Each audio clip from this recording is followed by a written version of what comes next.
Collection of articles by HIV/AIDS researcher John Lauritsen. Part 2. Kramer vs. Kramer's Children. A Rowdy AIDS Forum and its Aftermath. By John Lauritsen. New York native, October 7, 1991. A recent forum sponsored by Positive Action of New York turned into a shouting match and near brawl over the personality and conduct of one of the evening's speakers, Larry Kramer, a prominent playwright and AIDS spokesman. Billed as the treatment of HIV infection in 1992, the forum was held on Thursday evening, the 19th of September 1991, in Farkas Auditorium at the New York University Medical School. Many attended the forum to hear the now discredited AIDS superstar Robert Gallo, of the National Cancer Institute, who was slated as the principal speaker. There was advanced speculation as to whether Gallo would dare show his face in public, after the recent appearance of an article by John Lauritsen in the Chicago Tribune. Laurisen's article disclosed the results of an official investigation by the National Institutes of Health, NIH, which concluded that Gallo's scientific conduct was reprehensible. In a preliminary, 200-page report, the NIH investigative team stated, among other things, the investigative team considered if Dr. Gallo's actions as lab chief and senior author of the science paper constitute scientific misconduct. The scientific advisory panel was not unanimous on this point, although all agreed there were serious problems with Dr. Gallo's conduct. The investigative team believed that even though Dr. Gallo's actions do not meet the formal definition of scientific misconduct, they warrant significant censure. John Lauritsen, U.S. probe cites lies, errors in AIDS article, Chicago Tribune, Sunday, September 15, 1991. Gallo stayed in Washington, and a message from him was read, in which he apologized for not attending. It was later divulged that Gallo has been forbidden by his superiors to make public appearances of any kind. Storm clouds were in the air from the beginning, as Bill Dobbs, a lawyer and member of ACT UP, passed out a flyer, "Larry Kramer, why did he betray AIDS activists?" The statement, written by Charles Stimson, Bill Dobbs and John Nally, charged that Larry Kramer and Roger McFarlane, a fundraiser for Broadway Cares and for the political candidate, Liz Abzug, had engaged in a vicious smear campaign against Tom Duane in the recent primary race for the New York City Council.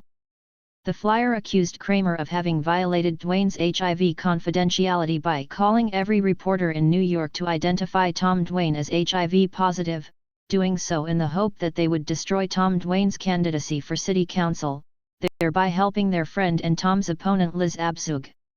Stimson, Dobbs, and Nally demanded that Kramer unequivocally apologize for trashing Tom Duane by gossiping about his HIV status, and affirm the right of HIV-positive persons to make their own decisions about divulging their HIV/AIDS status. Although Gallo failed to make his appearance, and the treatment information presented at the forum was not very useful, the forum itself was eminently newsworthy.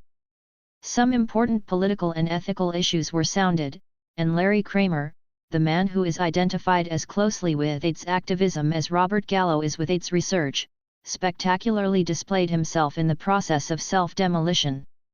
I'm writing this report in the belief that readers of The Native deserve to know the contentions that are now erupting among AIDS activists. And for English students of the future, I wish to leave a brief record of the language that was used in public AIDS discourse in the year 1991. Fred Valentine. The first speaker, Fred Valentine, MD, showed a number of slides. 1. Entitled Ways to Intervene, listed a half-dozen or so ways that it might theoretically be possible to intervene in the life cycle of HIV-1, the retrovirus commonly considered to be the cause of AIDS, block binding, inhibit uncoating, inhibit reverse transcriptase, and so on. Another slide showed the genetic structures of HIV-1 and HIV-2, as retroviruses go, they are not very similar. Valentine referred to HIV-1 reverse transcriptase as a sloppy enzyme inasmuch as it made 2 to 10 errors per copy. This means that the virus is constantly mutating, offering in effect a continually moving target. Nothing in Valentine's talk suggested that anywhere, at any stage of development, is there even one drug that shows promise of helping people with AIDS. I suspect that few if any of those in the audience understood more than a smattering of what he was saying. It really didn't matter. Nava Sarv. The next speaker, Dr. Nava Sarver, was a replacement for Gallo. She showed more slides, the familiar artist renditions of HIV-1, spherical blobs with bright-colored knobs, like Tinker toys, sticking out of them and with funny-looking squiggles inside. She showed charts of things like therapeutic targets to stop life cycle of HIV. She rattled off the names of drugs at various stages of development or testing: SCD4, Hypericin, GLQ223, R031-8959, RO24-7429, FLT, ADT, TIBO, BIRG587. There is no evidence to suggest that anyone ever has, or will, or would benefit from any of these drugs. She showed a slide of the alleged effects of AZT on resistant and non-resistant strains of HIV-1, in terms of the now discredited P24 antigen test. At least AZT is more than just a theoretical possibility. It's been aggressively marketed for several years now, and it's out there actively killing people. Sarver neglected to inform the audience that AZT is a poison without a single, scientifically demonstrated benefit. No doubt she was displaying the scientific objectivity of which her lab chief, Robert Gallo, is such a shining example. David Ho. The third scientist to speak was David Ho, of the Aaron Diamond AIDS Research Center in New York City. He began with the mind-boggling statement that until 1988 no one had attempted to quantify the virus. I believe it would be more accurate to say that attempts had been made, but they were unsuccessful inasmuch as free virus particles were recorded at such low levels that they were virtually undetectable, even in patients who were dying from AIDS. Ho showed a slide of recent HIV-1 infection. 5 to 20 days after infection, the viral load reached a sharp peak, accompanied by mild flu-like symptoms. Then antibodies were formed, and the virus immediately plunged to barely detectable levels. Common sense would say that the body had successfully overcome a brief and not very serious infection. But according to current HIV dogma, the virus is still doing _something_, and after a latency period of 10 years or so, the symptoms of AIDS will begin to appear. David Ho was not optimistic that any form of antiretroviral therapy would be helpful, and he appeared to take an especially dim view of the nucleoside analogues, AZT, DDI, DDC, etc. Mark Harrington. The first activist speaker, Mark Harrington of ACT UP New York, asserted that far too much research had gone into antiretroviral drugs, and not nearly enough into drugs to treat the opportunistic infections from which people with AIDS suffer: pneumocystis carinii pneumonia, the wasting syndrome, cryptosporidium, tuberculosis, and various fungal infections. He asserted that emphasis should be shifted to drugs that strengthen the immune system, and away from drugs designed to attack retroviruses. Harrington made one very good point, which is obvious but easily overlooked: with truly effective drugs, a dramatic improvement is seen. In the case of the antiretroviral drugs, none but the most subtle and dubious benefits have ever been claimed. Larry Kramer. Shortly after Larry Kramer started talking, Bill Dobbs and his colleagues in the rear of the room demanded that Kramer first answer the charges that he had violated the HIV confidentiality of Tom Duane. I have transcribed the whole ruckus, including the extemporaneous talk Kramer eventually gave, for posterity. The quality of the recording is quite high, but unfortunately at times Kramer tended to mumble or otherwise slip into substandard diction, which accounts for the occasional gaps in the transcript. If I may digress, there is a lesson here for our younger agitators: even in the most explosive diatribe, even in the climax of a thundering Jeremiad, it is still important to enunciate clearly. Bill Dobbs, why don't you answer the charges? You purport to speak out about this issue, let's hear you. Respond. Larry Kramer, if you will wait until the question and answer session. BD, no, we're not going to wait until the question and answer session. Your credibility is in fucking shreds. We've never seen the specter of someone who purports to hold the leadership. David Barr, Moderator Bill. Bill. BD, that would disclose the HIV status of someone without his consent. DB, Bill, everybody got the flyer. BD, unintelligible owing to commotion. You can't just lick his ass before he talks. DB, shut the fuck up and let him answer. BD, don't you think Kramer's able to speak for himself, David? DB, so let's give him a chance. Sit down and shut up and let him talk. BD, oh yeah, we'll just be quiet while HIV confidentiality is broken. Commotion, let him talk.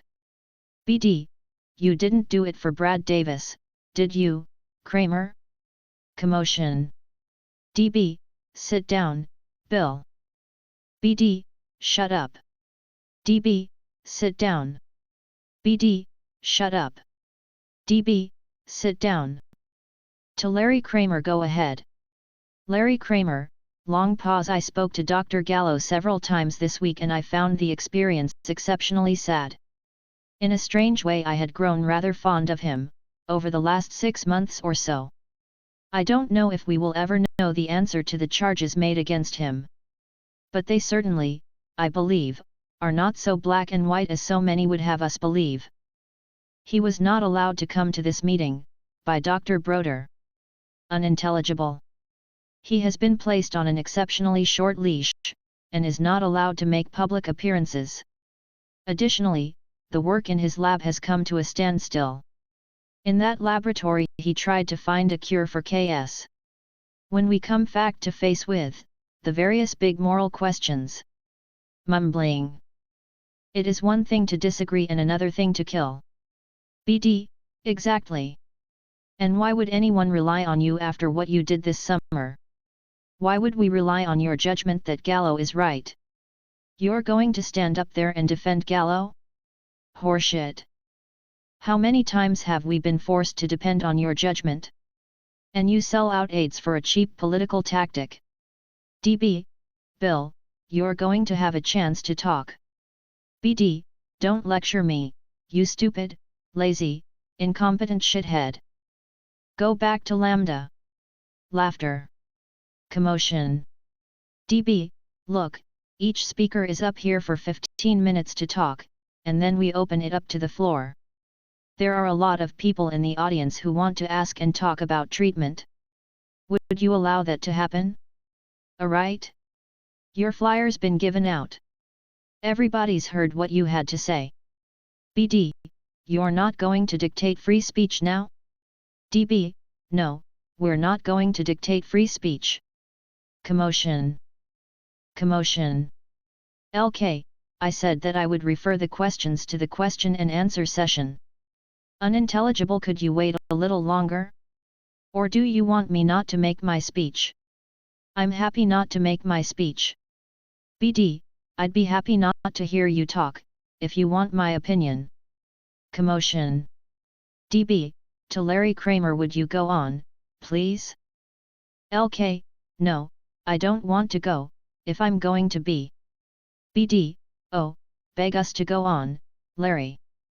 You stupid hypocrite. DB, Bill, enough. It doesn't help the points you're trying to make. Other voices, whether it's GMHC or some other operation that's paying you. You're making the same points that George Bush makes endlessly, David. You don't help our cause when you use such defensive tactics. DB, fine. Fine, are you going to keep talking? All right. LK, I'm not going to talk if he's continually going to interrupt me. Long interchange, after which Bill Dobbs and 2 companions agree not to interrupt Kramer's talk. BD, we've agreed not to say anything further. Carry on, Kramer. LK, rests his chin on the podium and scowls at the audience for about 1 minute. Suddenly he springs back and yells, full volume, so. We are in the middle of a fucking plague. And you behave like this.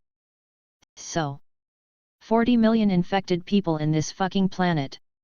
And nobody acts as it is. Nobody here either. Nobody in this hospital.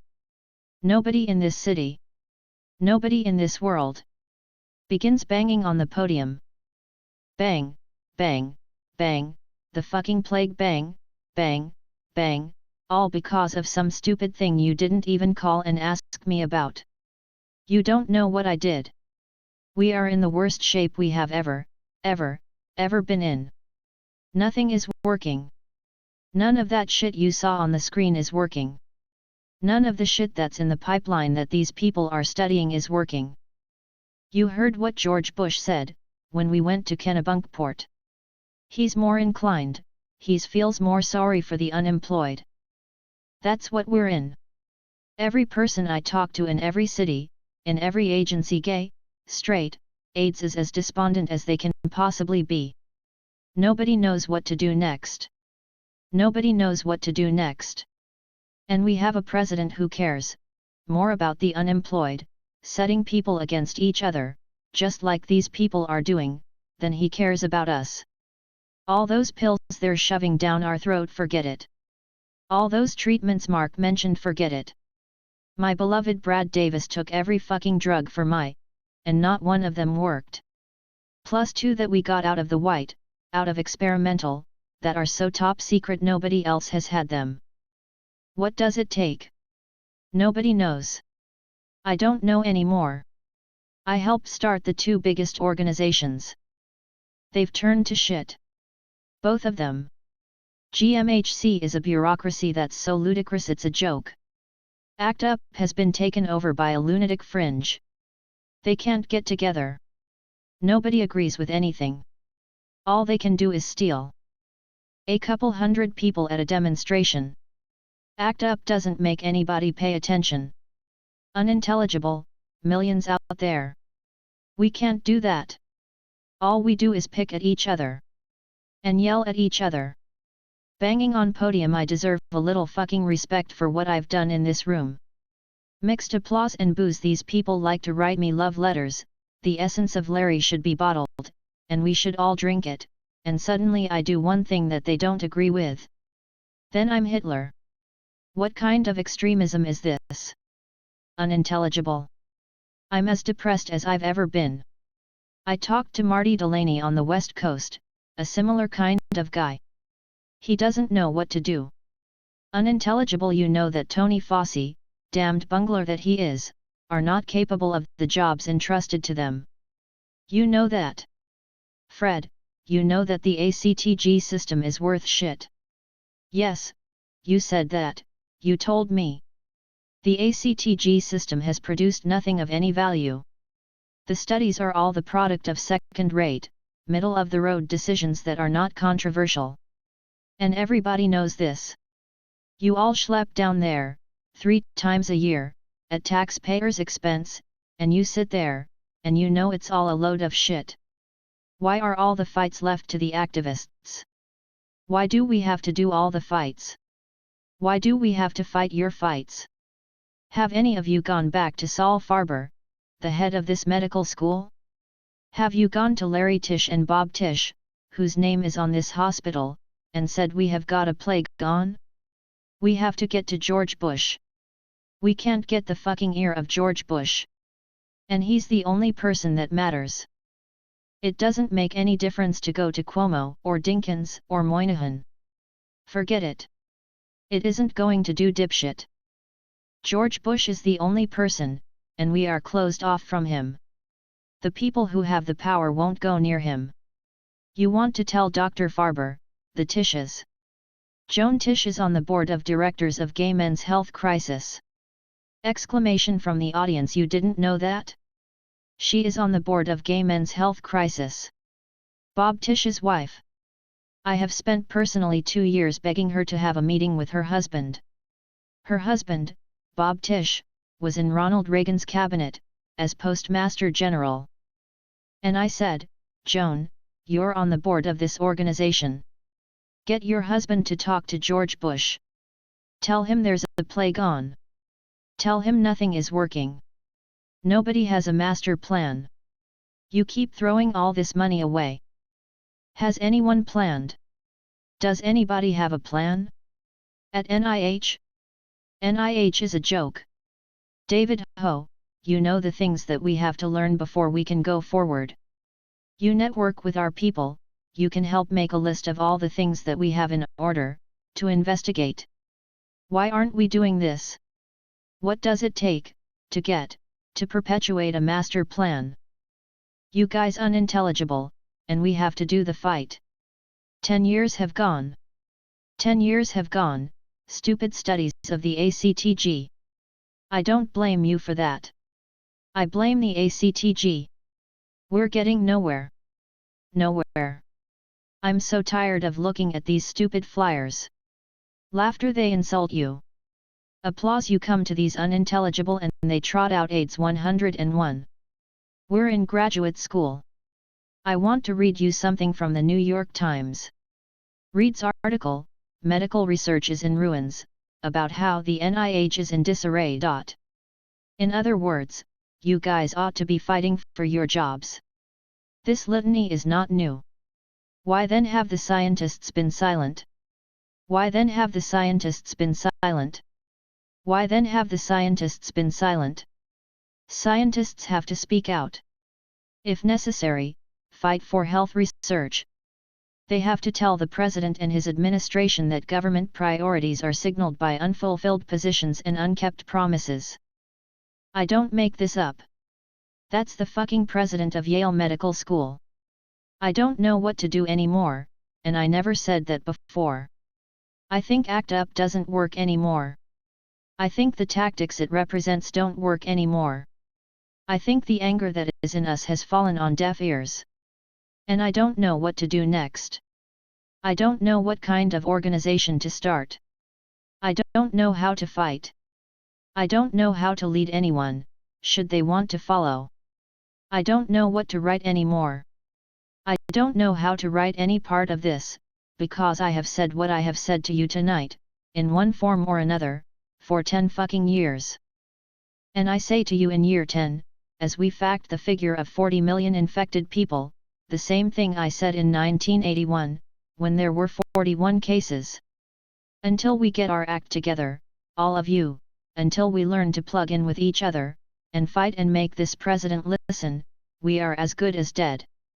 And in closing, I would like to thank the gentleman in the rear, Bill Dobbs, for stirring me up, because I don't think I would have made such a potent speech otherwise. The question and answer session. In the question and answer period, Larry Kramer responded to the charges made against him by denying that he had outed the HIV status of Tom Duane. He did admit to telling Duane that he would have no respect for him if he kept his HIV status secret.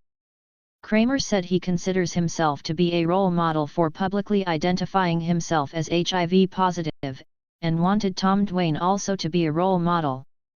Bill Dobbs angrily called Kramer a liar, charging that he and Roger McFarlane had violated HIV confidentiality in their talks with reporters. Michael Elner, president of HEAL, pointed out that a slide shown by David Ho, showing viral burden for both ARC and AIDS patients, could well be interpreted as showing that HIV was just another opportunistic infection rather than the fundamental cause of AIDS.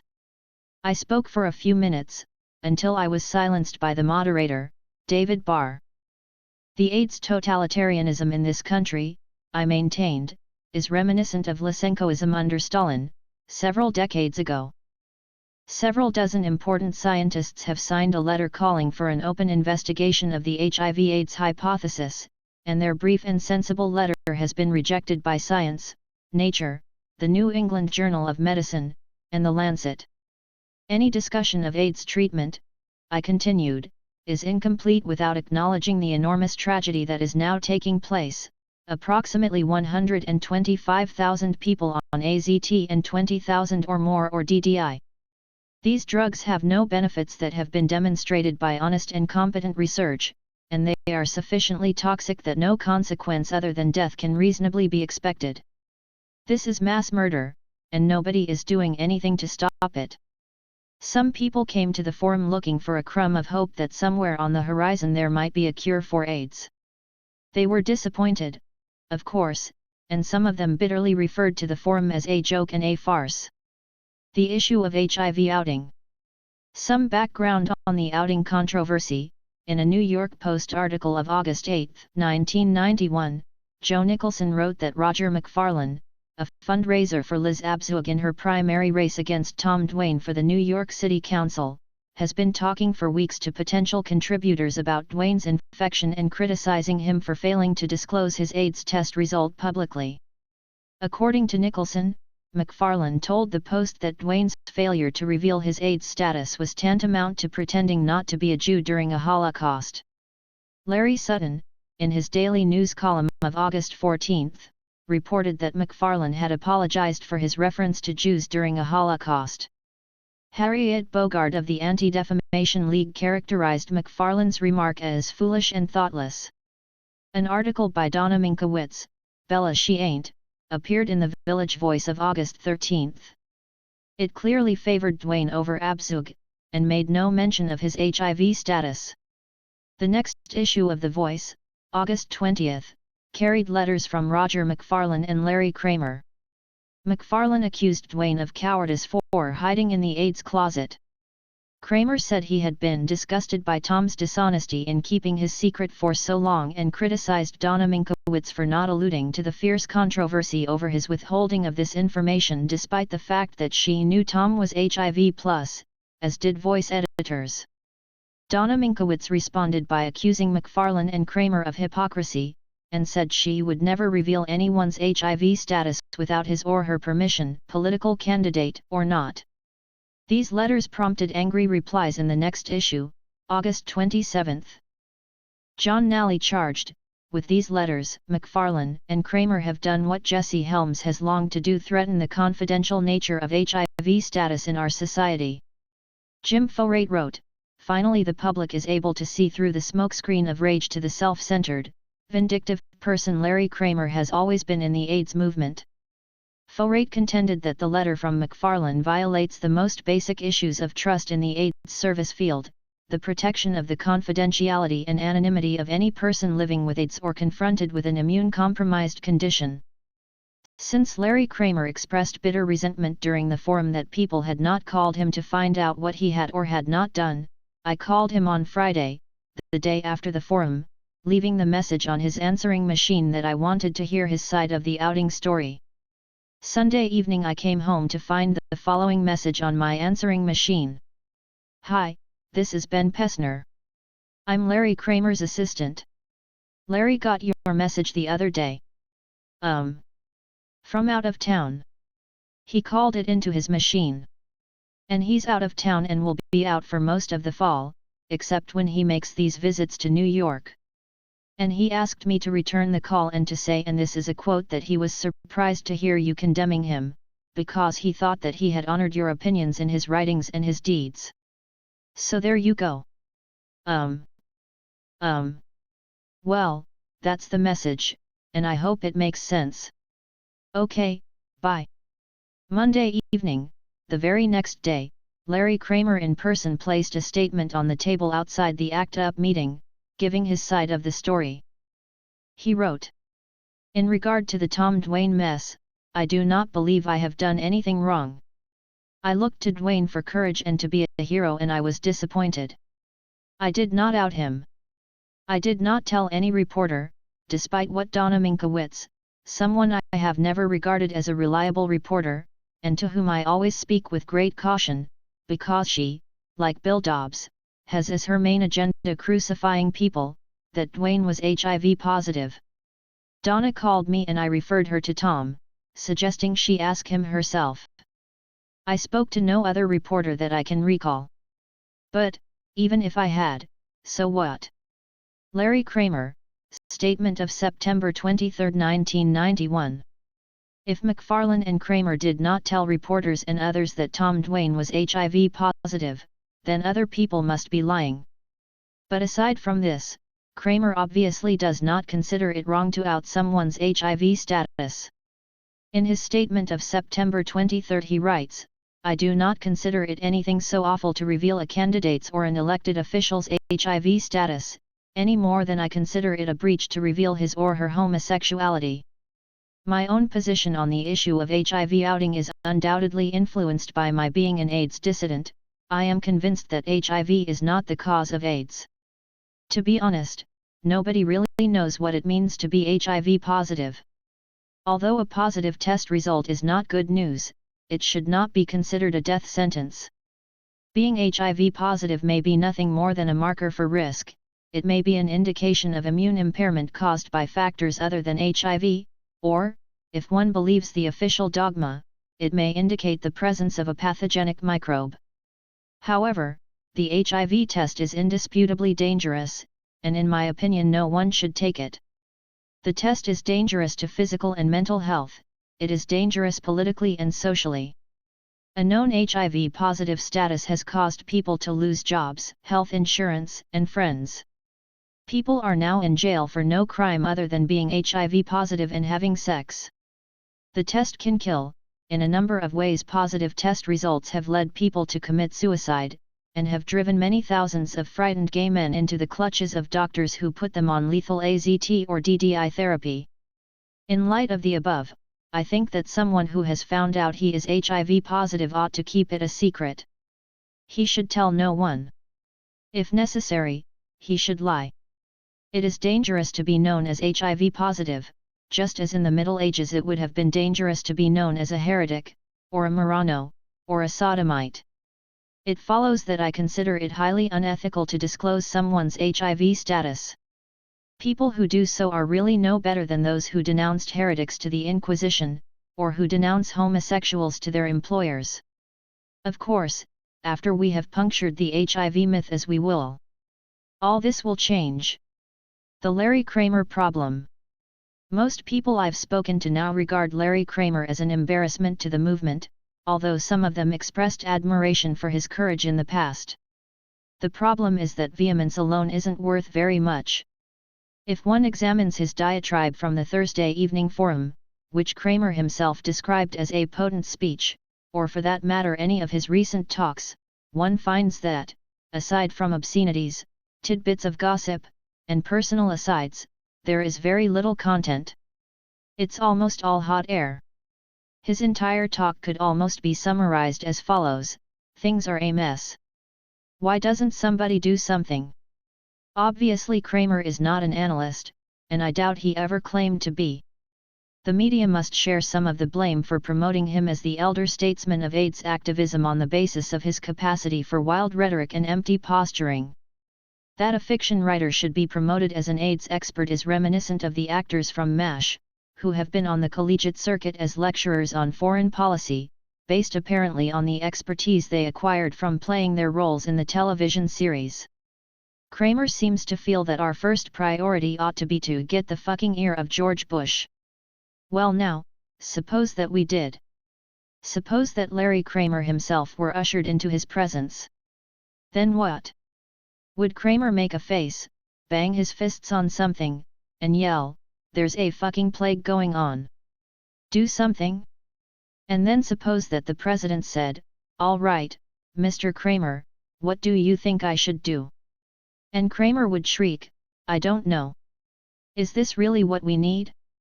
I do admire Kramer, and wish to give him credit, for writing the novel, Faggots, which was published in 1978, only 3 years before the first AIDS cases began to be identified. The book showed courage and insight. It touched a raw nerve. It was disgusting, and meant to be, and very funny. All the hot shots in the gay movement, all the politically correct gay intellectuals hated it. Kramer was excoriated as a traitor, in and out of print, for writing an expose of a portion of the gay subculture in New York City and Fire Island: obsessive promiscuity, drug abuse, infantilism, and interpersonal viciousness. Behind Kramer's rage and rancor was a serious message: gay men were not treating each other as human beings ought to, they were fixated in a lifestyle that was deadly to the spirit as well as the body. On questions of AIDS, I think that Kramer has been wrong as often as not. For a decade his main contribution to AIDS discourse has been hysteria, when calm, honest and analytical minds were needed. He has never supported those of us who are calling for a free and open investigation of the HIV/AIDS hypothesis. Nor has he done anything to stop the pharmacogenic manslaughter of gay men which is now happening through AZT and DDI therapy. Nor has he supported free speech for those he disagrees with, On at least 2 occasions Kramer attempted to silence me at ACT UP meetings, when I either challenged the HIV hypothesis or criticized nucleoside analog therapy. In my book, no one can claim to have intellectual courage if he is afraid to hear what his opponents have to say. I am sorry to say so, but at this point I don't think Larry Kramer has anything positive to contribute to the fight against AIDS. Asterisk. The author has requested that the 2 following articles be included in the interest of fairness. Larry Kramer, Why Did He Betray AIDS Activists? By Charles Stimson, Bill Dobbs, and John Nally, September 19, 1991. Larry Kramer and Roger McFarlane engaged in a vicious smear campaign against Tom Duane. Kramer, an HIV-positive gay man, decided that Tom Duane, also an HIV-positive gay man, somehow did not deserve HIV confidentiality. Ignoring a basic tenet of the AIDS activist movement, Kramer and McFarlane spent June and July calling every reporter in New York to identify Tom Duane as HIV positive. They did this in the hope that they would destroy Tom Duane's candidacy for city council, thereby helping their friend and Tom's opponent Liz Abzug. It must be noted that Tom Duane is the only person that Kramer and McFarlane have publicly gossiped about being HIV positive. Kramer knew for years that Brad Davis was HIV positive and kept that quiet, and properly so. The decision to talk about one's HIV status is only to be made by that individual. What Kramer and McFarlane did was not breaking new ground. In 1986, Bill Buckley proposed tattooing those who tested HIV positive. What they did this summer was the same attempt to stigmatize people for being seropositive, only their smear was done by gossip instead of by a tattoo. What is Larry Kramer's response to being called to account for his venal actions? Since August he has let Roger McFarlane do all the talking. We demand that he unequivocally apologize for trashing Tom Duane by gossiping about his HIV status, and affirm the right of HIV-positive persons to make their own decisions about divulging their HIV/AIDS status. A statement from Larry Kramer. September 23, 1991. Several members of ACT-UP are following me around, shouting down my speeches, and trying to get Roger McFarlane fired from his job as probably the most successful AIDS fundraiser anywhere. In regard to the Tom Duane mess, I do not believe I have done anything wrong. I looked to Duane for courage and to be a hero, and I was disappointed. I did not out him. I did not tell any reporter, despite what Donna Minkowitz says, someone I have never regarded as a reliable reporter, and to whom I always speak with great caution, because she, like Bill Dobbs, has as her main agenda crucifying people, that Duane was HIV positive. Donna called me and I referred her to Tom, suggesting that she ask him herself. I spoke to no other reporter that I can recall. But, even if I had, so what? Even though I did not out Duane, I should like to say that I do not consider it anything so awful to reveal a candidate's or an elected official's HIV status, any more than I consider it a breach to reveal his or her homosexuality. I demand honesty from those I vote for. Every candidate and official from the president on down is morally obligated to take a complete physical and reveal all aspects of his or her health to his/her constituents. You don't think if we found out Bush, or Cuomo or Dinkins or Noach Deer or Pat Schroeder, was HIV and that we wouldn't try to get this information out? I started ACT-UP and GMHC so all of who have AIDS and are HIV and can have respect and be respected. If people are ashamed of being gay and HIV, and then how are we going to get anywhere or change anything? How could I possibly support a candidate, Duane, who was refusing to acknowledge his status? Ironically, I told him that if he were forthcoming, I'd bet it would help him win, and I was right. Brad Davis, who Roger was also trying to encourage to come out, and Brad was about to, was not being elected to look after my welfare. It is heinous to compare him with Duane. I would like to go on record so that years from now you can say, as you have done about many things, Larry was right, that I think Tom Duane is a coward, lacking political courage, and that he will not be a strong representative for us in the city council. I hope I am wrong. But I don't think I am.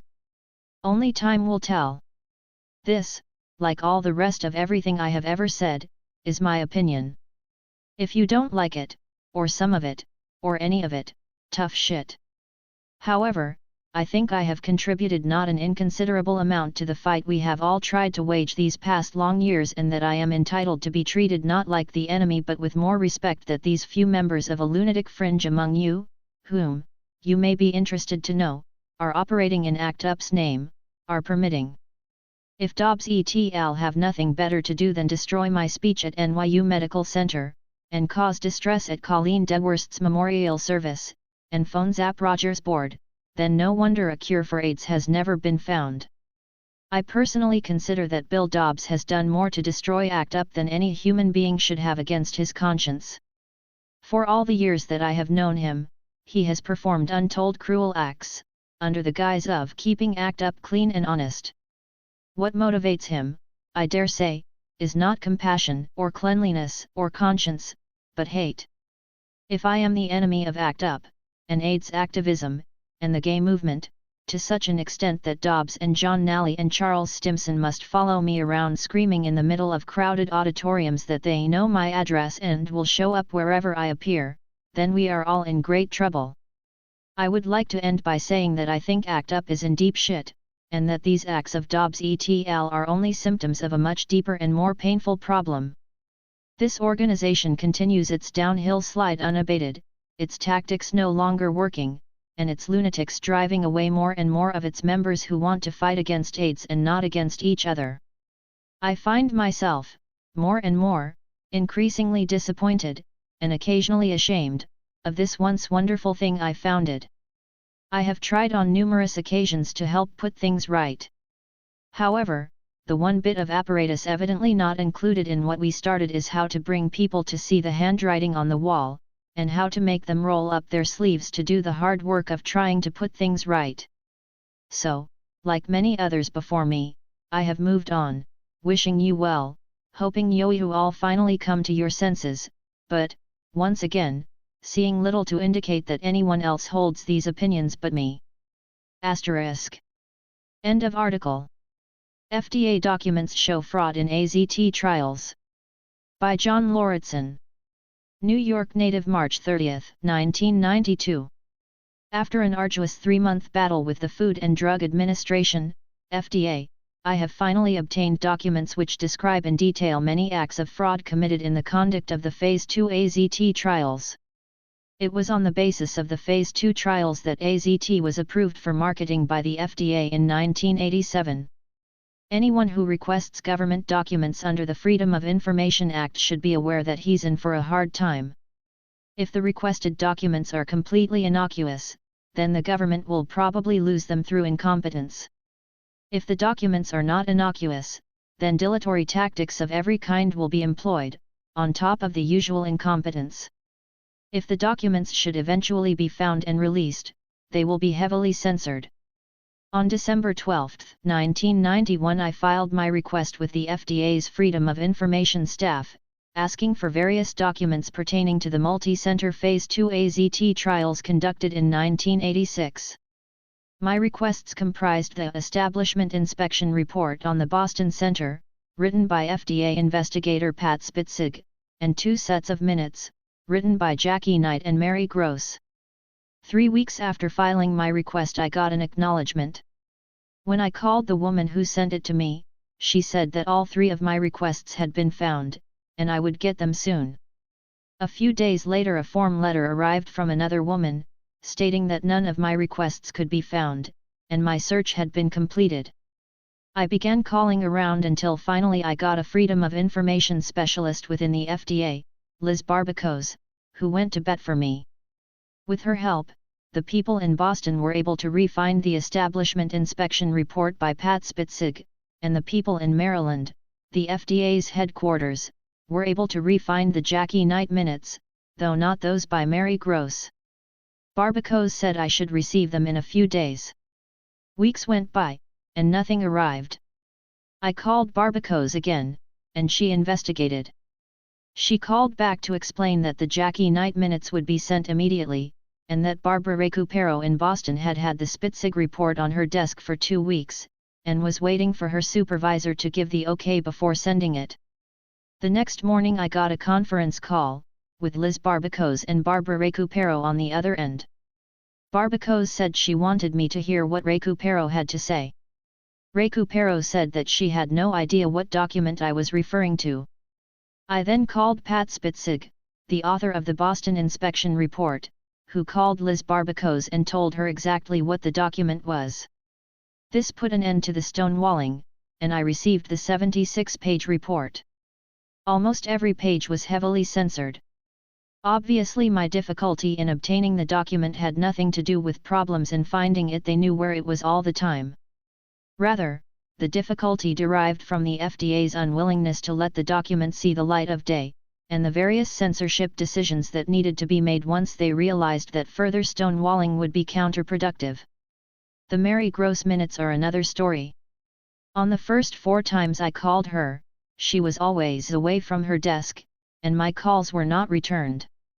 On the 5th try I finally got her, and expressed my disbelief that she should be unable to find her own minutes of a very important meeting. The next day she called to say that something I said had triggered her memory, and she had found the minutes. She then faxed them to me, and I found that they consisted of a half page of nothing. For reasons I'll explain later in this article, I do not for 1 minute believe the minutes she sent me are genuine. Indeed, I regard the phony minutes I received as one more form of censorship, one more way the FDA has of circumventing the spirit and the letter of the Freedom of Information Act. Background: the fraudulent Phase 2 trials. A bit of background is in order. In the approval process for a new drug, the most important tests are the Phase 2 trials, which are supposed to determine whether or not the new drug is safe and effective. The Phase I trials are concerned solely with toxicity, whether or not it is possible to administer the drug to human beings, and if so, to estimate what a proper dose might be. The Phase 2 AZT trials were conducted in 1986, in 12 centers around the country. They were designed as a double-blind, placebo-controlled study, though in practice they were nothing of the kind. The Phase 2 AZT trials were prematurely terminated in the fall of 1986, owing to what appeared to be a spectacular difference in death rates between the AZT and the placebo group. Allegedly only 1 person in the AZT group died, as compared to 19 in the placebo group.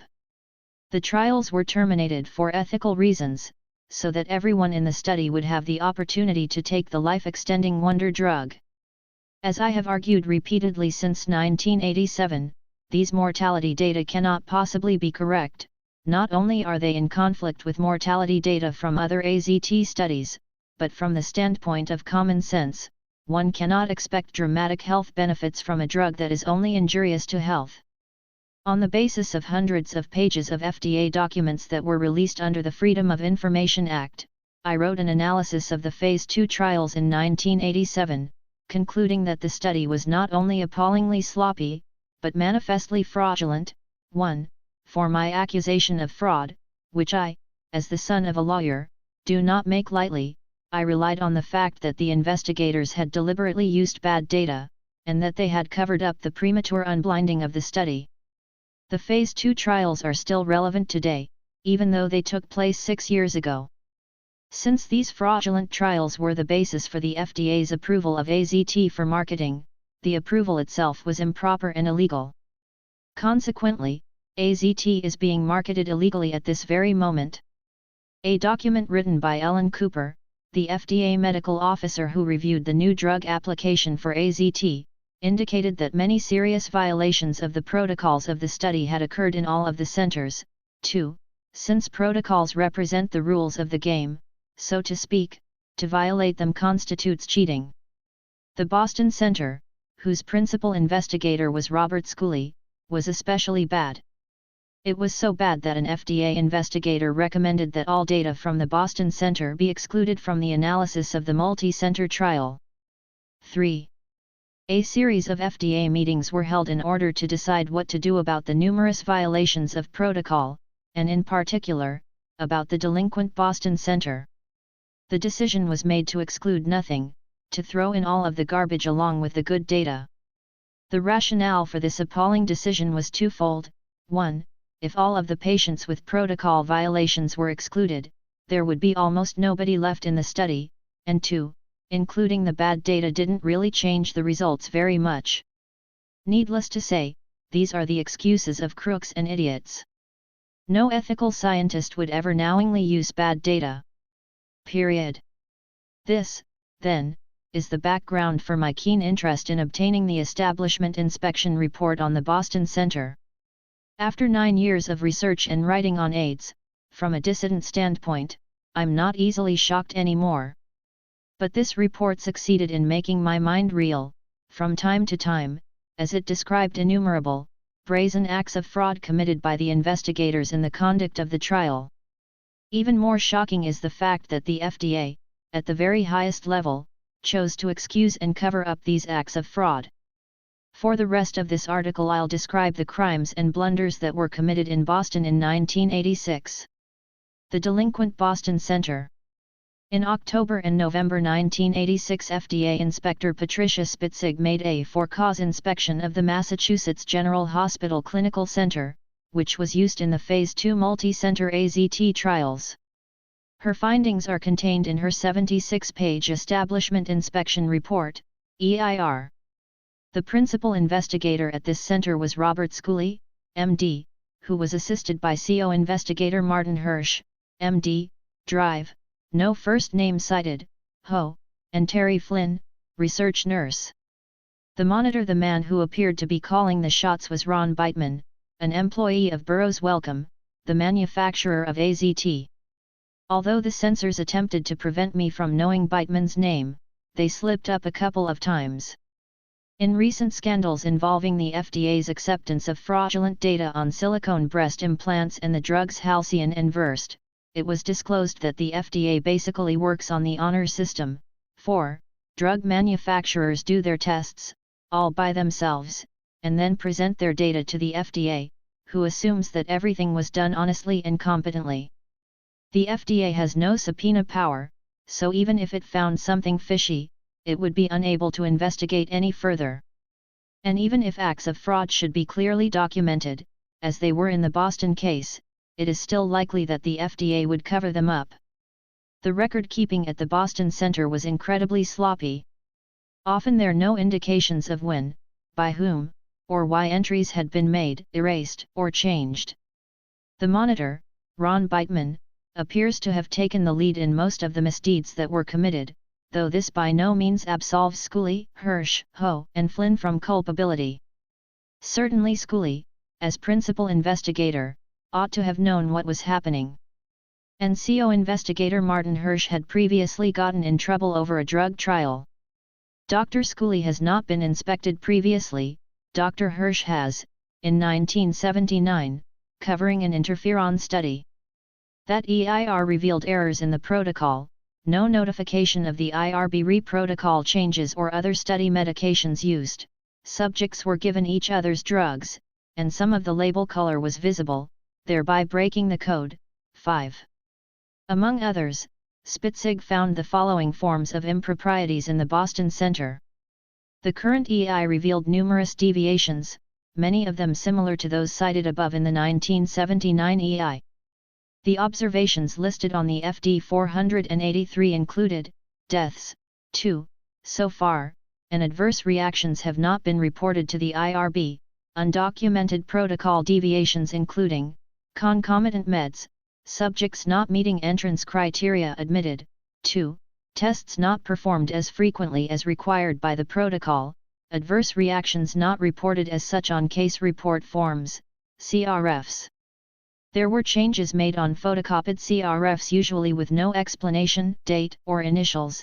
Significant observations were not addressed on CRFs by clinical investigator.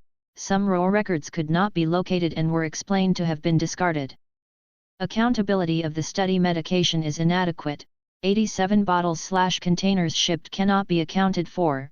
Pharmacy kept the inventory and it does not correlate with shipping records.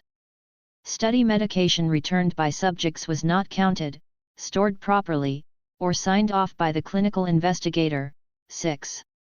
In addition, Spitzig found that Schooley and his accomplices frequently indicated on case report forms that patients were in the study much longer than they really were.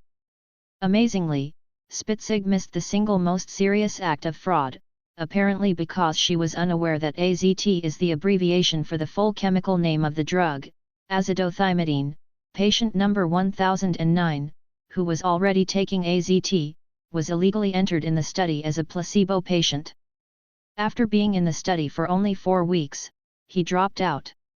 When he died 2 months later, he was counted as a death in the placebo group. More about this later. It should be explained that the case report forms, CRFs, were the official recording forms for the study. What was written on the CRFs became data for the study. However, medical information on patients was also contained in medical records kept by private physicians, hospitals, and the clinical center at Massachusetts General Hospital, as well as in patients' diaries. For virtually every patient in the Boston Center, FDA investigator Spitzig found serious discrepancies between the medical records and what was entered on the CRFs. A note about censorship: virtually every page of the report I received was covered with black splotches. The censors attempted to prevent me from even knowing what the name of the study was, or that it concerned AIDS and ARC patients, or that it was testing the drug AZT. There can be no legal justification for this kind of censorship, and it is clearly in violation of the principles of the Freedom of Information Act. I have sent a letter of protest to the FDA, demanding to be given the complete and uncensored report. I shall now describe, by category, the major violations that were uncovered by Spitzig in her investigation of the Boston Center.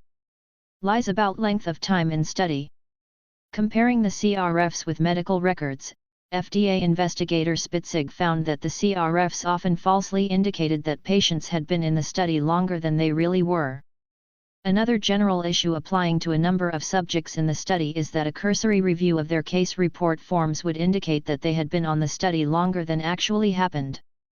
Generally, this is due to the fact that study records continued to be generated even when the subject had been dropped from the study for a period of 2 weeks to a month. Examples include: number 1053, censored dropped out of the study for 2 weeks from June 19 to July 3, and he was off the study again on August 11 for a final time due to decreased white blood cell count. CRF were generated as though he were on the study through September 8, 86. Number 1057, censored was on the study for 13 to 14 weeks, but the monitor's accountability sheet indicates that he was on the study for 16 weeks. The case report forms showed that he last came to the clinic during week 14 and nothing was returned thereafter. Subject number 1008, censored was off the study for a month even though the accountability record indicates that he never left it.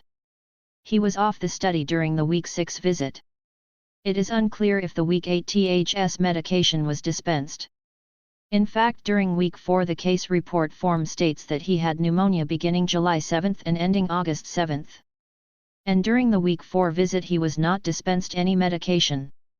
In fact, it appears that he was hospitalized then or soon after, although the case report forms do not state that he was hospitalized. So he was off the study medication for at least a month, but to view the record of dispensing of medication to him, as an example, D2, it appears that he was on the study pretty regularly for 12 weeks, 7. This sort of thing is not merely a form of sloppiness. It is cheating, and it is serious.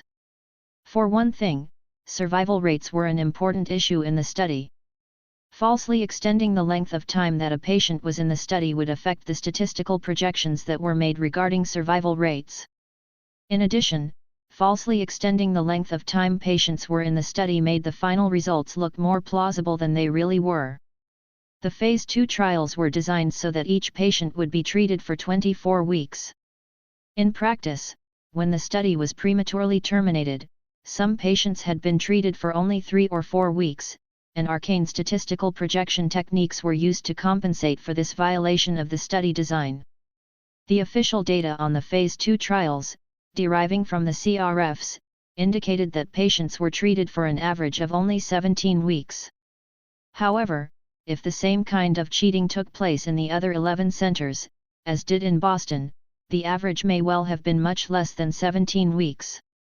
Finally, Schooley and his accomplices profited by lying about the length of time patients were in the study. It is stated in Spitzig's report, the investigator schoolie would be paid censored per patient.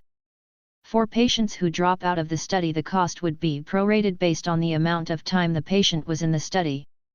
8. That is to say, the longer a patient was in the study, the more money schoolie got. While this may not amount to grand larceny, it is nevertheless a form of theft. Concealment of adverse reactions. The rules of the study indicated clearly that all adverse reactions were to be recorded on the CRFs and reported immediately. Schoolie et al. Often failed to do so, especially if the patient was on AZT. In theory, the investigators were not supposed to know who was on AZT and who was on placebo, but there are many indications in Spitzig's report that they did know, and that they referred openly to patients being on AZT. It would have been easy to determine which medication a patient was on by having a chemist test the capsules, which in fact many patients did, or by glancing at blood test results. Marked blood abnormalities could be found in nearly all of the AZT patients. Spitzig wrote that the study rules stated, any adverse experience by a study subject is to be reported immediately by telephone, followed by a written report. She added, the IRB requirement that all adverse reactions be reported was not met. None of them were reported. 9. From the standpoint of the study's data, many serious adverse reactions were concealed by not recording them on the CRFs, even though they were mentioned in the patient's medical records. And this appeared to be tendentious, that is, favoring AZT, as all except one of the 8 cases where serious adverse reactions were concealed involved patients on AZT. For example, patient number 1008, on AZT, was hospitalized during the study, suffering from anemia, headache, dizziness, nausea, shortness of breath, fever, fatigue, abdominal cramps, chills, odynophagia, and severe anemia. None of these were listed as adverse reactions on the CRF. This patient later experienced extreme postural lightheadedness and felt close to syncope and was then transferred to the emergency ward, where he received a blood transfusion. There was no mention of having received blood in the case report forms for this individual. 10. Patient number 1012, who was on AZT, developed a severe rash. Although Nurse Flynn agreed that it should have been called an adverse reaction, it was not recorded on the CRF. 11. Patient number 1053, on AZT, experienced high temperature, nausea, marked fatigue, paresthesia in the toes, and severe anemia. He received multiple transfusions. None of these were recorded on the CRF as being adverse reactions. 12.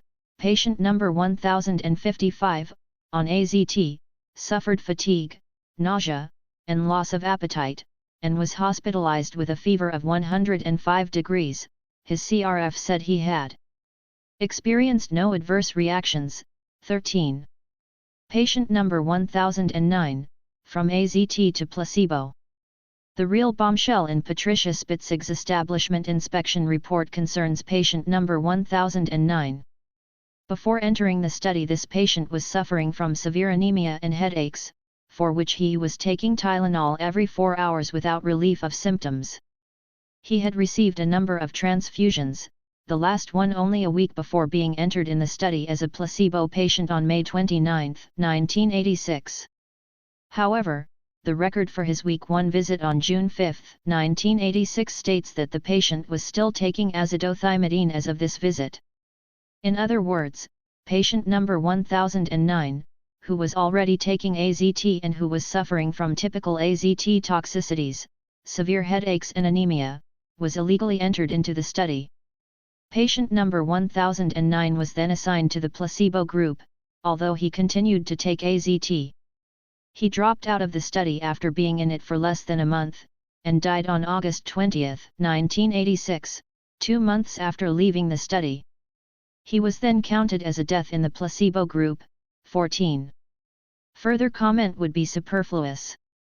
If this is not fraud, the word has no meaning. Disappearing test product. Drug accountability was a major problem at the Boston Center. The test products were not recorded, counted, or stored properly.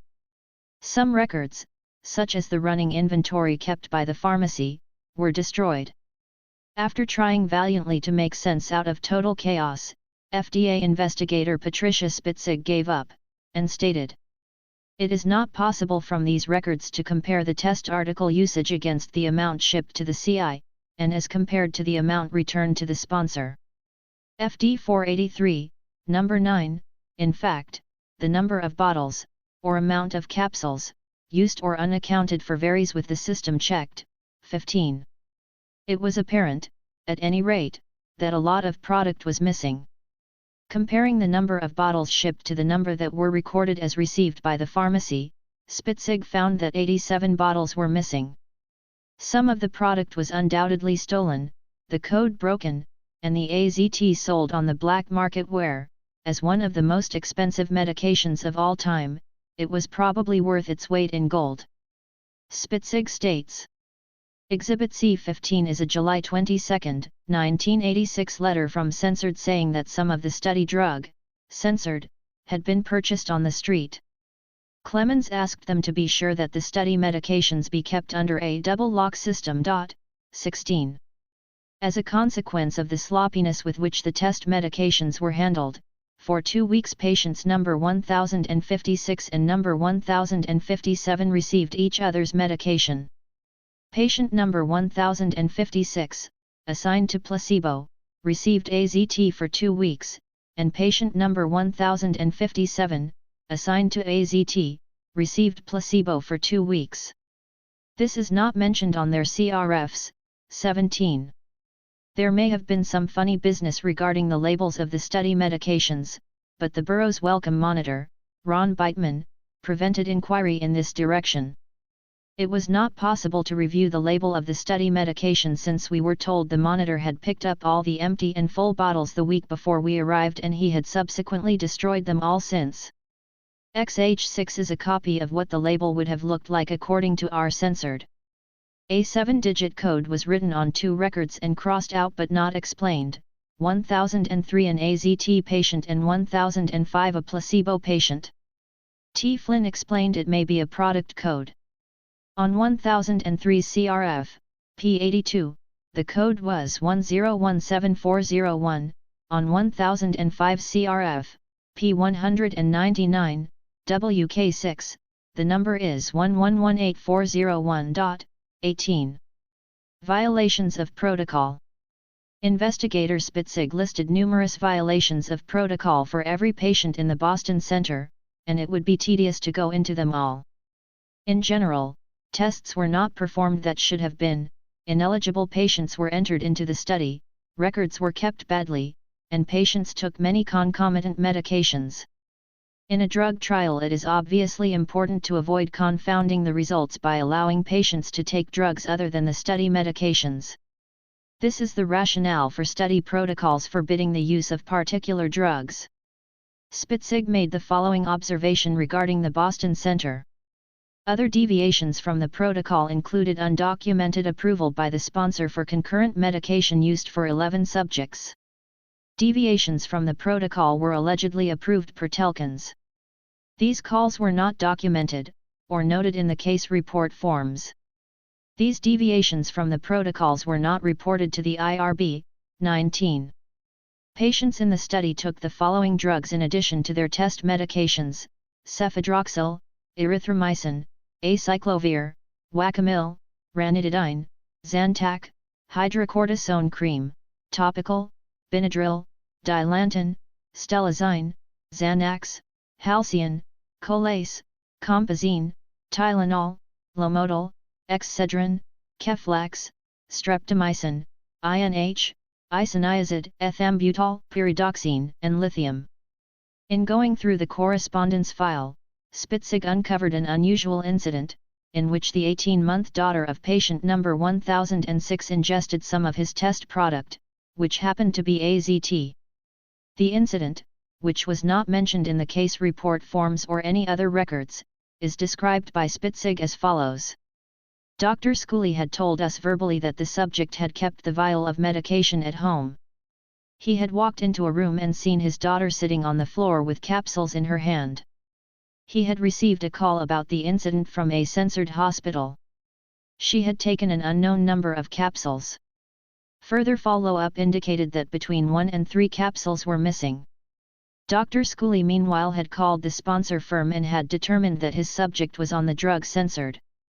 Dr. Schooley mentioned verbally speaking with censored. However, there is no mention of his name in the memo of telephone conversation.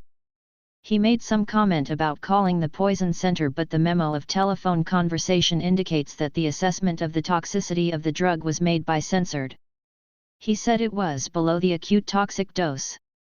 He made a comment about the hospital planning to draw blood for samples and, in fact, the memo makes reference to that as well.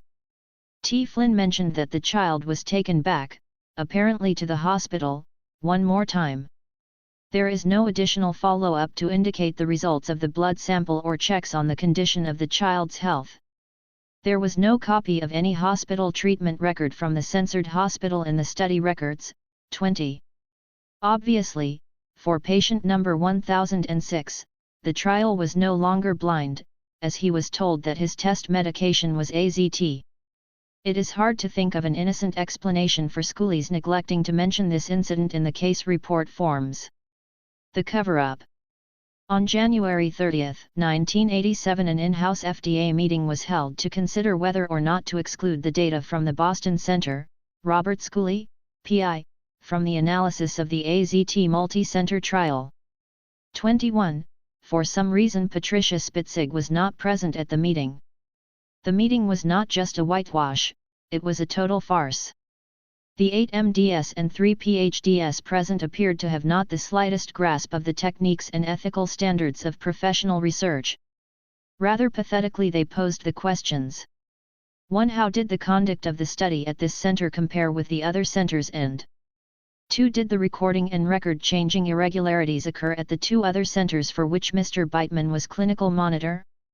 In other words, deplorable as the work at the Boston Center was, might it not be possible that the other centers were just as bad, or even worse? Mr. L.H., apparently a CO investigator with Patricia Spitzig, said he was unable to answer these questions, since written reports of the inspections have not been received. No consensus was reached on whether or not to drop out the Boston Center or drop out individual patients.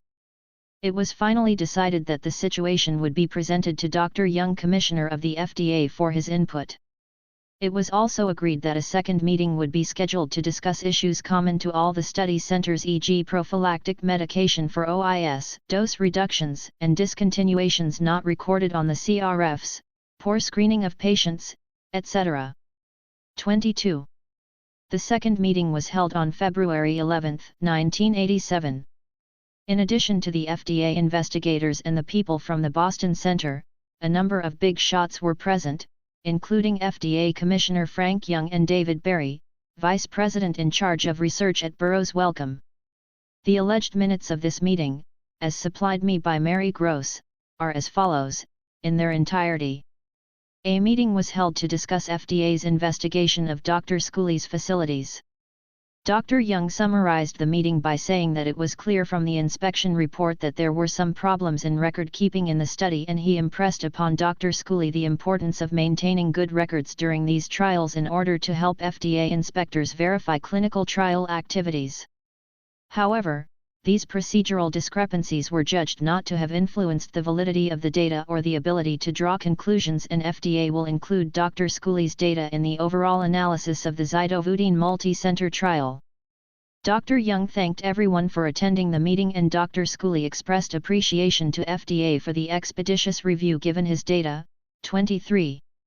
It is utterly inconceivable to me that these 3 brief and meaningless paragraphs could really be the minutes of such an important meeting.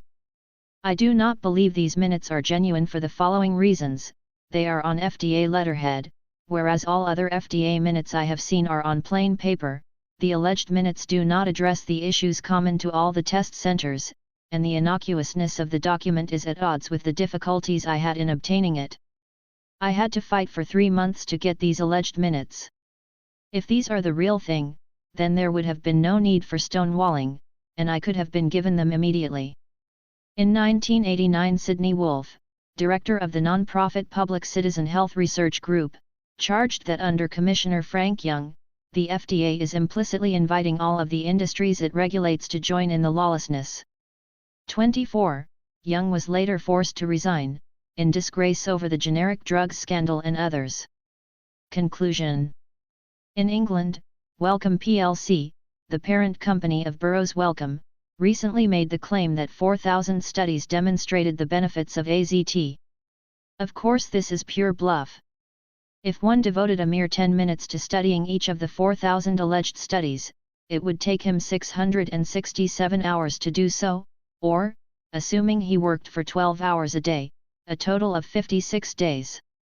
In fact, the Phase 2 trials remain the most single important test of AZT. They were the main basis for the drug's approval by the FDA. They are still cited as proving that AZT extends life. They were one of the historical controls upon which approval of DDI was based, and they were fraudulent.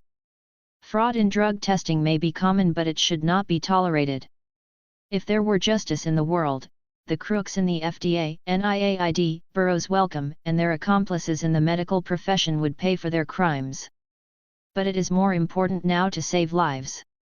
Right now, well over 150,000 people are being poisoned. The nucleoside analogues, AZT, DDI, and DDC. Most of these are gay men. We must all help sound the tocsin. We must stop the genocide. Asterisk. End of article. Talk on AZT. By John Lauritsen. Alternative AIDS Symposium, Amsterdam, May 1992. I'm going to talk mostly about AZT, and the main point of what I will say is that the research which is used to claim benefits for it is no good. But first, I would like to let you know where I'm coming from. My academic background is in the social sciences. My professional background for 2 decades has been survey research, also known as market research. This is the main area of my expertise. However, for the last 6 years I have been in a second career, that of a journalist, writing as an AIDS dissident. I have written a book which is called Poison by Prescription, the AZT story. With regard to etiology, I think that at this point we don't know what AIDS is or what causes it, though we must find out before we can have a rational approach to treatment. The official paradigm is that AIDS is a single disease entity with a single cause, which is believed to be one or more retroviruses. I strongly disagree with this paradigm. I don't believe that AIDS is just one single thing. I subscribe to the risk AIDS hypothesis, which says that different groups of people or different individuals are getting sick in different ways and for different reasons. We need to find out what risks affect their health, in ways that might cause them to develop one or more of the 25 old illnesses which qualify as AIDS. In a sense, I'm not sure that AIDS exists, although undoubtedly people are sick. But from the very beginning, AIDS was essentially a construct, I would say a phony construct. For example, very early, way back in 1982, there were 10 Haitians who were diagnosed as having diseases which were common in Haiti, including pneumocystis carinii pneumonia, toxoplasmosis, cryptococcus, candidiasis, and tuberculosis. These are all reasonably common in Haiti, but uncommon in the US. But members of the US Public Health Services chose to believe that this was something rare, a disease that the world had never seen before, simply they were not familiar with the diseases. Or, let us take the very first 5 gay male cases of AIDS.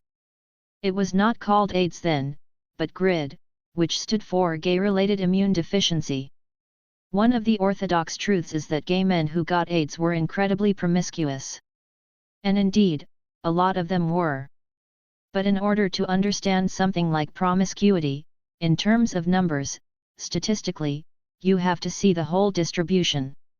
You don't want to see merely the mean, which is only one way of expressing the average. You want to see, regardless of the average, whether there were some people who had little sex or none at all. I will have to say this again and again, members of the US Public Health Service frequently attempt to do survey research, my field, which they call epidemiology. They don't know how to do it. And in fact, the only way you really can learn survey research is to go through the apprenticeship of being in the profession itself. Survey research is a rather small field.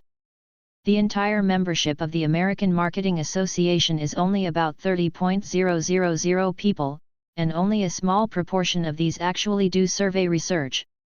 People in academia, in government, in industry, and in the public health service are always trying to do survey research, and their efforts are pathetic. They know absolutely nothing about it. Of the first 5 gay male cases, only 2 were really promiscuous. The other 3 weren't. But all 5 of them were heavy users of poppers. And yet, in the early years of the epidemic, the Public Health Service did its best to minimize the role of drugs and other health risks, and they focused entirely on what was hoped to be and eventually claimed to be a new and exotic microbe. From the standpoint of survey research, the very first priority ought to have been to find out the characteristics of people with AIDS. This was never done competently.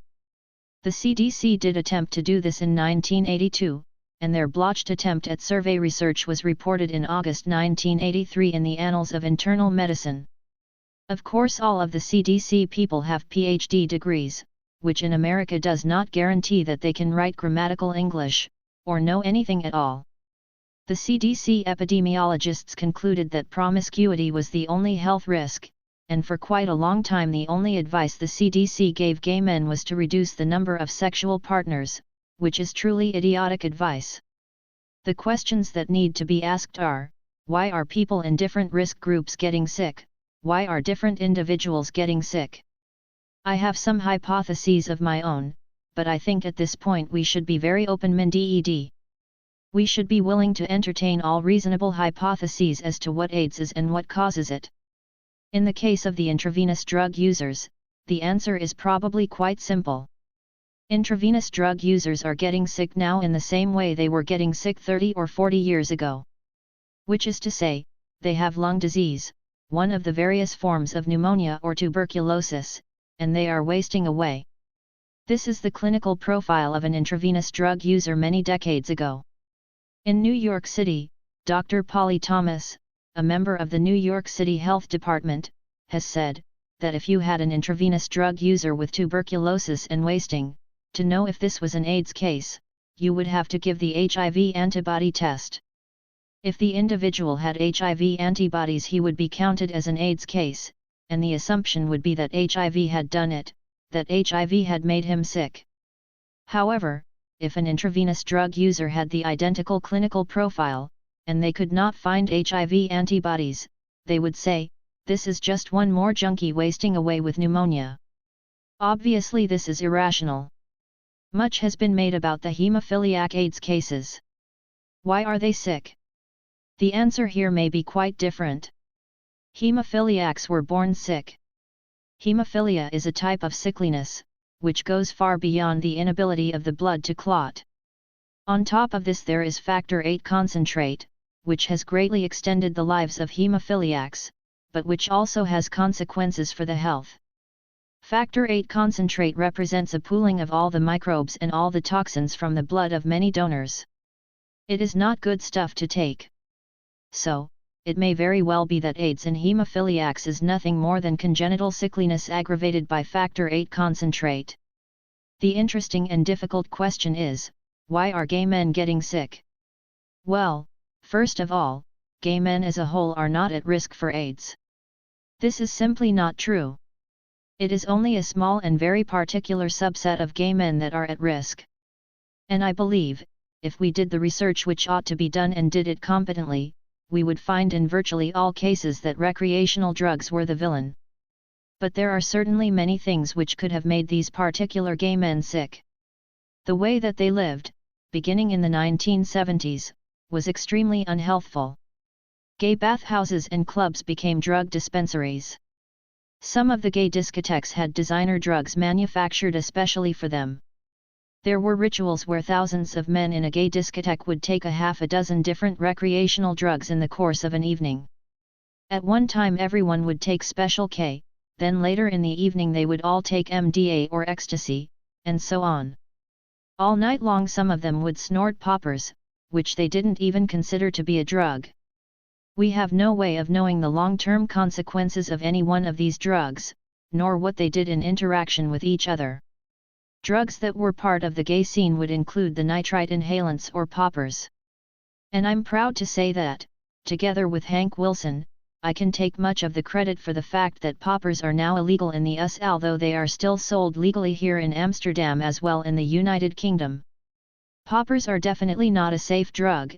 Among other things, they cause severe anemia, they damage the chromosomes, and they form carcinogenic compounds in the body. Other popular drugs included, of course, alcohol, MDA and EVE, ecstasy and Special K, which are designer drugs, cocaine and heroin, quaaludes, barbiturates, ethyl chloride, amphetamines, and many others. Another risk factor for the gay men who developed AIDS was promiscuity. Most of them had had dozens of cases of venereal disease in the decade before they developed AIDS. Each time they were treated with stronger and stronger doses of antibiotics, which can have a devastating effect on the immune system.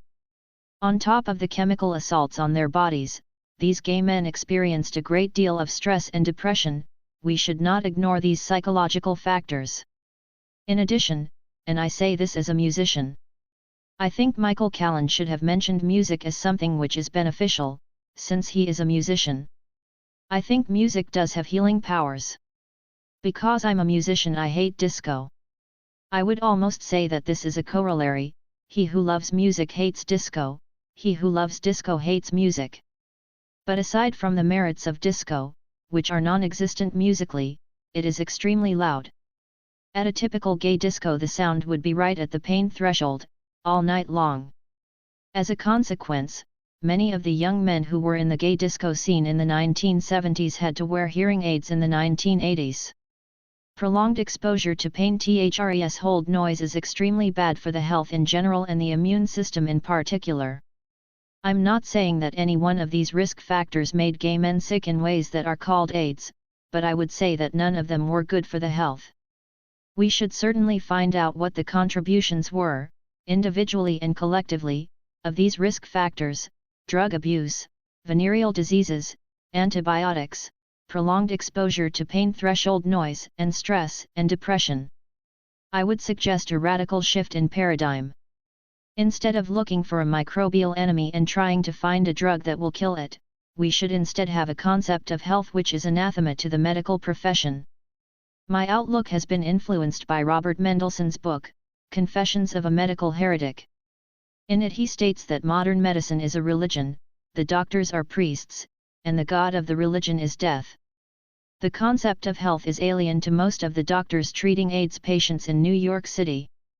I have known quite a few people with AIDS who still smoke 2 to 3 packages of cigarettes a day. Most of them are dead now. I'm not saying that cigarettes are the cause of AIDS, but I do say this: someone who has had an attack of pneumocystis carinii pneumonia should not be smoking 3 packages of unfiltered Lucky Strikes per day. Nor should people with AIDS be attempting to survive on Coca-Cola and candy bars rather than on good food.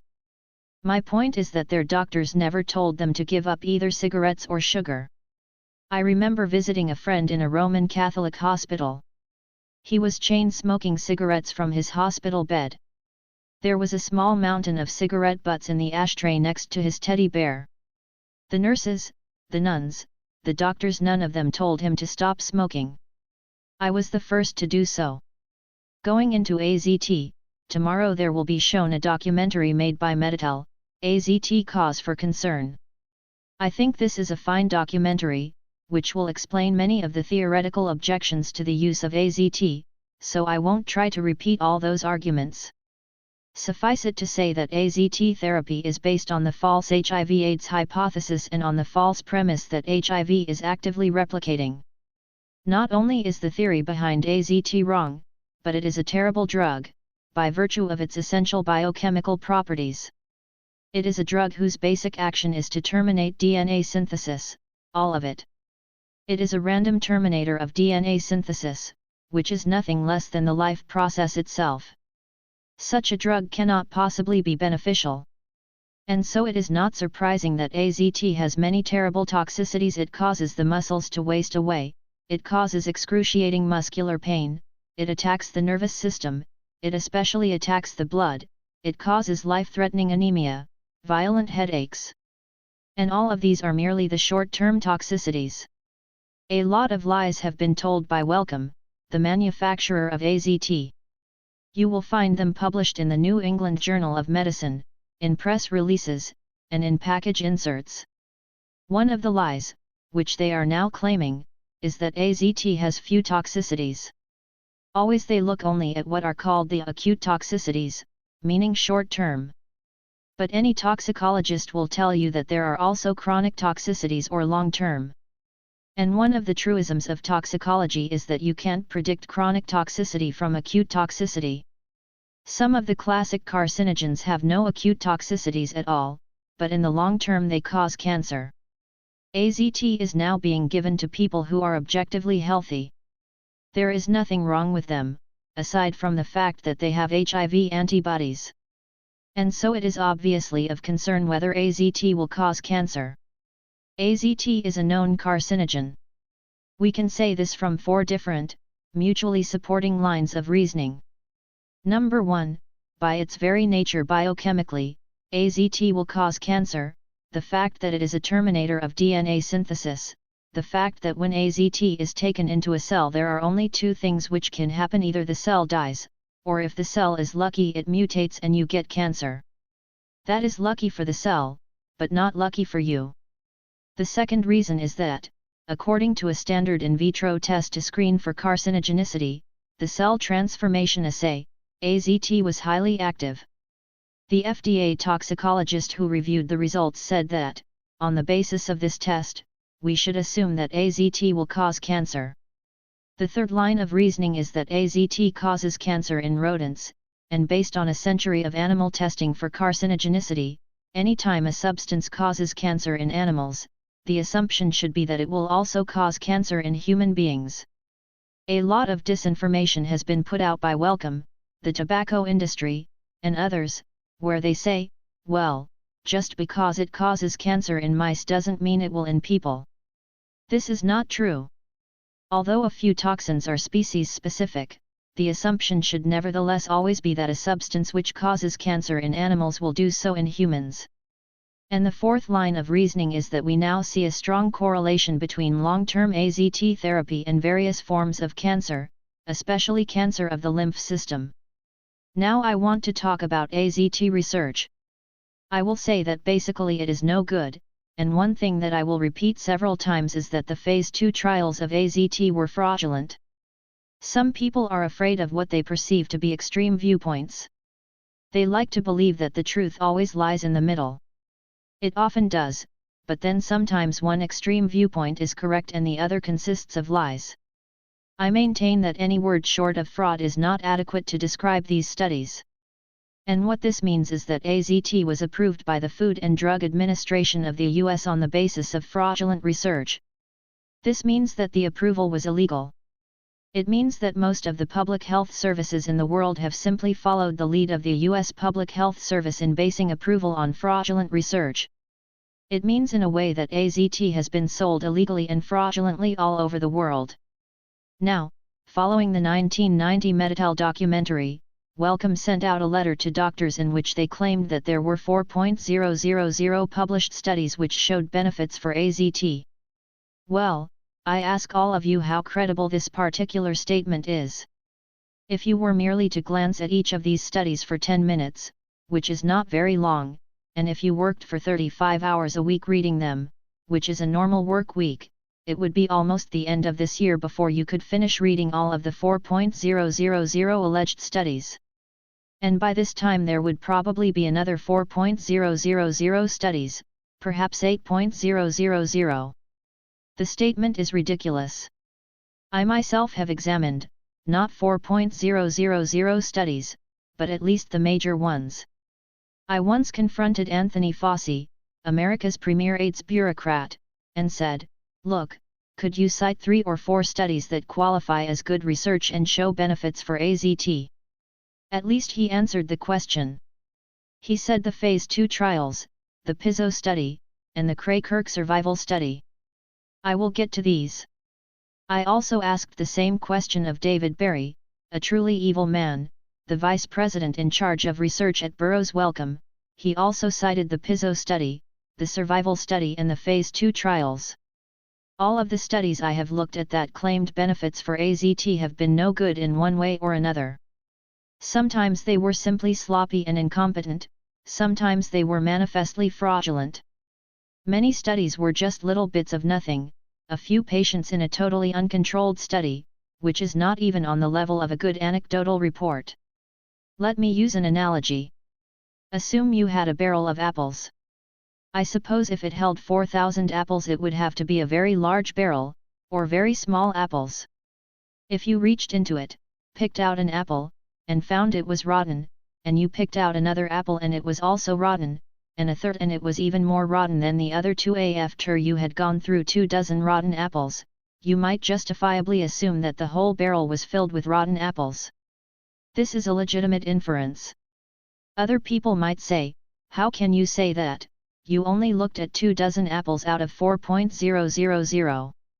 Maybe somewhere in the middle of the barrel or the bottom of the barrel there are good, fresh apples. I personally don't wish to think this, and in fact there are forms of statistics, sequential analysis, which deal with this particular problem. At a certain point you decide that the apples are all rotten. I'll get to the phase 2 study in a moment, because I want to go into my allegations of fraud. I'm not expressing my personal opinion when I say they were fraudulent, it is my professional opinion, meaning that not a single one of my colleagues who had the information I have, which includes FDA documents released under the Freedom of Information Act, would disagree with me. The phase 2 study was done in 1986, and on the basis of it AZT was approved in 1987. First, let's consider the survival study, whose principal investigator was Terry Kramer, an employee of Burroughs Wellcome. Terry Kramer et al., Survival Experience Among Patients with AIDS Receiving Zidovudine AZT, Journal of the American Medical Association, November 25, 1988. The 5th chapter of my book deals with this study in some detail. I attempted to speak to Terry Kramer, who made it clear that she was not allowed to speak to me, and instead I spoke to a Burroughs Wellcome public relations woman. In this study, in which the investigators were attempting to track the survival of about 4,000 patients, they managed to lose 1,120 patients, more than a quarter of the sample. They had not the slightest idea if these 1,120 patients were still taking AZT, if they were alive or dead, or anything whatever about them. This is absolutely flabbergasting incompetence, almost beyond the pale of imagination. Yet when they wrote their report, Kramer et al. Covered up the fact that they had lost these people. They quietly admitted it in the middle of their report, but not in the abstract at the beginning or the conclusion at the end. In the abstract and the conclusion sections they presented a guess, statistical estimate, of theirs as though it were a real percent. This is a type of fraud, a form of lying. If you make an estimate, you call it an estimate. If you present a percent, that means it is a hard figure based on real data, not just a guess. I would comment here that medical reporters and AIDS activists often cite scientific studies, and yet most of the things published in medical journals are not good research. Most of these people simply look at the abstract at the beginning of the report or the discussion at the end, and then parrot the generalizations they find there. Very few people understand what it means to design, to execute, and to analyze a study, and so they can only read research reports uncritically. Another study, which according to both Fossey and Berry demonstrated benefits for AZT, is a total joke. Philip Pizzo et al., Effect of Continuous Intravenous Infusion of Zidovudine, AZT, in Children with Symptomatic HIV Infection, New England Journal of Medicine, October 6, 1988. Philip Pizzo studied 21 children given AZT. He claimed that giving them AZT boosted their IQs by 15 points, which would be one standard deviation. Despite the fact that 5 of the children died, in a very short time, Pizzo concluded, on the basis of neurodevelopmental improvements, meaning IQ scores allegedly went up, that even newborn babies should be given AZT. I'm not making this up. Believe me, I'm not. How could you satirize anything so foolish? Anyone who has the slightest grasp of the theory and practice of IQ testing knows that in no way could giving a drug to people make their IQs go up by 15 points. Another study, which has been used recently to claim benefits for AZT, was conducted by Paul Valberting. Paul Valberting et al., Zidovudine in Asymptomatic Human Immunodeficiency Virus Infection, New England Journal of Medicine, April 5, 1990. In this study AZT was given to people who were asymptomatic. The alleged findings were used by the FDA to justify prescribing AZT for healthy people who are HIV positive. This is wretched research, and I'm grateful to Robert Larhoven for giving me the preliminary report on it, which indicates even more fully the ignorance of these people. Paul Valberting has admitted publicly that the Protocol 019 study became unblinded. Therefore it was invalid. It was designed and supposed to be a double-blind, placebo-controlled study, and in a completely cavalier way Paul Valberting admitted it was not. When you write a report, and I have written I suppose a couple of hundred research reports, you want to be very clear. You want to write your report so clearly that even a businessman could understand it. Even the chief executive officer. Because if they don't, if it goes to the chief executive officer and he can't understand it, he will be angry and go to the market research department and say, "What does this mean?" And if they can't explain it, they will come to me and say, "How dare you write something that our chief executive officer could not understand?" Well, I read Valberting's report several times, and it made no sense at all to me, or to anyone else I know who read it. People like Valberting are incredibly ignorant. The preliminary report showed their attempts to make questionnaires. This is one of the ways that those of us who are research professionals recognize in other professionals the ability to make a good questionnaire. Now, there isn't only one way to do it. We have many different styles. But we can certainly recognize someone who has no idea whatever how to go about designing a recording form or questionnaire. Their attempts were pathetic. Another way that we recognize other research professionals are through tables. Statistical tables. In study after study, and certainly in the Valberting study, the tables make absolutely no sense. But a good table must make sense. It must have everything there that you need to understand it. In 1987 I talked to Margaret Fiskell, that silly woman who is now regarded as an expert on AIDS. I had to tell her what the word replicate meant in English, which is something that anyone who has studied about science ought to know, that you try to design a study and describe it so well, that someone else could come along later, replicate the study, and get similar results. Fiskell could not explain the tables that appeared in her own study with her own name on it. This is insane. In every study that I have ever written, I could explain the tables because I made them myself. But Fiskell couldn't. All she could do was whine that I should call Burroughs welcome, and maybe they could tell me what the tables meant. Another thing which become quite clear is that the AIDS experts do not understand statistics. In the beginning of Valberting's preliminary report is a faulty formulation of the study design hypothesis. Among other things, Valberting and his accomplices believed that it is correct to use a one-tailed t-test in evaluating the efficacy of drug versus placebo. Truly mind-boggling ignorance. A study where you test a drug against a placebo is a classic textbook case where you must use a two-tailed t-test. The reason is quite simple. In refuting the null hypothesis, there is not only the possibility that the drug may not be better than the placebo, but also the possibility that the placebo may be better than the drug. And finally, in a good report, even if it is very brief, a methodology section should clearly explain what was done. Their methodology sections make no sense whatever. These people obviously have no idea what a good report should be. They will ramble on, paragraph after paragraph, words, numbers,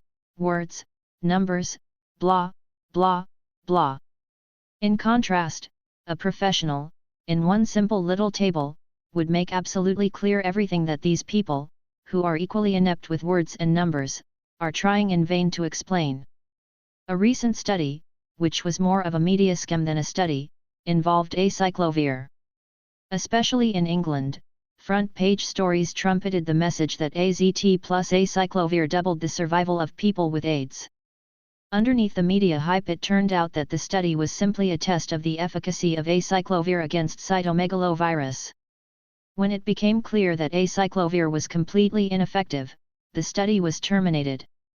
But then a cunning person looked at the data and came up with the mad notion that somehow the combination of AZT and acyclovir was efficacious. Wellcome ran to the media with the story, and suddenly people thought there was a new miracle combination.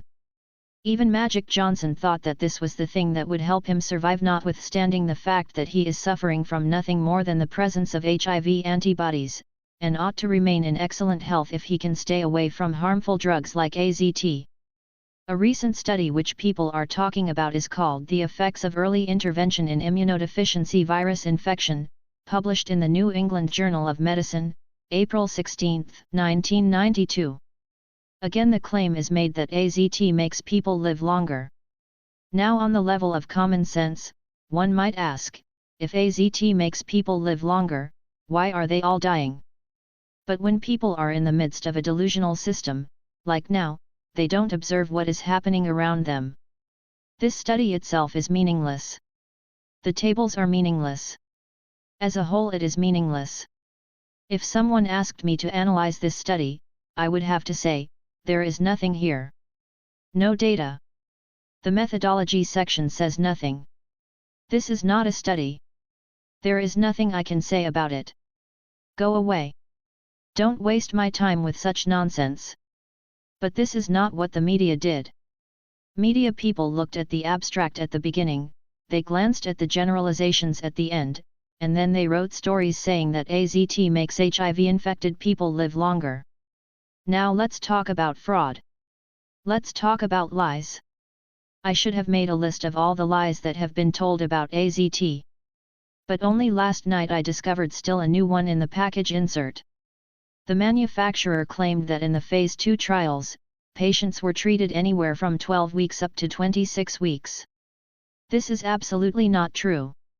The study was designed so each patient was supposed to be treated for 24 weeks, but it was prematurely terminated for specious reasons.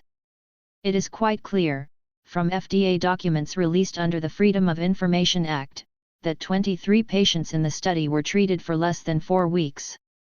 Therefore, the statement that all patients were treated from 12 to 26 weeks is an out-and-out lie. And there are many such lies. I have stated in print since 1987 that the Phase 2 AZT trials were fraudulent. And this is still the most important study of AZT, because it was the basis of the drug's approval. People will say, why you do always harp on this one study when there are 3,999 other studies? And I would have to say, this is the main one, this is where the drug was approved. Now, fraud in drug testing is an old story. It was a major achievement in the US to achieve regulation of patent medicines. In the 19th century there was a situation of total anarchy. Anything could be sold, including deadly poisons, and many people died from the patent medicines of that time. But as soon as there were any government regulatory agencies, immediately they were taken over by the industries they were intended to regulate. This is true of the Environmental Protection Agency and the manufacturers of pesticides, it is true of the Food and Drug Administration and the pharmaceutical companies. Some classic exposes have been done on this topic, one by Morton Mintz in 1960, called The Therapeutic Nightmare, one by Ralph Nader Group and Jim Turner in 1970, called The Chemical Feast. Both books document many cases where extremely dangerous drugs were approved on the basis of fraudulent research and illegal collusion between members of the FDA and the drug companies. I won't go into all of the things I found wrong with the Phase 2 study. They are described in my book, except to say that I call it fraudulent because the investigators deliberately used data that they knew were false. This is it. No honest and reputable researcher would ever knowingly use bad data. From the FDA documents released under the Freedom of Information Act, I also learned that the rules of the game, the so-called protocols, were violated right and left.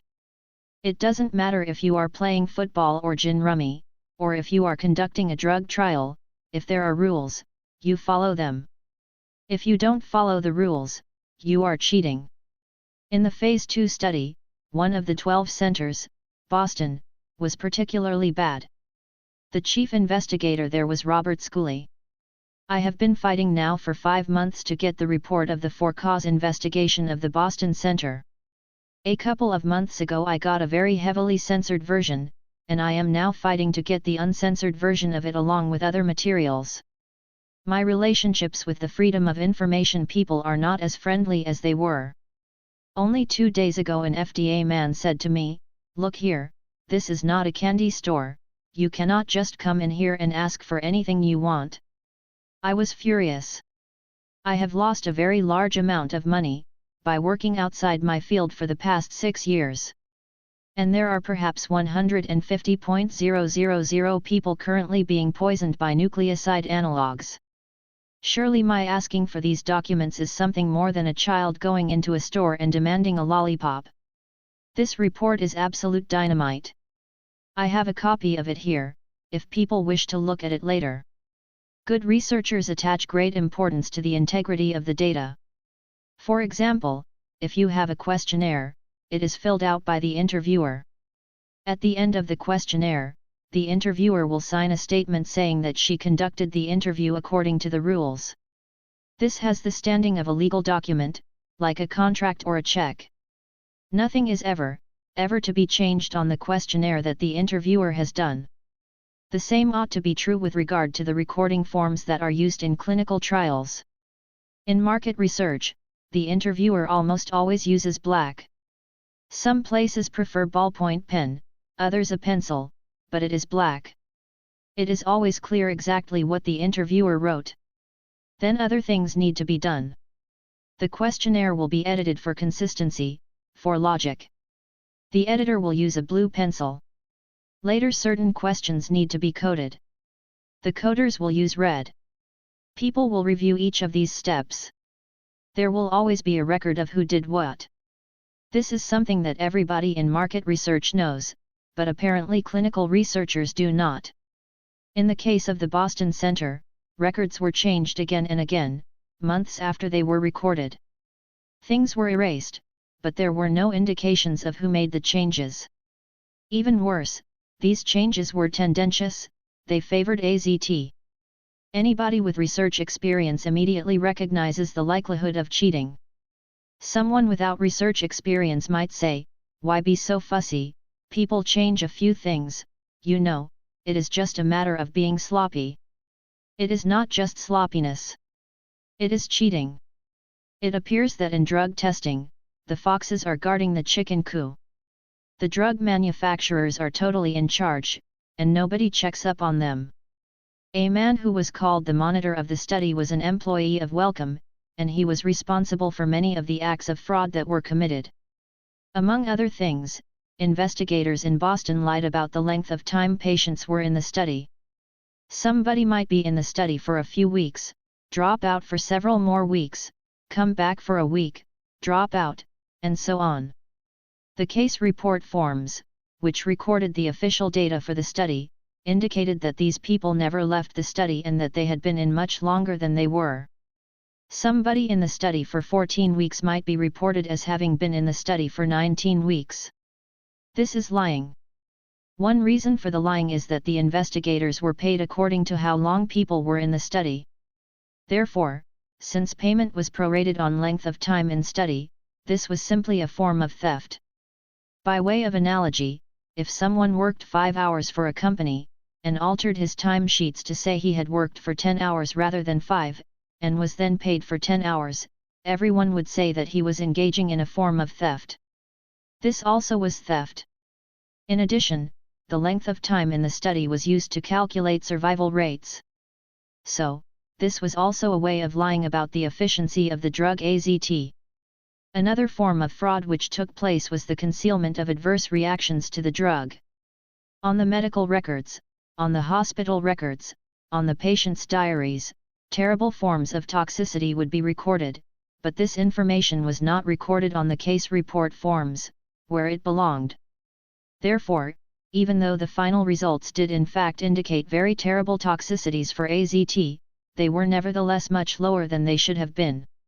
It becomes absolutely clear from these documents that the doctors all knew who was getting what. The double-blind study was completely unblinded in practice. The investigators made no attempt even to pretend it was blinded. And then, there were the violations of protocols, which I mentioned.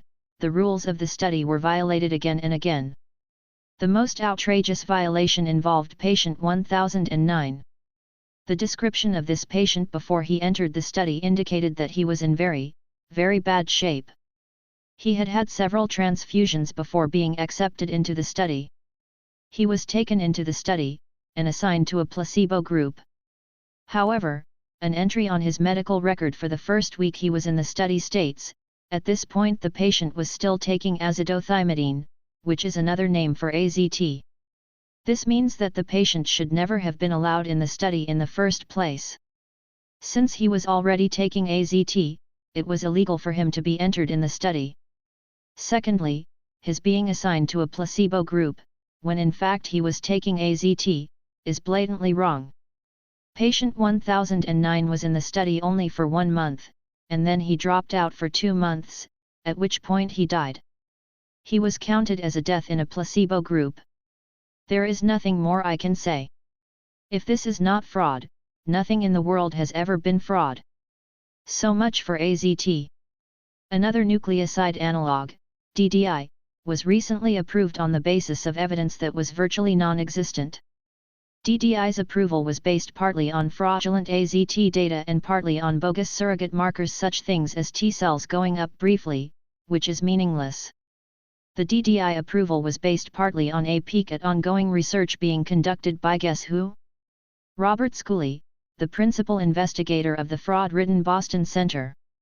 That is how DDI was approved. At this point the situation is very grave.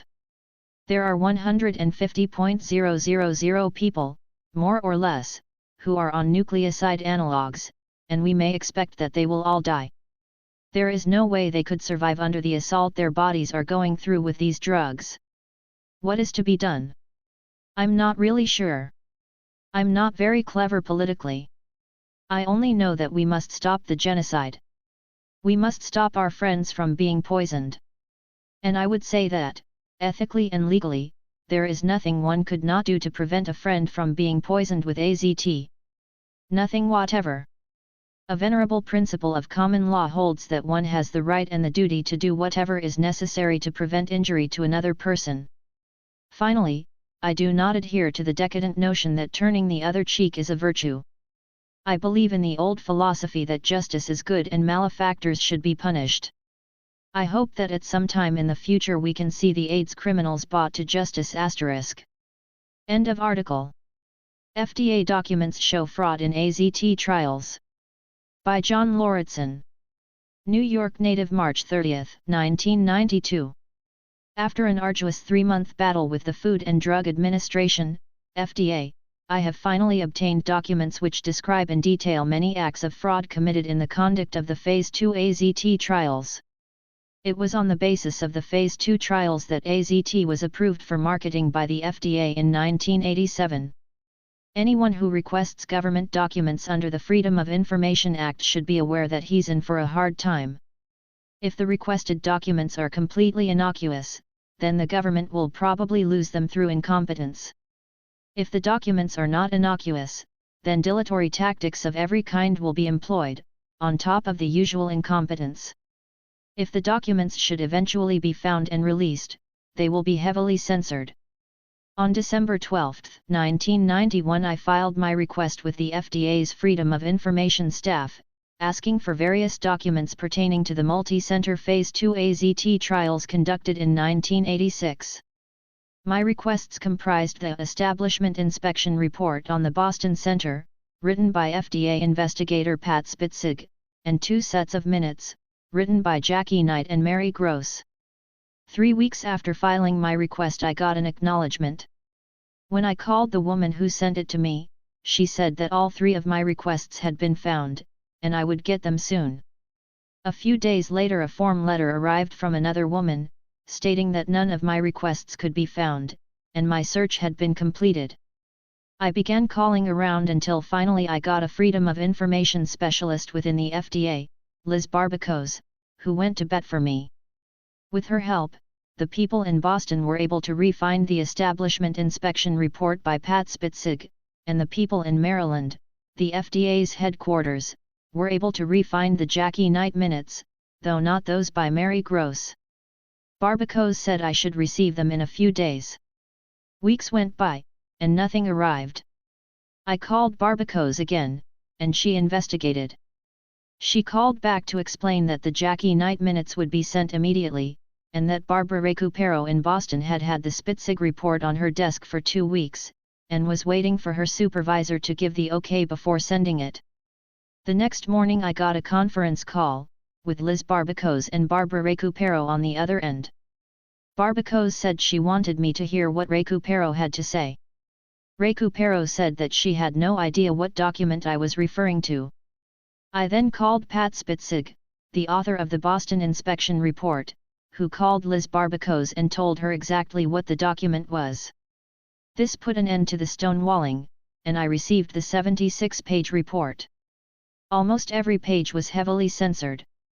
Obviously my difficulty in obtaining the document had nothing to do with problems in finding it. They knew where it was all the time. Rather, the difficulty derived from the FDA's unwillingness to let the document see the light of day, and the various censorship decisions that needed to be made once they realized that further stonewalling would be counterproductive. The Mary Gross minutes are another story. On the first 4 times I called her, she was always away from her desk, and my calls were not returned. On the 5th try I finally got her, and expressed my disbelief that she should be unable to find her own minutes of a very important meeting.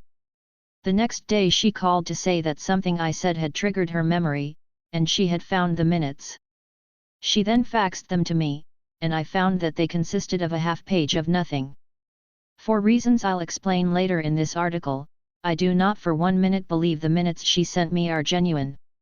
Indeed, I regard the phony minutes I received as one more form of censorship, one more way the FDA has of circumventing the spirit and the letter of the Freedom of Information Act. Background: the fraudulent Phase 2 trials. A bit of background is in order. In the approval process for a new drug, the most important tests are the Phase 2 trials, which are supposed to determine whether or not the new drug is safe and effective. The Phase I trials are concerned solely with toxicity, whether or not it is possible to administer the drug to human beings, and if so, to estimate what a proper dose might be. The Phase 2 AZT trials were conducted in 1986, in 12 centers around the country. They were designed as a double-blind, placebo-controlled study, though in practice they were nothing of the kind. The Phase 2 AZT trials were prematurely terminated in the fall of 1986, owing to what appeared to be a spectacular difference in death rates between the AZT and the placebo group. Allegedly only 1 person in the AZT group died, as compared to 19 in the placebo group. The trials were terminated for ethical reasons, so that everyone in the study would have the opportunity to take the life-extending wonder drug. As I have argued repeatedly since 1987, these mortality data cannot possibly be correct. Not only are they in conflict with mortality data from other AZT studies, but from the standpoint of common sense, one cannot expect dramatic health benefits from a drug that is only injurious to health. On the basis of hundreds of pages of FDA documents that were released under the Freedom of Information Act, I wrote an analysis of the Phase 2 trials in 1987, concluding that the study was not only appallingly sloppy, but manifestly fraudulent. 1. For my accusation of fraud, which I, as the son of a lawyer, do not make lightly, I relied on the fact that the investigators had deliberately used bad data, and that they had covered up the premature unblinding of the study. The Phase 2 trials are still relevant today, even though they took place 6 years ago. Since these fraudulent trials were the basis for the FDA's approval of AZT for marketing, the approval itself was improper and illegal. Consequently, AZT is being marketed illegally at this very moment. A document written by Ellen Cooper, the FDA medical officer who reviewed the new drug application for AZT, indicated that many serious violations of the protocols of the study had occurred in all of the centers. 2. Since protocols represent the rules of the game, so to speak, to violate them constitutes cheating. The Boston Center, whose principal investigator was Robert Schooley, was especially bad. It was so bad that an FDA investigator recommended that all data from the Boston Center be excluded from the analysis of the multi-center trial. 3. A series of FDA meetings were held in order to decide what to do about the numerous violations of protocol, and in particular, about the delinquent Boston Center. The decision was made to exclude nothing, to throw in all of the garbage along with the good data. The rationale for this appalling decision was twofold. 1. If all of the patients with protocol violations were excluded, there would be almost nobody left in the study, and 2. Including the bad data didn't really change the results very much. Needless to say, these are the excuses of crooks and idiots. No ethical scientist would ever knowingly use bad data. Period. This, then, is the background for my keen interest in obtaining the Establishment Inspection Report on the Boston Center. After 9 years of research and writing on AIDS, from a dissident standpoint, I'm not easily shocked anymore. But this report succeeded in making my mind reel, from time to time, as it described innumerable, brazen acts of fraud committed by the investigators in the conduct of the trial. Even more shocking is the fact that the FDA, at the very highest level, chose to excuse and cover up these acts of fraud. For the rest of this article, I'll describe the crimes and blunders that were committed in Boston in 1986. The delinquent Boston Center. In October and November 1986, FDA Inspector Patricia Spitzig made a for-cause inspection of the Massachusetts General Hospital Clinical Center, which was used in the Phase 2 multi-center AZT trials. Her findings are contained in her 76-page Establishment Inspection Report, EIR. The principal investigator at this center was Robert Schooley, MD, who was assisted by CO investigator Martin Hirsch, MD, Drive, no first name cited, Ho, and Terry Flynn, research nurse. The monitor, the man who appeared to be calling the shots, was Ron Beitman, an employee of Burroughs Wellcome, the manufacturer of AZT. Although the censors attempted to prevent me from knowing Beitman's name, they slipped up a couple of times. In recent scandals involving the FDA's acceptance of fraudulent data on silicone breast implants and the drugs Halcion and Versed, it was disclosed that the FDA basically works on the honor system. 4. Drug manufacturers do their tests, all by themselves, and then present their data to the FDA, who assumes that everything was done honestly and competently. The FDA has no subpoena power, so even if it found something fishy, it would be unable to investigate any further. And even if acts of fraud should be clearly documented, as they were in the Boston case, it is still likely that the FDA would cover them up. The record-keeping at the Boston Center was incredibly sloppy. Often there are no indications of when, by whom, or why entries had been made, erased, or changed. The monitor, Ron Beitman, appears to have taken the lead in most of the misdeeds that were committed, though this by no means absolves Schooley, Hirsch, Ho, and Flynn from culpability. Certainly Schooley, as principal investigator, ought to have known what was happening. And CO investigator Martin Hirsch had previously gotten in trouble over a drug trial. Dr. Schooley has not been inspected previously, Dr. Hirsch has, in 1979, covering an interferon study. That EIR revealed errors in the protocol, no notification of the IRB protocol changes or other study medications used, subjects were given each other's drugs, and some of the label color was visible, thereby breaking the code. 5. Among others, Spitzig found the following forms of improprieties in the Boston Center. The current EI revealed numerous deviations, many of them similar to those cited above in the 1979 EI. The observations listed on the FD 483 included, deaths, 2, so far, and adverse reactions have not been reported to the IRB, undocumented protocol deviations including, concomitant meds, subjects not meeting entrance criteria admitted, 2, tests not performed as frequently as required by the protocol, adverse reactions not reported as such on case report forms, CRFs. There were changes made on photocopied CRFs usually with no explanation, date, or initials, significant observations were not addressed on CRFs by clinical investigator, some raw records could not be located and were explained to have been discarded. Accountability of the study medication is inadequate, 87 bottles/containers shipped cannot be accounted for, pharmacy kept the inventory and it does not correlate with shipping records. Study medication returned by subjects was not counted, stored properly, or signed off by the clinical investigator. 6. In addition, Spitzig found that Schooley and his accomplices frequently indicated on case report forms that patients were in the study much longer than they really were. Amazingly, Spitzig missed the single most serious act of fraud, apparently because she was unaware that AZT is the abbreviation for the full chemical name of the drug, azithromycin. Patient number 1009, who was already taking AZT, was illegally entered in the study as a placebo patient. After being in the study for only 4 weeks, he dropped out. When he died 2 months later, he was counted as a death in the placebo group. More about this later. It should be explained that the case report forms, CRFs, were the official recording forms for the study.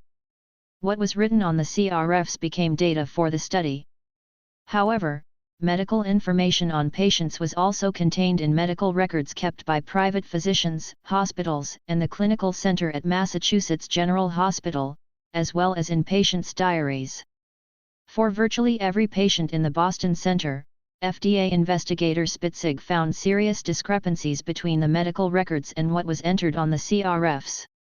A note about censorship: virtually every page of the report I received was covered with black splotches. The censors attempted to prevent me from even knowing what the name of the study was, or that it concerned AIDS and ARC patients, or that it was testing the drug AZT. There can be no legal justification for this kind of censorship, and it is clearly in violation of the principles of the Freedom of Information Act.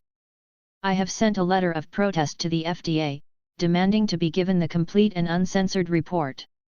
I shall now describe, by category, the major violations that were uncovered by Spitzig in her investigation of the Boston Center.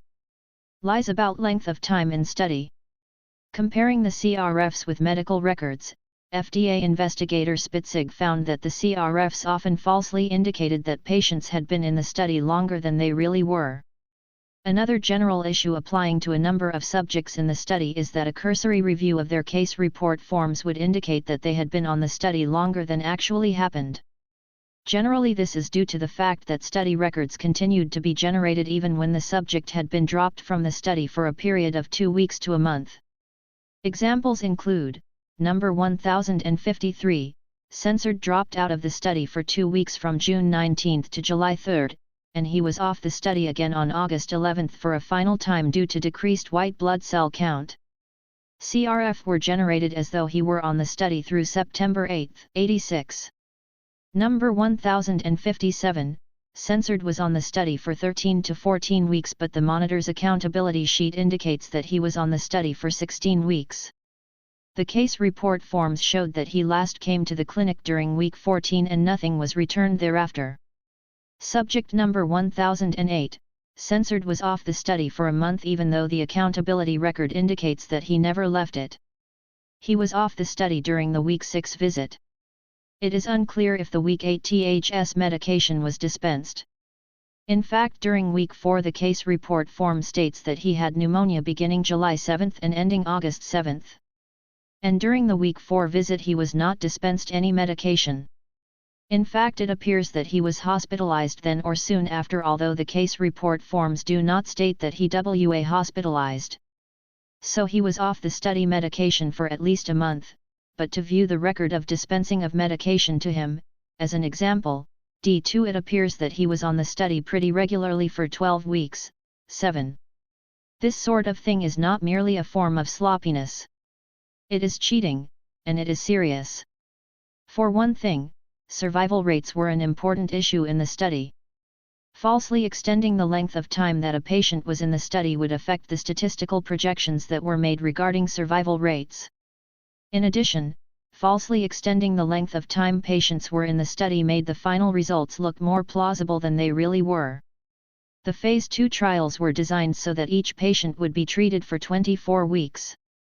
In practice, when the study was prematurely terminated, some patients had been treated for only 3 or 4 weeks, and arcane statistical projection techniques were used to compensate for this violation of the study design.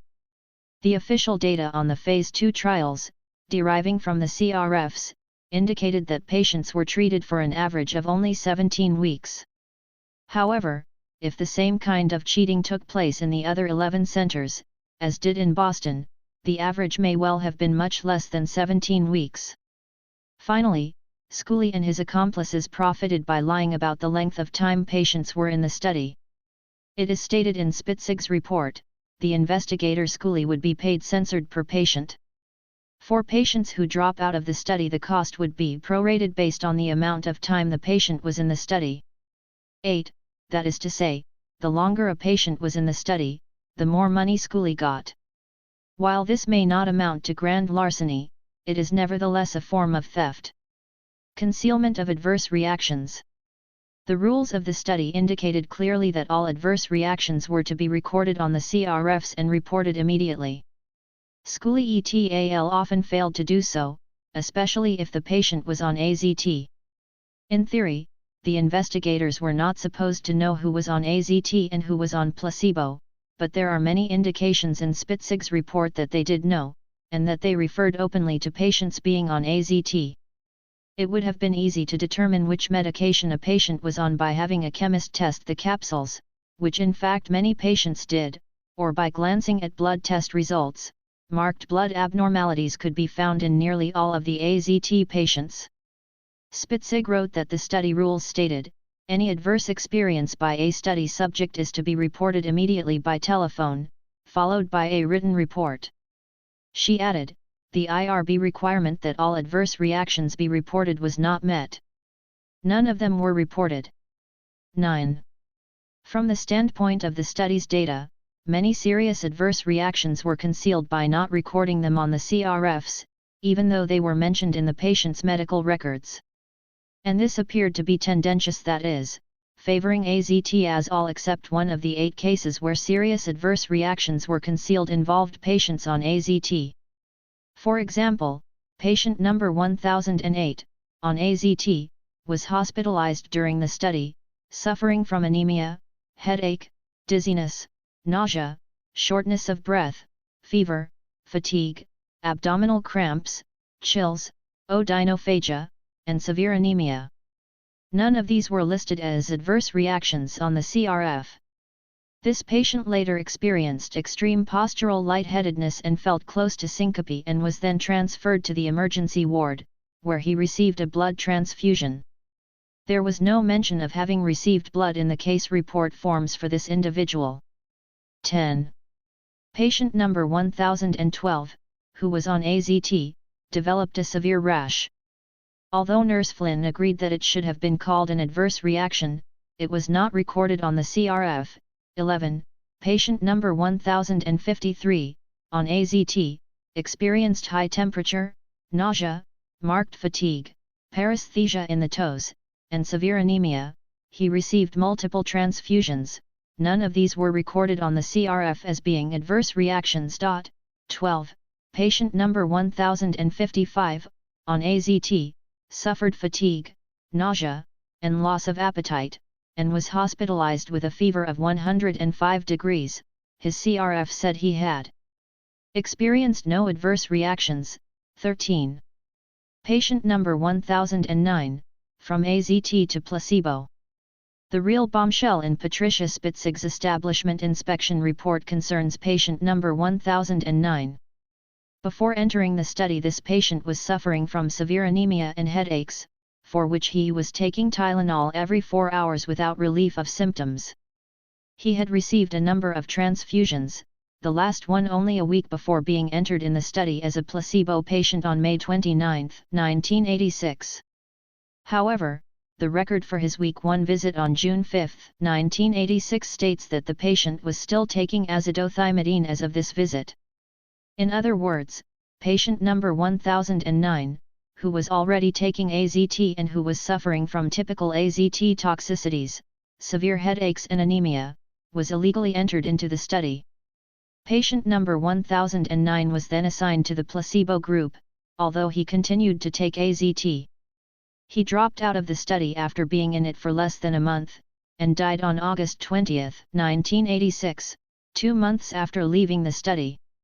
He was then counted as a death in the placebo group, 14. Further comment would be superfluous. If this is not fraud, the word has no meaning. Disappearing test product. Drug accountability was a major problem at the Boston Center. The test products were not recorded, counted, or stored properly. Some records, such as the running inventory kept by the pharmacy, were destroyed. After trying valiantly to make sense out of total chaos, FDA investigator Patricia Spitzig gave up, and stated, "It is not possible from these records to compare the test article usage against the amount shipped to the CI, and as compared to the amount returned to the sponsor." FD 483, number 9, in fact, the number of bottles, or amount of capsules, used or unaccounted for varies with the system checked, 15. It was apparent, at any rate, that a lot of product was missing. Comparing the number of bottles shipped to the number that were recorded as received by the pharmacy, Spitzig found that 87 bottles were missing. Some of the product was undoubtedly stolen, the code broken, and the AZT sold on the black market where, as one of the most expensive medications of all time, it was probably worth its weight in gold. Spitzig states. Exhibit C-15 is a July 22, 1986 letter from Censored saying that some of the study drug, Censored, had been purchased on the street. Clemens asked them to be sure that the study medications be kept under a double lock system. 16. As a consequence of the sloppiness with which the test medications were handled, for 2 weeks patients number 1056 and number 1057 received each other's medication. Patient number 1056, assigned to placebo, received AZT for 2 weeks, and patient number 1057, assigned to AZT, received placebo for 2 weeks. This is not mentioned on their CRFs, 17. There may have been some funny business regarding the labels of the study medications, but the Burroughs Wellcome Monitor, Ron Beitman, prevented inquiry in this direction. It was not possible to review the label of the study medication since we were told the monitor had picked up all the empty and full bottles the week before we arrived and he had subsequently destroyed them all since. XH6 is a copy of what the label would have looked like according to our Censored. A 7-digit code was written on 2 records and crossed out but not explained, 1003 an AZT patient and 1005 a placebo patient. T. Flynn explained it may be a product code. On 1003 CRF, P82, the code was 1017401, on 1005 CRF, P199, WK6, the number is 1118401. 18. Violations of protocol. Investigator Spitzig listed numerous violations of protocol for every patient in the Boston Center, and it would be tedious to go into them all. In general, tests were not performed that should have been, ineligible patients were entered into the study, records were kept badly, and patients took many concomitant medications. In a drug trial, it is obviously important to avoid confounding the results by allowing patients to take drugs other than the study medications. This is the rationale for study protocols forbidding the use of particular drugs. Spitzig made the following observation regarding the Boston Center. Other deviations from the protocol included undocumented approval by the sponsor for concurrent medication used for 11 subjects. Deviations from the protocol were allegedly approved per Telkins. These calls were not documented, or noted in the case report forms. These deviations from the protocols were not reported to the IRB. 19. Patients in the study took the following drugs in addition to their test medications: cefadroxil, erythromycin, acyclovir, Wacamil, ranitidine, Zantac, hydrocortisone cream, topical, Benadryl, Dilantin, Stelazine, Xanax, Halcion, Colace, Compazine, Tylenol, Lomotil, Excedrin, Keflex, streptomycin, INH, isoniazid, ethambutol, pyridoxine, and lithium.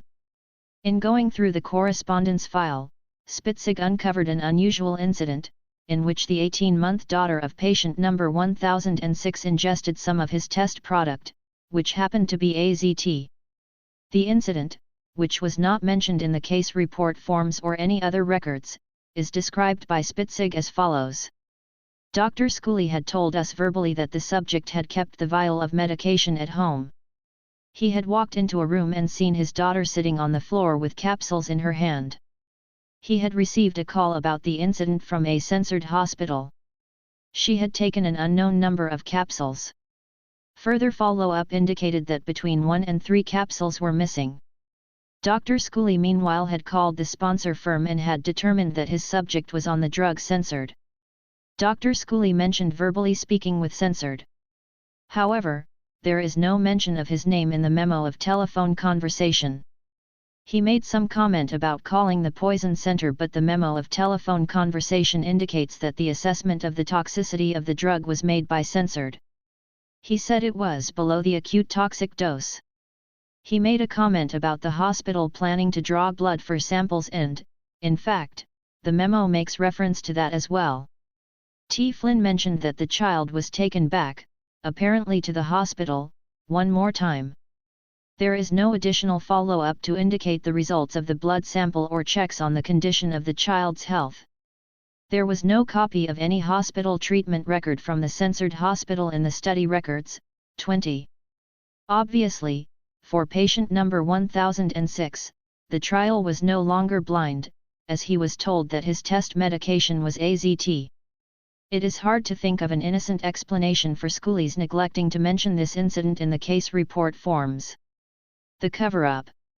On January 30, 1987, an in-house FDA meeting was held to consider whether or not to exclude the data from the Boston Center, Robert Schooley, PI, from the analysis of the AZT multi-center trial. 21. For some reason Patricia Spitzig was not present at the meeting. The meeting was not just a whitewash, it was a total farce. The 8 MDs and 3 PhDs present appeared to have not the slightest grasp of the techniques and ethical standards of professional research. Rather pathetically they posed the questions. 1. How did the conduct of the study at this center compare with the other centers, and 2. Did the recording and record-changing irregularities occur at the 2 other centers for which Mr. Beitman was clinical monitor? In other words, deplorable as the work at the Boston Center was, might it not be possible that the other centers were just as bad, or even worse? Mr. L.H., apparently a CO investigator with Patricia Spitzig, said he was unable to answer these questions, since written reports of the inspections have not been received. No consensus was reached on whether or not to drop out the Boston Center or drop out individual patients. It was finally decided that the situation would be presented to Dr. Young, Commissioner of the FDA, for his input. It was also agreed that a second meeting would be scheduled to discuss issues common to all the study centers, e.g. prophylactic medication for OIS, dose reductions and discontinuations not recorded on the CRFs, poor screening of patients, etc. 22. The second meeting was held on February 11, 1987. In addition to the FDA investigators and the people from the Boston Center, a number of big shots were present, including FDA Commissioner Frank Young and David Berry, Vice President in charge of research at Burroughs Wellcome. The alleged minutes of this meeting, as supplied me by Mary Gross, are as follows, in their entirety. A meeting was held to discuss FDA's investigation of Dr. Schooley's facilities. Dr. Young summarized the meeting by saying that it was clear from the inspection report that there were some problems in record-keeping in the study, and he impressed upon Dr. Schooley the importance of maintaining good records during these trials in order to help FDA inspectors verify clinical trial activities. However, these procedural discrepancies were judged not to have influenced the validity of the data or the ability to draw conclusions, and FDA will include Dr. Schooley's data in the overall analysis of the zidovudine multi-center trial. Dr. Young thanked everyone for attending the meeting, and Dr. Schooley expressed appreciation to FDA for the expeditious review given his data. 23. It is utterly inconceivable to me that these 3 brief and meaningless paragraphs could really be the minutes of such an important meeting. I do not believe these minutes are genuine for the following reasons: they are on FDA letterhead, whereas all other FDA minutes I have seen are on plain paper. The alleged minutes do not address the issues common to all the test centers, and the innocuousness of the document is at odds with the difficulties I had in obtaining it. I had to fight for 3 months to get these alleged minutes. If these are the real thing, then there would have been no need for stonewalling, and I could have been given them immediately. In 1989, Sidney Wolfe, director of the non-profit Public Citizen Health Research Group, charged that under Commissioner Frank Young, the FDA is implicitly inviting all of the industries it regulates to join in the lawlessness. 24. Young was later forced to resign, in disgrace over the generic drugs scandal and others. Conclusion. In England, Wellcome plc, the parent company of Burroughs Wellcome, recently made the claim that 4,000 studies demonstrated the benefits of AZT. Of course, this is pure bluff. If one devoted a mere 10 minutes to studying each of the 4,000 alleged studies, it would take him 667 hours to do so, or, assuming he worked for 12 hours a day, a total of 56 days. In fact, the Phase 2 trials remain the most single important test of AZT. They were the main basis for the drug's approval by the FDA. They are still cited as proving that AZT extends life. They were one of the historical controls upon which approval of DDI was based, and they were fraudulent. Fraud in drug testing may be common, but it should not be tolerated. If there were justice in the world, the crooks in the FDA, NIAID, Burroughs Wellcome, and their accomplices in the medical profession would pay for their crimes. But it is more important now to save lives. Right now, well over 150,000 people are being poisoned. The nucleoside analogues, AZT, DDI, and DDC. Most of these are gay men. We must all help sound the toxin. We must stop the genocide. Asterisk. End of article. AIDS Criticism in Europe. By John Lauritsen. New York Native, June 15, 1992. The genie is out of the bottle in Europe, and the AIDS orthodoxies will never be the same following an alternate AIDS conference held in Amsterdam in mid-May. Beginning in April, major articles and an editorial in The Times and the Sunday Times of London ignited a controversy that brought the small conference into the spotlight of the world's media, except for the American media, which were conspicuously absent. Millions of people are now aware that important scientists, armed with powerful arguments, dispute the official dogma that AIDS is a single disease entity caused solely by a retrovirus called the human immunodeficiency virus, HIV.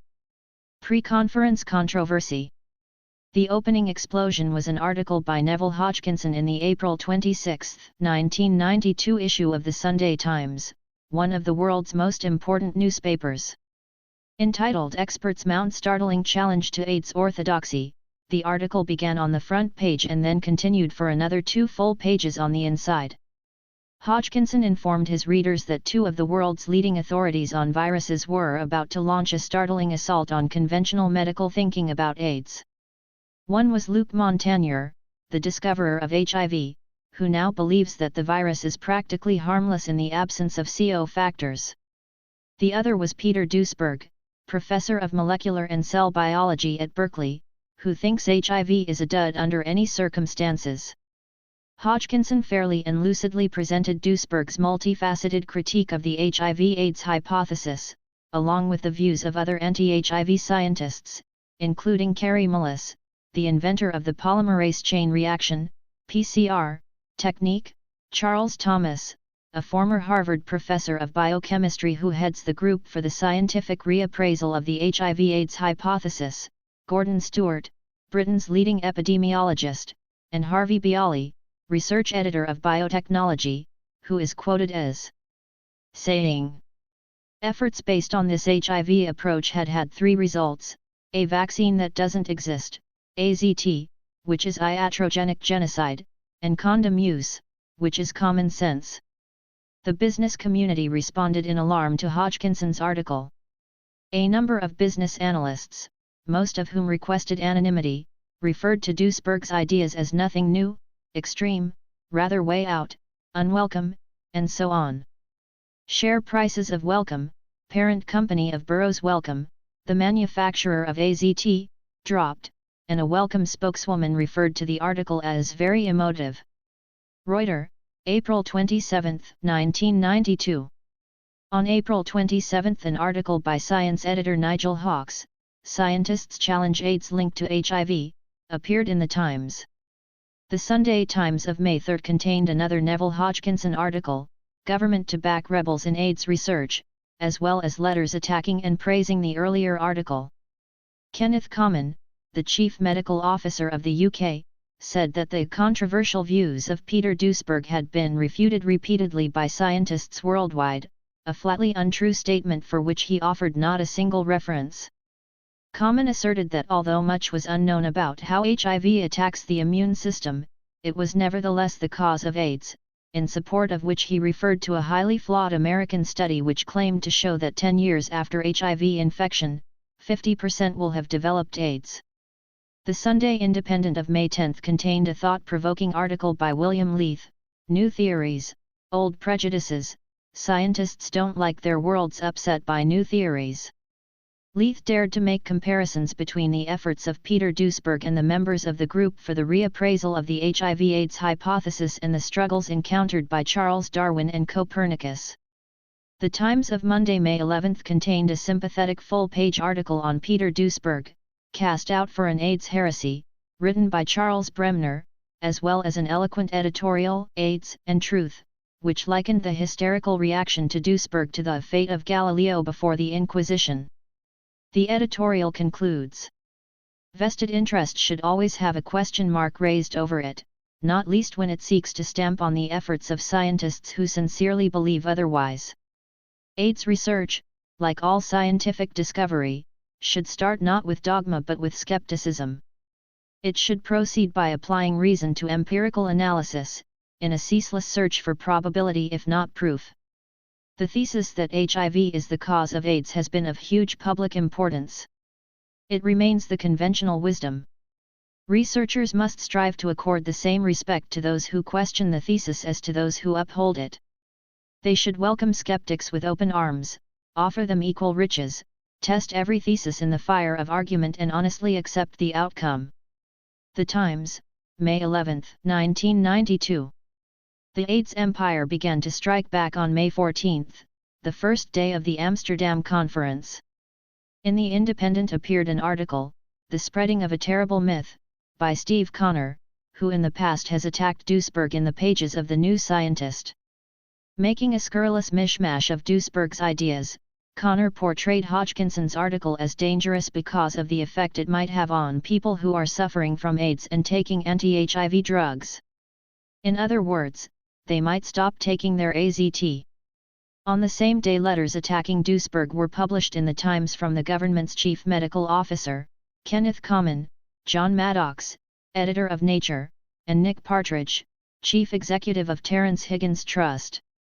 None of them offered more than inchoate indignation in support of the HIV/AIDS hypothesis. Common, for example, chose to argue by appealing to such things as overwhelming scientific consensus and the solid weight of current expert opinion. One wonders how solid the weight would be of yesterday's expert opinion, not to mention tomorrow's. With all this press coverage in England, censorship still prevailed in the United States. Despite several Reuters and United Press International dispatches, not a word appeared in the American press. The Amsterdam Conference. The International Symposium, AIDS, A Different View, took place in Amsterdam on the 14th through the 16th of May, in an old church that had once been used by a dissenting Protestant sect escaping persecution. It was made possible through substantial grants from public funds. The goal of the conference was to provide an exchange of ideas, as the first step towards developing a multi-causal approach to AIDS. Conference participants were asked to have respect for ideas different from their own, and to adopt a spirit of questioning. The world media were there in force, including German and Swiss television, CBC, Canadian, radio, The Times and the Sunday Times, The Lancet and Nature, Der Spiegel, and many independent journalists and filmmakers, including Coleman Jones of Toronto, Fritz Poppenberg of Berlin, and Joan Shenton and her Medital team of London. Conference participants came from the United States, Canada, South America, Australia, Africa, and every country in Europe. Michael Callan. The first day was devoted to presentations of 40 minutes, followed by brief discussion. Michael Callan, the world's best-known long-term survivor, said that he had never accepted the AIDS virus theory or the need for antiretroviral drugs. From his informal studies of other long-term survivors, Callan noted the following characteristics in common: they were feisty, independent thinkers, willing to question their doctors and if necessary fire them, they adopted more healthy ways of living, giving up recreational drugs, stopping smoking and eating more nutritional food, and they avoided toxic drugs like AZT. Some members of the audience, especially those who adopted a holistic approach to health, were dismayed by the fact that Callan was obviously not well and that he was highly dependent upon medication. At one point Callan held up a plastic sandwich bag filled with capsules, and said that he took 56 pills every day. After 10 years of surviving with AIDS, Callan has now been diagnosed with Kaposi's sarcoma, KS, of the lungs, for which the prognosis is not good. John Lauritsen. I was the second speaker, and talked about AZT. After mentioning my academic background, social sciences at Harvard, and my professional expertise, survey research, I put forward my view of AIDS, which I regard as a phony construct that postulates a single underlying cause for over 24 old and unrelated diseases. I proposed instead that different risk groups and different individuals may be getting sick in different ways and for different reasons. We should thoroughly investigate all of the health risks that impinge on them. I described the deadly acute, short-term, toxicities of AZT, which include severe anemia, muscle disease, violent headaches, and damage to the liver, kidneys, and nerves. The chronic, long-term, toxicities of AZT are unknown, but almost certainly will include cancer. I then described the major research used to claim benefits for AZT, asserting that in one way or another the studies were no good.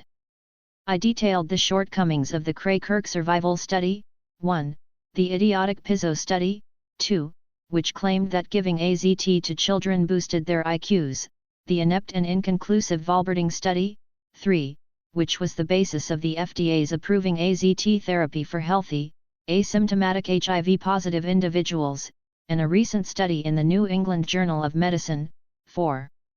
I then turned my big guns on the Phase 2 AZT trials, which were the basis for the FDA's precipitous approval of the drug in 1987.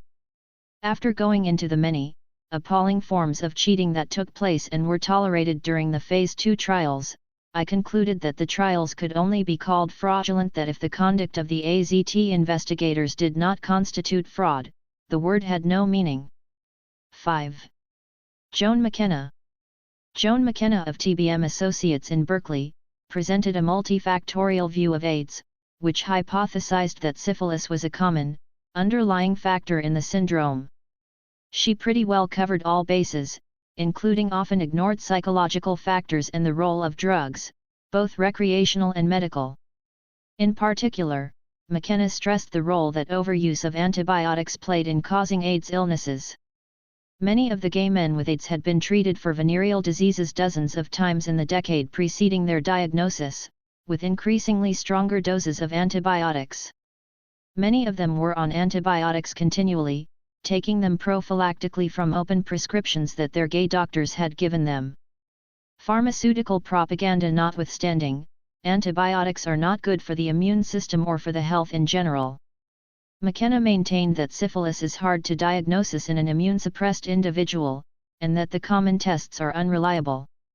Surely, though, it must be possible to present the syphilis-AIDS hypothesis in such a way that it could be either verified or falsified. I do not go all the way with the ideas of Karl Popper, but I do think that the syphilis-AIDS hypothesis could be tested, and it ought to be. Luc Montagnier. Much interest was aroused by the appearance at the conference of Luc Montagnier, the man who discovered HIV. 2 years earlier, at the International AIDS Conference in San Francisco, Montagnier had stated that the AIDS virus by itself couldn't do much of anything, and required CO factors. He believed that the necessary accomplice might be a mycoplasma, but he also admitted in questioning that the necessary CO factor might be a toxin. More recently, Montagnier has spoken of AIDS cases without HIV. There was speculation that Montagnier might finally have the guts to admit he'd been wrong, that HIV was not the cause of AIDS. This did not happen. Montagnier backpedaled and dithered around aimlessly. Although he asserted that HIV was necessary for AIDS, he did not address a single one of Duesberg's criticisms of the HIV/AIDS hypothesis. He asserted that AZT is beneficial, a possible consequence of his having recently taken a trip with expenses paid by Wellcome. Montagnier has become a millionaire thanks to HIV. He receives $100,000 a year from royalties on the HIV antibody test. Perhaps honor and honesty are too much to expect from him. Psychoneuroimmunology. One of the more interesting panels dealt with the role of psychological factors as causing AIDS illnesses. Hans-Willy Albonico, a medical doctor of Langnau, Switzerland, attacked the dogma that every HIV-positive individual will develop AIDS. He spoke of a science of medicine which is more and more inflicted with fear, a reprehensible state of affairs, since studies in psychoneuroimmunology have shown that fear itself can have an injurious effect on the immune system. In the clutch of AIDS, fear is so predominant that an HIV test alone, regardless of its result, can lead to a drop of the T4 lymphocytes. In Albonico's view, overcoming the HIV dogma is a necessary first step towards an effective medical practice regarding AIDS. The narrow-minded monocausal virus hypothesis of AIDS must be overcome in favor of a broader view which takes into consideration the complex individual personality of the patient in his/her relation to the world and environment. Jeffrey Leipart of San Diego has been working with PWAs since the beginning of 1982. As a trained health psychologist, he was interested from the start in the role of psychosocial factors in the onset and progression of AIDS, in particular, the role of sustained internal survival stress, SIS, a specific form of psychological stress that requires hypothalamic involvement and sustained arousal of the sympathetic branch of the autonomic nervous system. Leipart has come to believe that HIV has little or nothing to do with the development of AIDS, and that the important thing is to control the CO factors. Recovery from AIDS. Two of the panels, long-term surviving and non-toxic therapies, discussed how people can keep or regain their health following diagnoses of having AIDS or ARC, or being HIV positive. Michael Elner of Heal in New York emphasized the importance of liberating such people from the voodoo death threat that has been directed at them by the medical establishment. He used the analogy of a tribal witch doctor pointing a bone at a victim, who then obediently goes home to die. Cass Mann of Positively Healthy, PH, in London presented a many-sided approach to health. His organization was founded in 1987 in order to counter the death wish philosophy and anti-science agenda encoded by most of the other AIDS organizations in the UK. From its inception, PH has challenged the big three myths of AIDS. The first, that HIV is sufficient and necessary to cause AIDS; the second, that AZT, an anti-HIV treatment, prolongs life or improves survival; the third, that everyone diagnosed with HIV will go on to develop AIDS. All these myths PH has proven to be lies, as none of our 300+ members are taking AZT, and the vast majority are completely well and living full, normal, and healthy lives. Mann described how the success of PH eventually brought down the wrath of the pharmaceutical empires onto our heads, and resulted in a campaign against us of a ferocity, viciousness, and assassination unparalleled in the history of any AIDS organization in the world. However, PH survived, stronger than ever, despite a struggle which jeopardized the health of many of their members.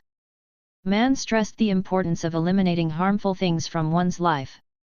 Specifically, people who are addicted to drugs, alcohol, or cigarettes must give them up. This is very difficult for someone to do as an individual, but much easier to do in a group.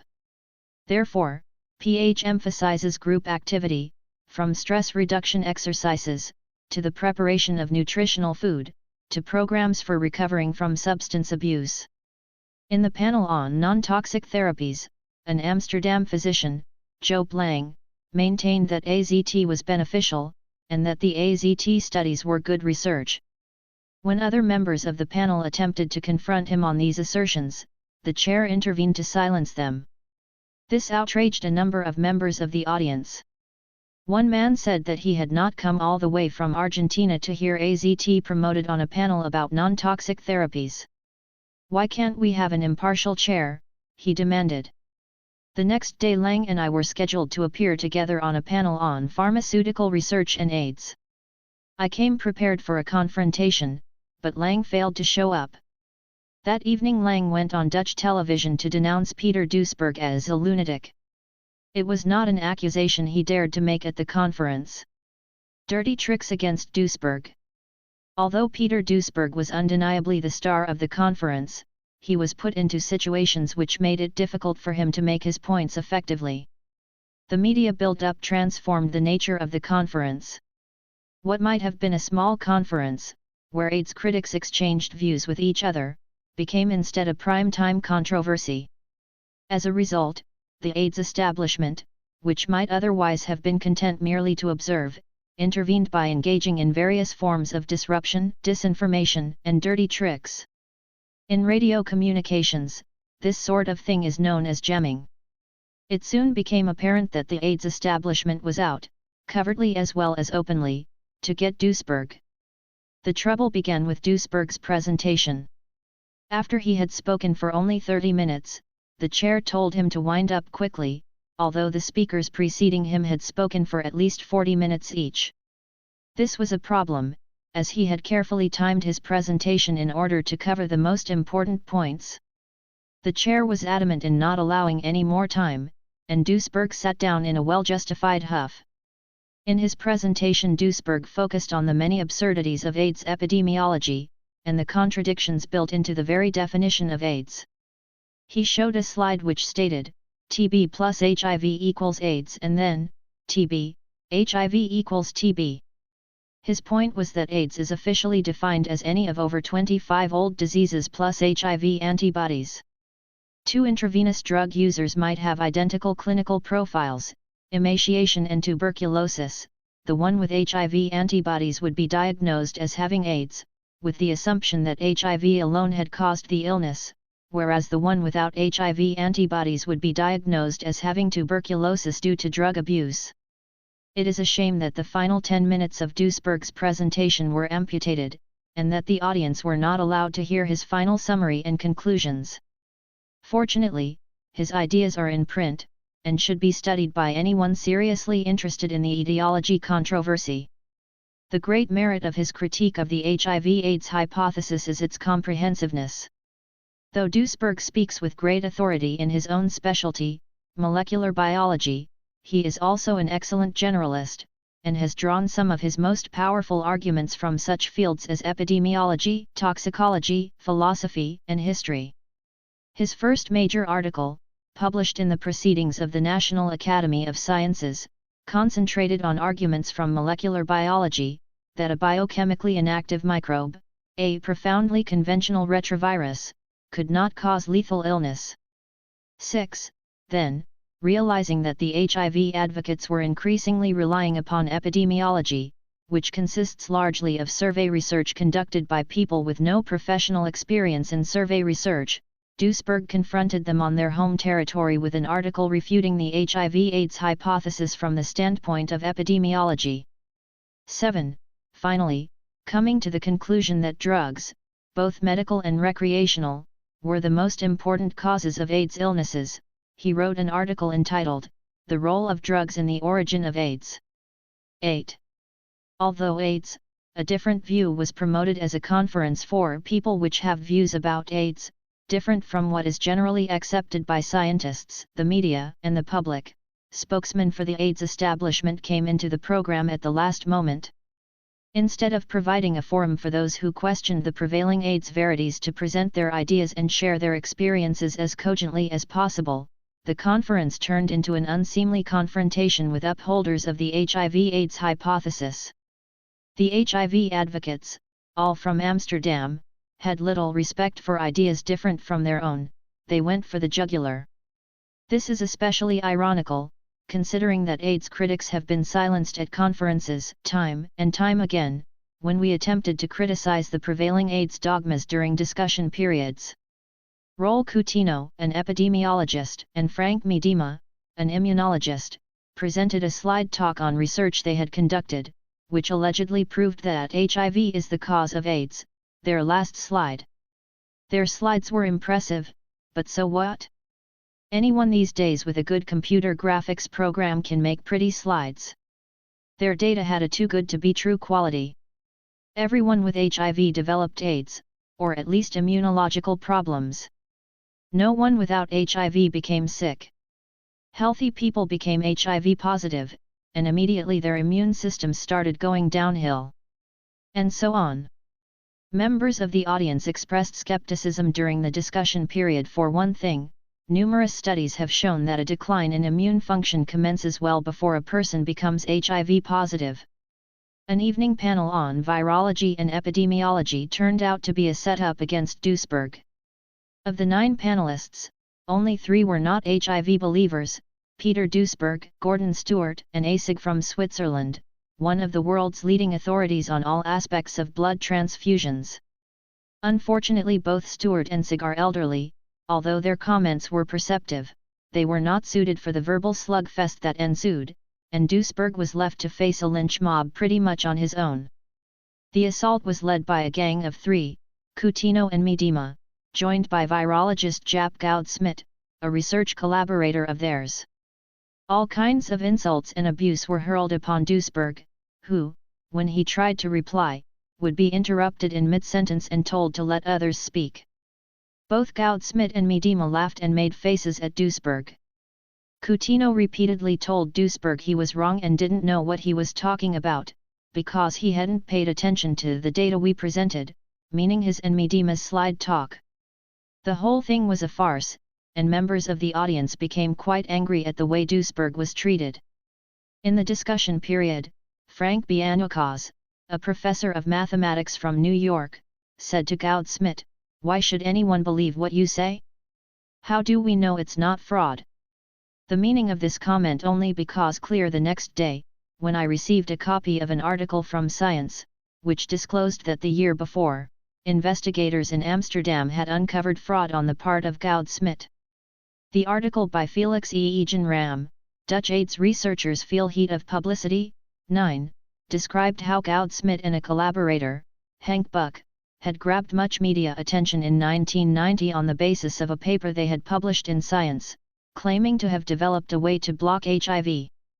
However, colleagues at the University of Amsterdam became skeptical, and a series of investigations were initiated.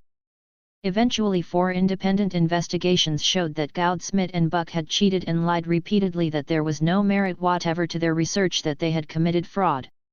Although the university administered only a slap on the wrist to Goudsmit, his reputation from that time forth should have been that of a fraudster, a man unfit to be in the company of honest scientists. I feel strongly about this. Scientists ought to have an honor code, similar to that of West Point cadets. A scientist will not lie, cheat, steal, or tolerate those who do. It is regrettable that the panel chair allowed an honest and courageous scientist like Duisberg to be insulted and abused by people like Goudsmit, Miedema, and Coutinho. The final attack on Duisberg came on the 3rd day, towards the end of the final panel, on Science and AIDS. Copies were circulated of a press release on official conference letterhead, which charged that Duisberg's critique of risk reduction guidelines is appalling and may kill people. See Box A. Joan Shenton of Meditel and I immediately announced that we would issue a second press release, defending Peter Duisberg's right to free speech. This we did, and the conference organizers agreed that since the first had been erroneously put on official conference letterhead, ours ought to be also. See Box B. Not only did many people sign ours, but some of the signers of the first press release retracted. Marty N. Brands, a conference organizer, apologized publicly, Joseph Sonnabend apologized privately, Eleni Eliopoulos, near tears, said that the press release was not the statement that had been read to her, and that she had been used. Jeffrey Leipart signed our press release, condemning the first press release, which he had also signed. Michael Callan said he had typed the first press release on conference letterhead unwittingly, because he had AIDS. Safe sex and other divisive issues. There seemed to be three main areas of contention at the conference: the role of HIV, whether or not AIDS is a single disease entity, and risk reduction guidelines. With regard to HIV, the ranks of believers in the orthodox position, that HIV alone causes AIDS, seem to be dwindling. There remain the revisionists, who believe that HIV requires CO factors in order to work in mysterious ways, its evils to perform, and the revolutionists, who believe that HIV is harmless under any circumstances. No doubt much discussion and time will be necessary before the issue is resolved. The revisionists have every right to formulate their hypotheses, no matter how silly, though I question whether they should be given hundreds of millions of dollars a year in order to do so. The time has already come for the Public Health Service to admit that they were wrong, that the HIV/AIDS hypothesis was the greatest blunder in medical history. It's like the kid who batted a ball through the neighbor's window. The sooner he tells his parents, the better it will be. There ought to be room for disagreement on the question of whether or not AIDS is a single disease entity. To me it is self-evident on the basis of the syndrome's epidemiology that it is not, though others have a right to their opinion. The really prickly question concerns safer sex and risk reduction guidelines. Emotions run very high here, and one could no more persuade the vast army of AIDS educators to abandon their faith in condoms, than one could persuade Transylvanian peasants to abandon their crucifixes and garlic flowers in the shadow of Dracula's castle.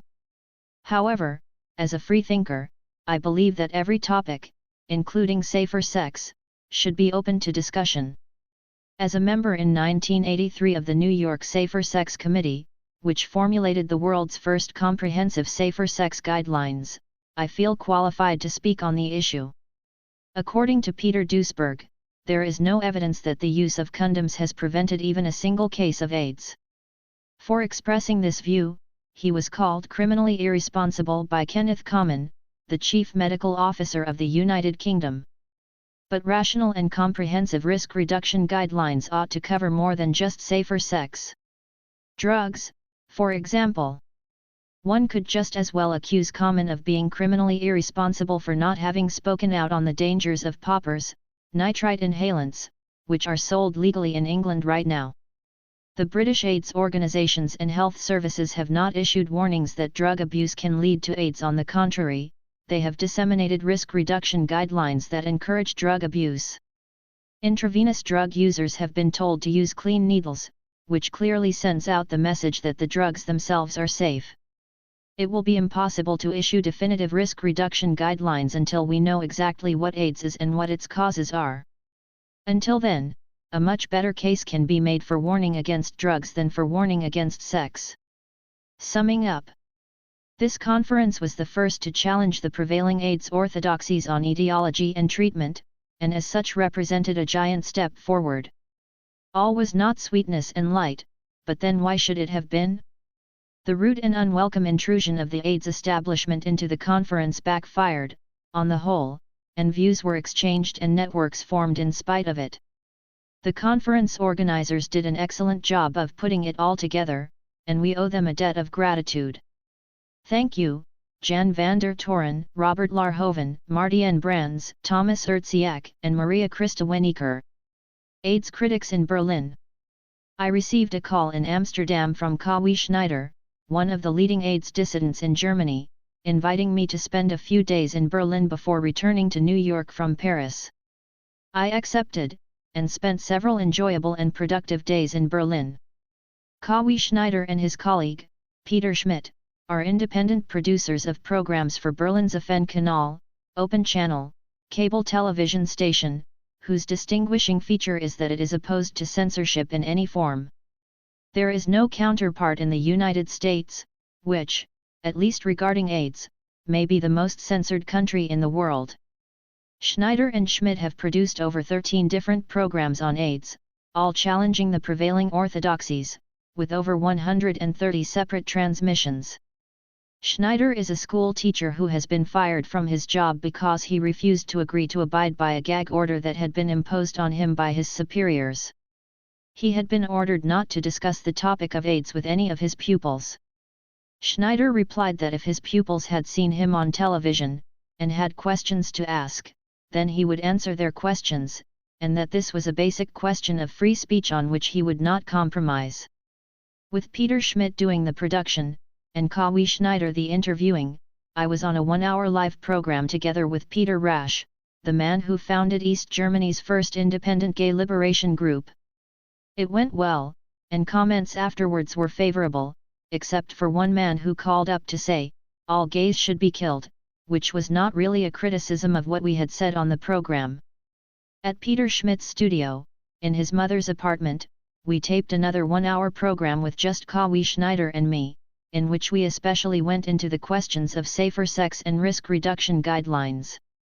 There are an impressive number of AIDS critics in Berlin, and I met some of them at an impromptu Arbeitsessen, working dinner, held at the Café Louise, a lovely outdoor beer garden and restaurant.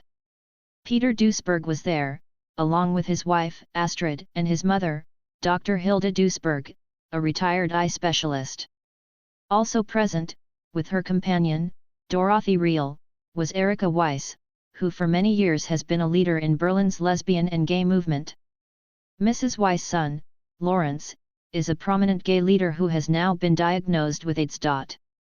Others there included 2 young biologists, Ilse Loss and Guido Hühner, a well-known cartoonist, Titus, a lawyer, Siegbert Setzowitz, Kawi Schneider, Peter Schmidt and his mother, and me.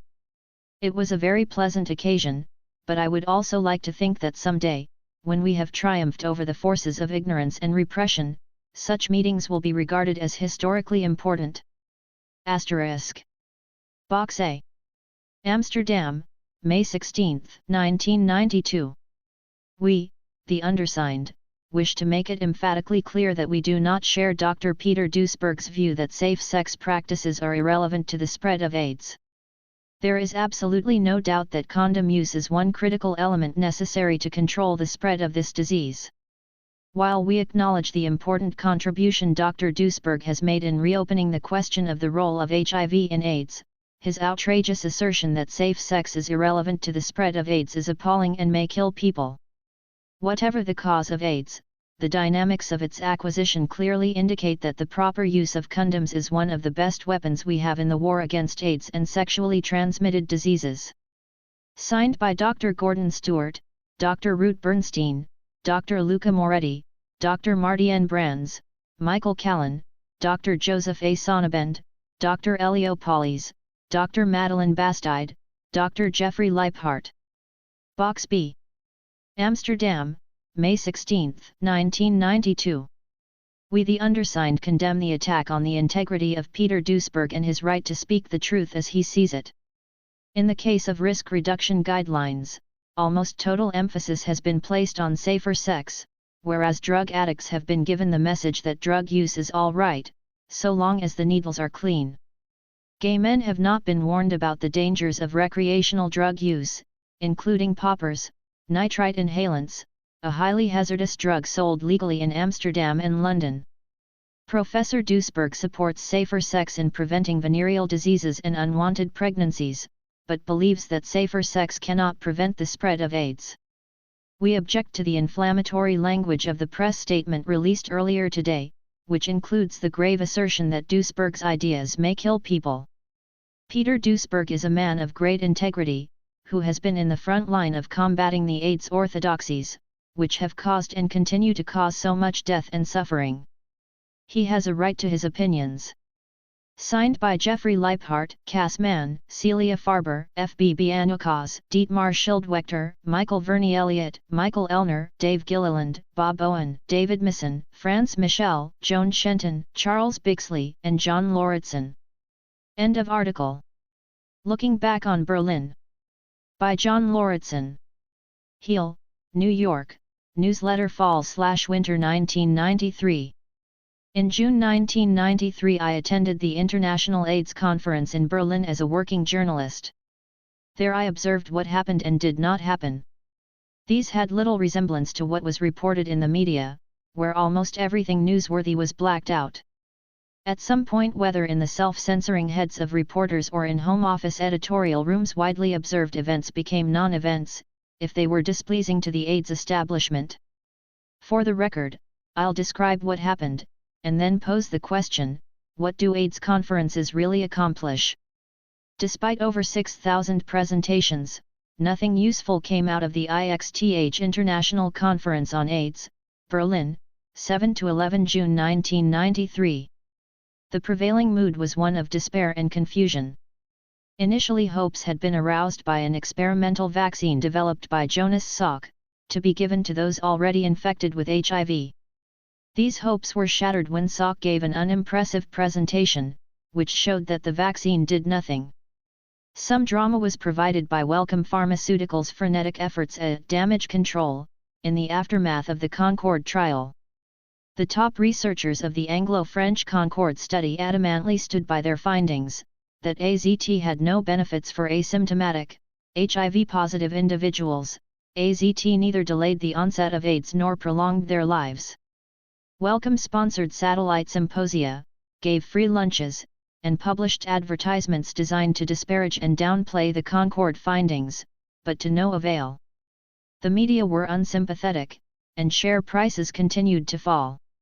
However, in one respect Berlin was a breakthrough.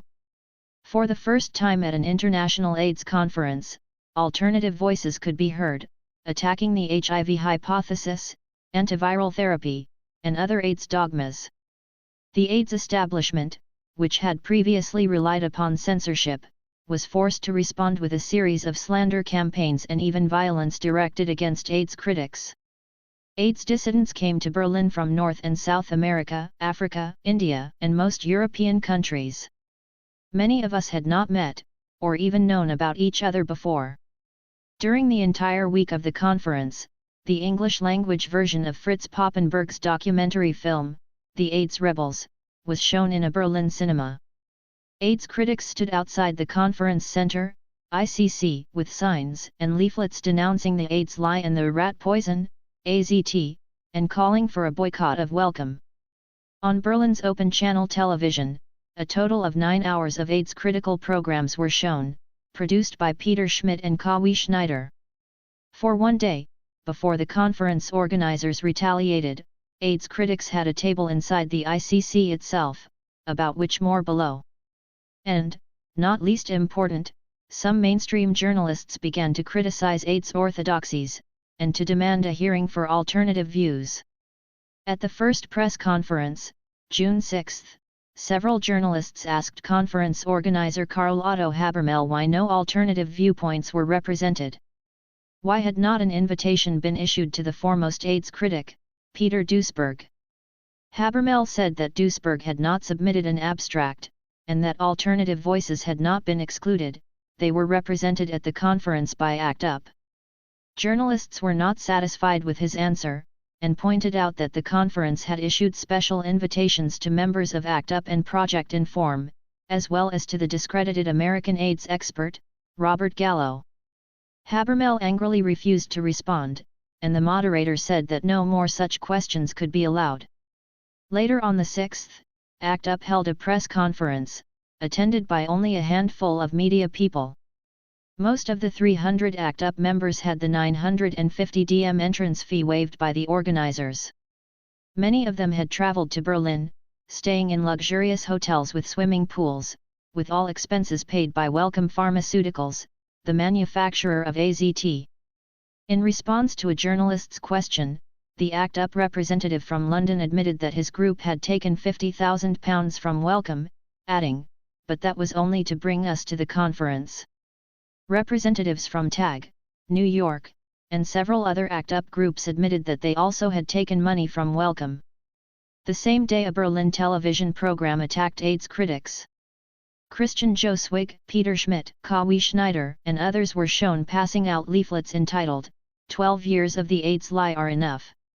In rebuttal, Matthias Wienold, head of Deutsche AIDS Hilfe, Germany's leading AIDS organization, declared that the AIDS critics were wrong, and nobody should listen to them.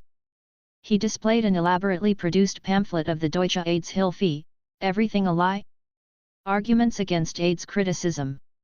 To conclude the program, the woman narrator referred to AIDS critics as rotten eggs, after which the camera showed a close-up of a splattering egg. Thus was AIDS criticism rebutted. At a press conference on the 7th, representatives of the World Health Organization and the World Bank discussed vast amounts of money that are being allotted to AIDS prevention. For example, $250 million has been lent to Brazil, so that the population can be informed about condoms and safe needles. Of course, if the HIV hypothesis is wrong, and all of the prevention efforts are based on it, billions of dollars will be going down the drain, and the Brazilians will be misinformed as to the real risks for developing AIDS. At an intense press conference on the 8th, Joan Shenton of Meditel Productions of London, asked, was it not time to reappraise the basic AIDS orthodoxies, including alleged heterosexual spread? This perfectly reasonable statement so incensed Martin Delaney of Project Inform, that he rushed up, seized her wrist, and began shaking it. Robert Larhoven, a representative of the Dutch Foundation for Alternative AIDS Research, SAAO, and a journalist for the Dutch magazine, Care, asked Habermel whether the invitation to Robert Gallo was issued before or after he had been found guilty of scientific misconduct. Habermel evaded the question. Gallo became angry, and later yelled at a reporter, "Don't bother me." Beginning at noon on Wednesday the 9th, Robert Larhoven set up a literature table on the bridge, which leads from the ICC's main conference area to the exhibition area. He put out reprints of Rethinking AIDS, the publication of the Group for the Scientific Re-Evaluation of the HIV/AIDS Hypothesis, which consists of a rapidly growing number of scientists and others, including Nobel laureates. All afternoon the table was a gathering point for AIDS critics. I had expected a certain amount of hostility, but it was just the opposite. Many dozens of people came up to talk to us, keenly interested in hearing our ideas. On the 9th, Peter Schmidt was denied a press pass under the express orders of Habermel, although he had credentials as a well-known television journalist. Later he was admitted as my guest, and was in the conference for several hours, until he was spotted by Habermel.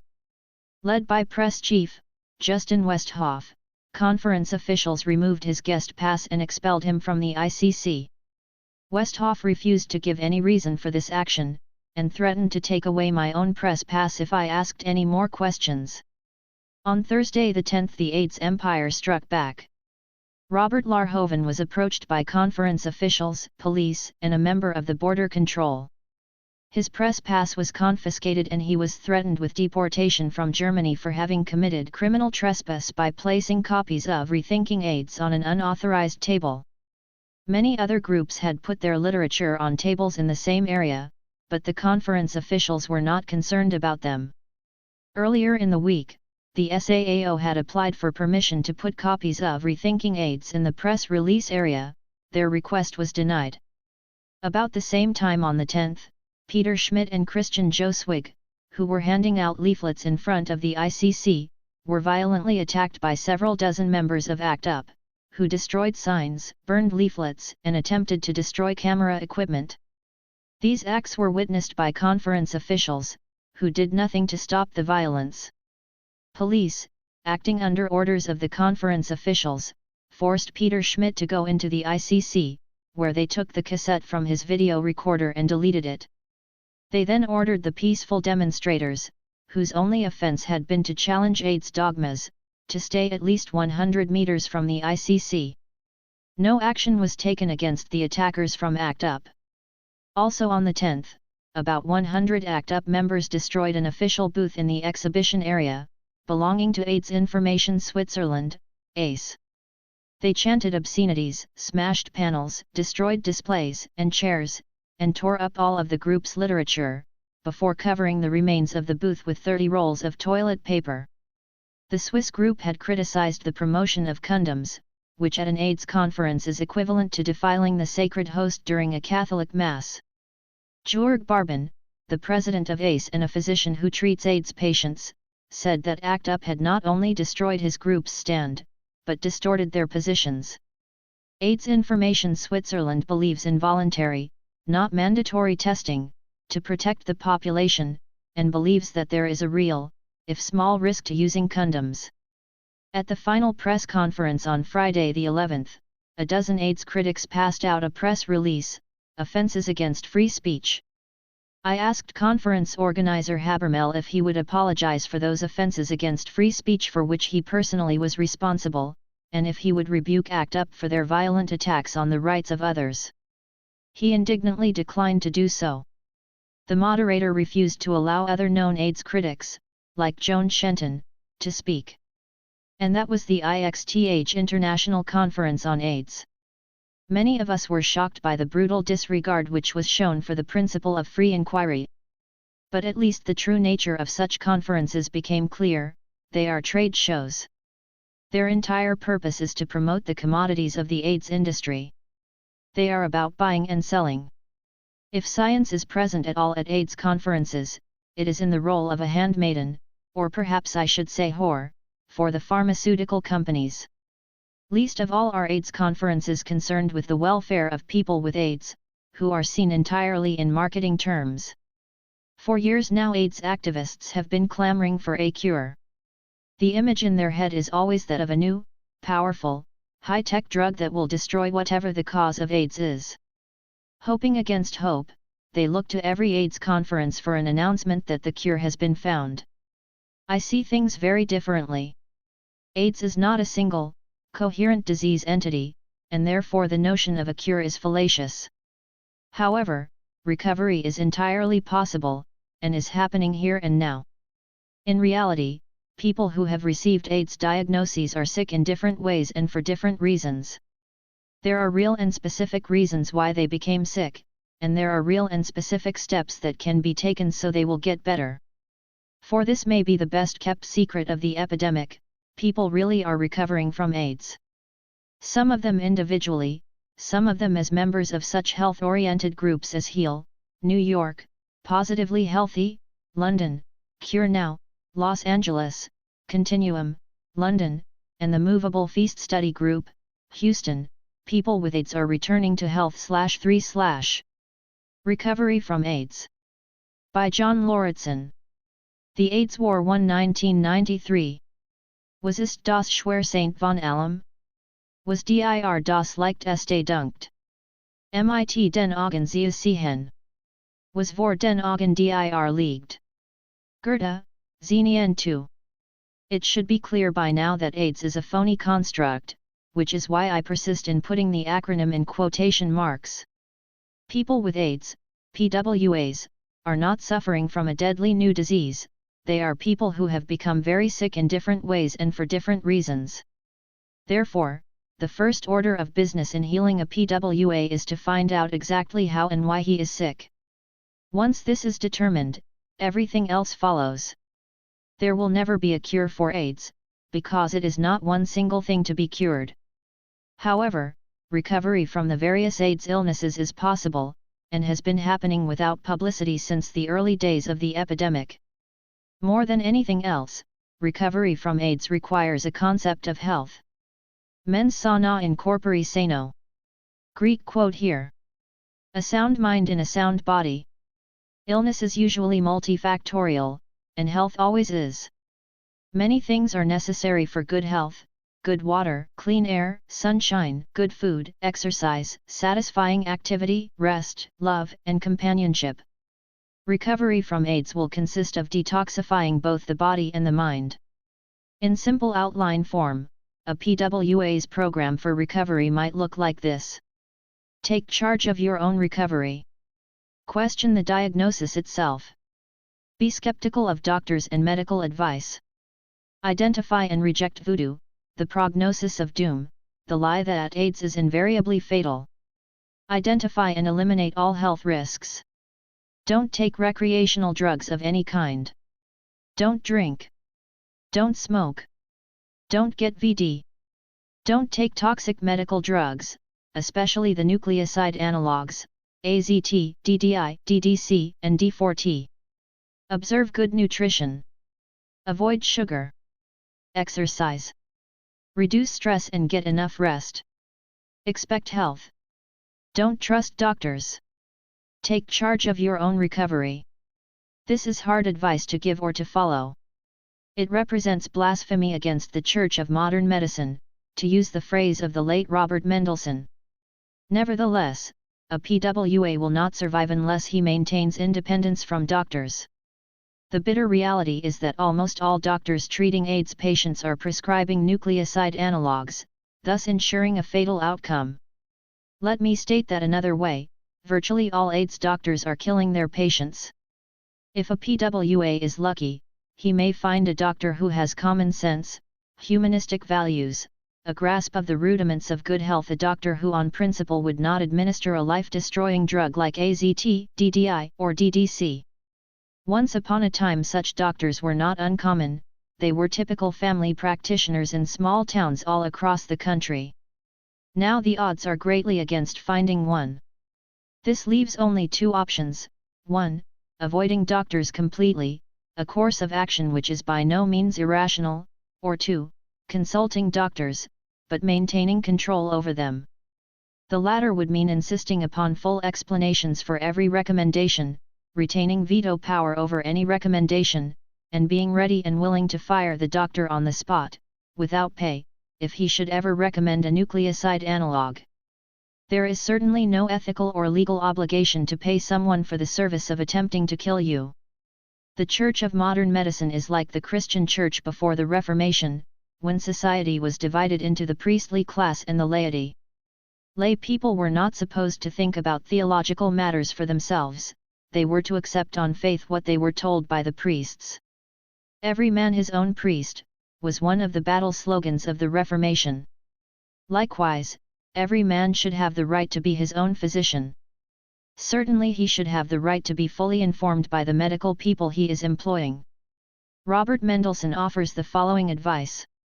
If a doctor ever wants to do something to you that you're afraid of and you ask why, enough times until he says just trust me, what you're to do is turn around and put as much distance between you and him as you can, as fast as your condition will allow. 4. As of late 1992, over 160,000 people in the United States have died of AIDS. Most of them actually died from medical incompetence. For the tens of thousands who were poisoned by nucleoside analogues, the term iatrogenic manslaughter is justified. The AIDS fiasco represents a powerful indictment against modern medicine, supporting Robert Mendelsohn's terrifying vision. What resides at the core of every religion, the core from which hope radiates when all human attempts to deal with earthly conditions fail, is the deity, the one who transcends it all. To get to the core of modern medicine you have to wade through an ocean of man-made drugs and fight your way through endless tons of machinery. If you then don't understand why the Church is savagely idolatrous and must be destroyed, you will when you stare its deity in the face. The god of modern medicine is death. 5. Question the diagnosis itself. Lethal diagnoses are currently being dispensed by the priests of modern medicine: AIDS, AIDS-related complex, ARC, HIV positive, asymptomatic HIV disease, symptomatic HIV disease, advanced HIV disease. They are all false diagnoses, inasmuch as they are based on the assumption that HIV is pathogenic. If someone is sick, he is sick. If he's not sick, then he's not sick. And HIV antibody tests and T-cell counts have nothing to do with it. I have talked to a number of people, and have heard of many more, who looked healthy, felt healthy, and were leading active and productive lives and were told by their doctors that they ought to be sick on the basis of their T-cell counts or their HIV status. It is appalling that those who ought to be healers are instead programming healthy people to get sick. A malign form of voodoo is being practiced in this country by the priests of modern medicine. The HIV antibody tests are not only highly inaccurate, but biased as well. A man in California went to a clinic, identified himself as gay, and took the HLV antibody test, results, positive. Then he went to another clinic, identified himself as a heterosexual, and took the same test, results, negative. A CDC worker told the New York native that, when the HIV antibody test was being developed, he had seen blood being labeled positive or negative depending on whether the person was gay or straight. A gay man in New York reported seeing information on his sexual orientation being sent to a lab with his blood samples. The various AIDS tests, ELISA, Western blot, PCR, P24 antigen, T-cell counts, are useless and harmful. They should be ignored. If someone looks healthy, and feels healthy, then he probably is healthy, and he should concentrate on enjoying life. If someone is sick, then the valid questions to ask are these: how? Why? What is to be done? Recovery is possible. In the early years of the epidemic, the statement popped up in the media, AIDS is invariably fatal. Though repeated incessantly, there was never any factual basis for it. Some of the early PWAs are still alive now, a decade later. AIDS is not only a phony construct, but a pernicious label as well, for it carries with it a prognosis of doom. Once someone has been diagnosed as having AIDS, he is thereafter defined as a PWA. The implication is that he cannot recover, for he would then cease to be a PWA. By way of analogy, most of us as children had one or more of the usual diseases: chicken pox, mumps, measles, etc. We got sick and then we got well, and that was that. We would hardly refer to ourselves as PWCPs now, just because we had chicken pox many years ago. To emphasize this point, I'll put PWA in quotation marks for the rest of this chapter. If, as I maintain, PWAs are people who are sick in specific ways and for specific reasons, it follows that most of them can recover if the right steps are taken. Many people have been sick to the point of death, and have then regained their health.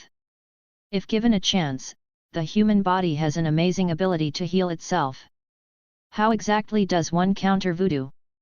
If one were a savage being drummed to death, the best course of action might be to kill the voodoo priest, or at least bust the drums. But we are not savages, and there is no single voodoo priest, and even if there were, it might be illegal to kill him. So what can be done? Destroy gullibility. 100 times a day a PWA should tell himself that there's no such thing as AIDS, that everything said about it is lies, and that to hell with anyone who suggests otherwise. A day at a time he's getting better. Make a fearless personal inventory of health risks. This is a crucial step in recovery. The PWA by himself or with help from friend or counselor should write down everything that might conceivably have an adverse effect on his health. Nothing, however seemingly trivial, should be omitted. The next step is to think long and hard about those health risks. To the extent possible, they should all be eliminated. Every single one. The purpose of this step is to determine why the PWA became sick in the first place, as well as to identify any health risks that might hinder a full recovery. Honesty is crucial. I personally have never encountered a single PWA who was not a substance abuser, and my experience is not unusual. In his book, Circle of Hope, Perry Tilly-Ross quotes AIDS counselors who observed substance abuse among PWAs. It's got to be at least 98% of people with AIDS who have a history of substance abuse. It's got to be. I mean, if you can find 2% in this population who don't have a history, would be surprised. 8. In my experience, I have not seen an AIDS patient that did not have a history of problematic use of alcohol or drugs, ever, not one. The flip side is that I have never seen an AIDS patient in long-term recovery from AIDS who is continuing to use alcohol and drugs. 9. Stay clean and dry. For virtually all PWAs, who became sick from drug abuse, the appropriate course of action is obvious: abstinence from drugs. The substance abuser must make the decision to stay away from all drugs, especially including alcohol, 24 hours at a time, for the rest of his life. Giving up an addiction is difficult to do as an individual, but easier with support from groups like Alcoholics Anonymous, AA, and Narcotics Anonymous, NA. 10. It is a harmful myth that substance abusers need professional help in order to recover from their addictions. Public health officials have gone so far as to excuse their deadly clean needle propaganda by claiming that there would be no point in telling addicts to stop taking drugs, because there aren't enough drug rehabilitation centers to treat them. This myth is demolished by the example of AA. Before AA was founded, half a century ago, the healthcare professionals tried every approach imaginable, all were ignominious failures, and alcoholism was regarded as a hopeless and invariably fatal condition. With very rare exceptions, alcoholics were unable to stay sober, and sooner or later they all died from alcohol. Then the miracle happened. In the fellowship of AA, alcoholics themselves began to share experience, strength, and hope with each other, and by the thousands, and the tens of thousands, they achieved lasting sobriety. The newer organization, NA, has enabled many thousands to stay away from drugs other than alcohol. Sometimes alcoholics or drug addicts go to a detoxification center before entering AA or NA, sometimes they don't. Sometimes they go to professional counselors in addition to AA or NA meetings, usually they don't. Either way, it is the meetings, not professionals, that keep them clean and dry. One exception to the above is severe alcohol withdrawal, characterized by delirium tremens, DTs, and convulsions. This is a life-threatening medical emergency. The person should be rushed to a hospital emergency room. Actually, few alcoholics reach the point where they go into severe withdrawal, which usually occurs only in those with a history of at least 10 years of heavy daily drinking. Most who drink that heavily die of other causes first. Withdrawal from alcohol and barbiturates, sometimes regarded as solid alcohol, is more severe than withdrawal from any other drug, including the narcotics. Only with alcohol and barbiturates can death result from the withdrawal itself. This is not to deny that suffering is involved in withdrawal from heroin, cocaine, or for that matter, cigarettes. Each form of drug withdrawal is horrible in its own way, but the agony passes, usually within a few days. Hundreds of thousands of people are now leading happy and productive lives after giving up alcohol and other drugs. It can be done. A recovering substance abuser cannot safely use any drugs at all. Nor can he safely drink at all. It is not a matter of going down a list of drugs, and deciding which ones must be given up and which ones are okay. They must all be avoided. No exceptions. Recovery means staying away from the first drink and the first drug a day at a time. AA members describe alcoholism as a threefold disease: mental, physical, and spiritual. The same description applies to many PWAs, who are suffering as much from soul sickness as from immune deficiency. For them, recovery may very well require a transformation of attitudes and philosophy. Medical people don't like to hear talk like this, but it is true. All the medical technology in the world cannot help someone who has lost the desire to live. Nor is there any pharmaceutical quick fix for a person whose life is in shambles and whose behavior is self-destructive. The recovering substance abuser has to change his life, his outlook as well as his behavior. At some point, as body and mind are healing, he will say to himself, "I see things differently now. Don't smoke." At almost every international AIDS conference, there will be at least one study which reports that cigarette smoking is a CO factor for the development of AIDS.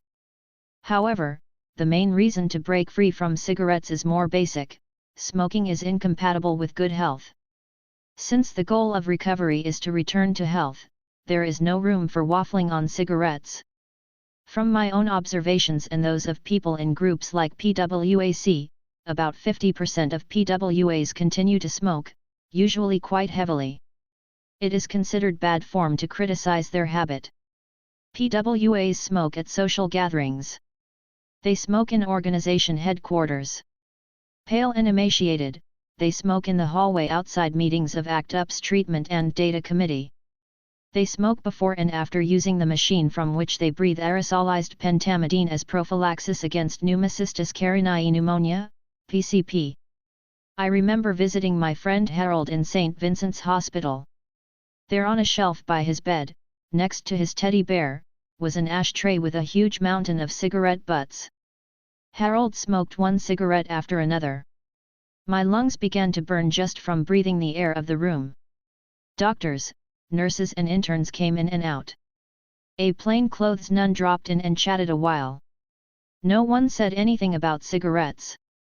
When I told Harold that in his condition he had no business smoking, he cheerfully said I was the first person to tell him that. The first one. Harold died a few months later. I last saw Wolf on Greenwich Avenue. He was leaning against a wall for support, grey in the face, red circles around his eyes. In the course of our brief conversation he went through half a dozen cigarettes, lighting each from the one before it. Wolf was amused when I made an anti-cigarette comment, and seemed to consider it another of my eccentricities, along with criticisms of poppers and the belief that HIV was not the cause of AIDS. Wolf died a few months later. When I brought up the cigarette issue in a talk with one of New York City's leading AIDS doctors, he responded sanctimoniously, "If you knew that someone had only a few months to live, would you really deny him something that gives him pleasure?" I realized then that dialogue was impossible. Modern medicine and its priests are hostile to the concept of health. Don't get VD. If repeated bouts of venereal disease plus antibiotic treatment helped make a PWA sick, then obviously the VD antibiotic cycle needs to be broken. A PWA in recovery should take whatever steps are necessary so he will no longer contract gonorrhea, syphilis, chlamydia, etc. HLV status is, of course, irrelevant, since HIV is not pathogenic. The ethical and aesthetic question remains whether sick people should have sex at all, safe or otherwise. Should there not first be recovery, then sex? In my opinion, it would be a step forward in recovery, for many gay men with AIDS, to learn how to experience affection and companionship without sex. Don't take toxic medical drugs. I have written a great deal about AZT and the other nucleoside analogues in this book and my previous one, Poison by Prescription.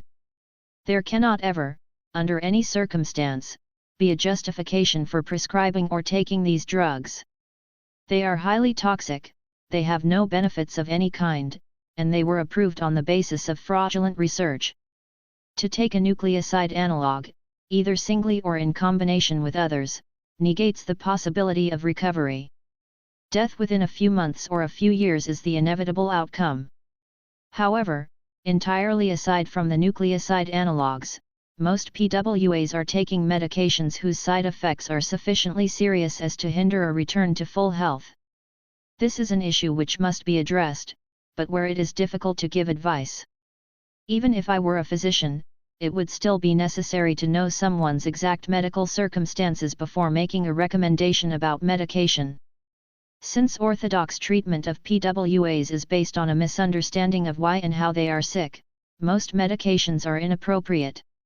In general, medication should be kept to a minimum. The body should be allowed to heal itself naturally through detoxification, nutrition, exercise, and rest. Any drug that weakens the body is a step backwards in the long run. Someone with a life-threatening opportunistic infection should probably receive treatment. Although Bactrim and Septra have toxicities, they may be necessary to pull a patient through a bout with PCP, giving him at least a chance to make a full recovery later. The issue of prophylaxis is controversial. Since PCP is the leading cause of death in PWAs, many doctors prescribe either aerosolized pentamidine or a low dose of oral Bactrim as prophylaxis. What none of the AIDS doctors seem to comprehend is that there already is a prophylaxis against PCP and all other opportunistic infections, OIS, a prophylaxis which is 100% effective and has no side effects whatever. That prophylaxis is good health. Let me explain. The OIS by definition are infections which only happen in a very sick body, a body whose immune system is hardly functioning at all. The OIS are caused by microorganisms which are ubiquitous, and which are harmless in any halfway healthy body. Every human being in the world has Pneumocystis carinii in his lungs, and ordinarily it just sits there doing nothing. The real causes of PCP, and of all other OIS, are whatever makes the patient sufficiently sick enough in the first place, that normally harmless microbes become pathogenic. When the real causes of sickness are identified, and appropriate steps are taken to reverse the process of pathogenesis, there should be no need to fear PCP or any of the other OIS. Bactrim and pentamidine have toxicities. Perhaps their use could be justified as a short-term, emergency measure, but they are not good to take indefinitely. The best course of action is to detoxify the body completely, and restore it to health. This is a simple message. Does anyone want to hear it? The treatment of Kaposi's sarcoma, KS, is a special case, since many PWAs with KS are still in fairly good health up to the point that they acquire a diagnosis and start receiving medical treatment. Almost all KS cases are found among gay men, rather than among the other AIDS risk groups, and the connection to use of poppers and other gay drugs is blatantly obvious. There should be no medical treatment of any kind, chemotherapy, radiation, or anything else for KS itself. Nor should any drug be given for the hypothesized condition of AIDS. No medical treatment for KS has ever proved more effective than no treatment at all, and since no treatment means no toxicities, it is clearly preferable. The best plan of attack is to eliminate health risks, detoxify the body, and let time do the healing. Most of the early patients with KS were killed off by the lethal medications they were given. On the other hand, a growing number of people with KS, who rejected chemotherapy and radiation, are now alive and well years after their diagnosis. They gave up drugs and otherwise cleaned up their act, started living in as healthy a way as possible, and went on to lead productive lives. Good nutrition. Good nutrition is necessary for health, and plays an especially important role in physical recovery from alcoholism and other forms of substance abuse. Unfortunately, most physicians have little interest in or knowledge about nutrition. The establishment nutritionists are no better. For years they have urged us to eat margarine instead of butter. They have proclaimed the dangers of eggs, steak, olive oil, roast pork, cheese, and almost anything else that might be part of a good meal. 12. While issuing spurious warnings about food supplements, they have acted as public relations whores on behalf of the sugar industry, about which more below. A recovering PWA will have to think for himself about nutrition. He should be skeptical of everything he hears, including what I say. To put my own prejudices up front, I am in favor of real food, by which, with some exceptions, I do not mean stuff that comes out of a box, can, or jar. Real food does not have preservatives or other chemicals in it. Nor does real food have artificial flavorings, thickeners, or dyes. Real food is fresh, solid food that tastes good. In groups that encourage alternative approaches to recovery from AIDS, such as HEAL in New York City or Positively Healthy in London, many members follow macrobiotic or vegetarian diets. While these diets may provide good nutrition, I am not convinced that they are necessary, and suspect that their use may be dictated by a particular moral philosophy. For my part, I am not ashamed to be a carnivorous animal. Human beings have canine teeth in their jaws and hydrochloric acid in their stomachs, which means that evolution has fashioned our species to eat meat. Recovering PWAs need high-quality, easily utilized protein, which is amply provided by meat, fish, poultry, eggs, and cheese. 13. The establishment nutritionists are currently waging a Manichaean crusade against fats, evil, and in favor of carbohydrates, good, with a certain ambivalence towards protein, sinful but necessary. I think that time will prove they are wrong, as usual. Of course, balance is important. The Delphic proviso, nothing in excess, very much applies to nutrition. Contrary to current nutritionist orthodoxy, many PWAs may need a diet which is relatively high in protein and low in carbohydrate, and which totally eliminates sucrose, sugar. This diet is necessary to treat a condition known as candidiasis, or the yeast syndrome, as well as to treat the hypoglycemia, chronic low blood sugar, that is prevalent among recovering alcoholics. The yeast syndrome. As I explained in the previous chapter, fungal infections are an important component of the syndrome known as AIDS. In particular, Candida albicans, a ubiquitous and normally non-pathogenic fungus, or yeast, plays a major role in making PWAs sick. An extended discussion of candidiasis, or the yeast syndrome, would be out of place here, so I'll just give an overview of the condition. For further information, the reader should consult two books, The Yeast Connection, A Medical Breakthrough, and The Yeast Syndrome. 14. Candidiasis, an overgrowth of the fungus, is mainly caused by two factors: antibiotics and nutritional imbalance, specifically, sugar and too much of the refined carbohydrates. In addition, yeast overgrowth is aggravated by other factors: a lowered immune system, stress, and various drugs, chemicals, and pollutants. In severe cases of candidiasis, the yeast assumes pathogenic and invasive forms, releases toxins, and causes illness throughout the body.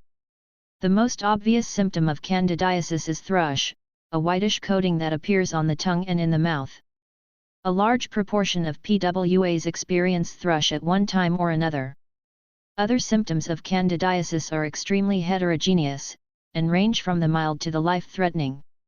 These symptoms include mental confusion, chronic fatigue, depression, athlete's foot, vaginitis, bloating, headaches, ear infections, bronchitis, asthma, sinus infections, abdominal cramps, gastritis, constipation, diarrhea, allergies, and an increased vulnerability to viral, bacterial, and fungal infections. Some theorists, notably Brian Coyle in San Francisco, believe that candidiasis represents the fundamental pathogenesis in the syndrome of illnesses known as AIDS. The first line of attack in treating candidiasis is to remove the causes of the condition. This means avoiding antibiotics, avoiding drugs, chemicals, and pollutants, and correcting the nutritional imbalance.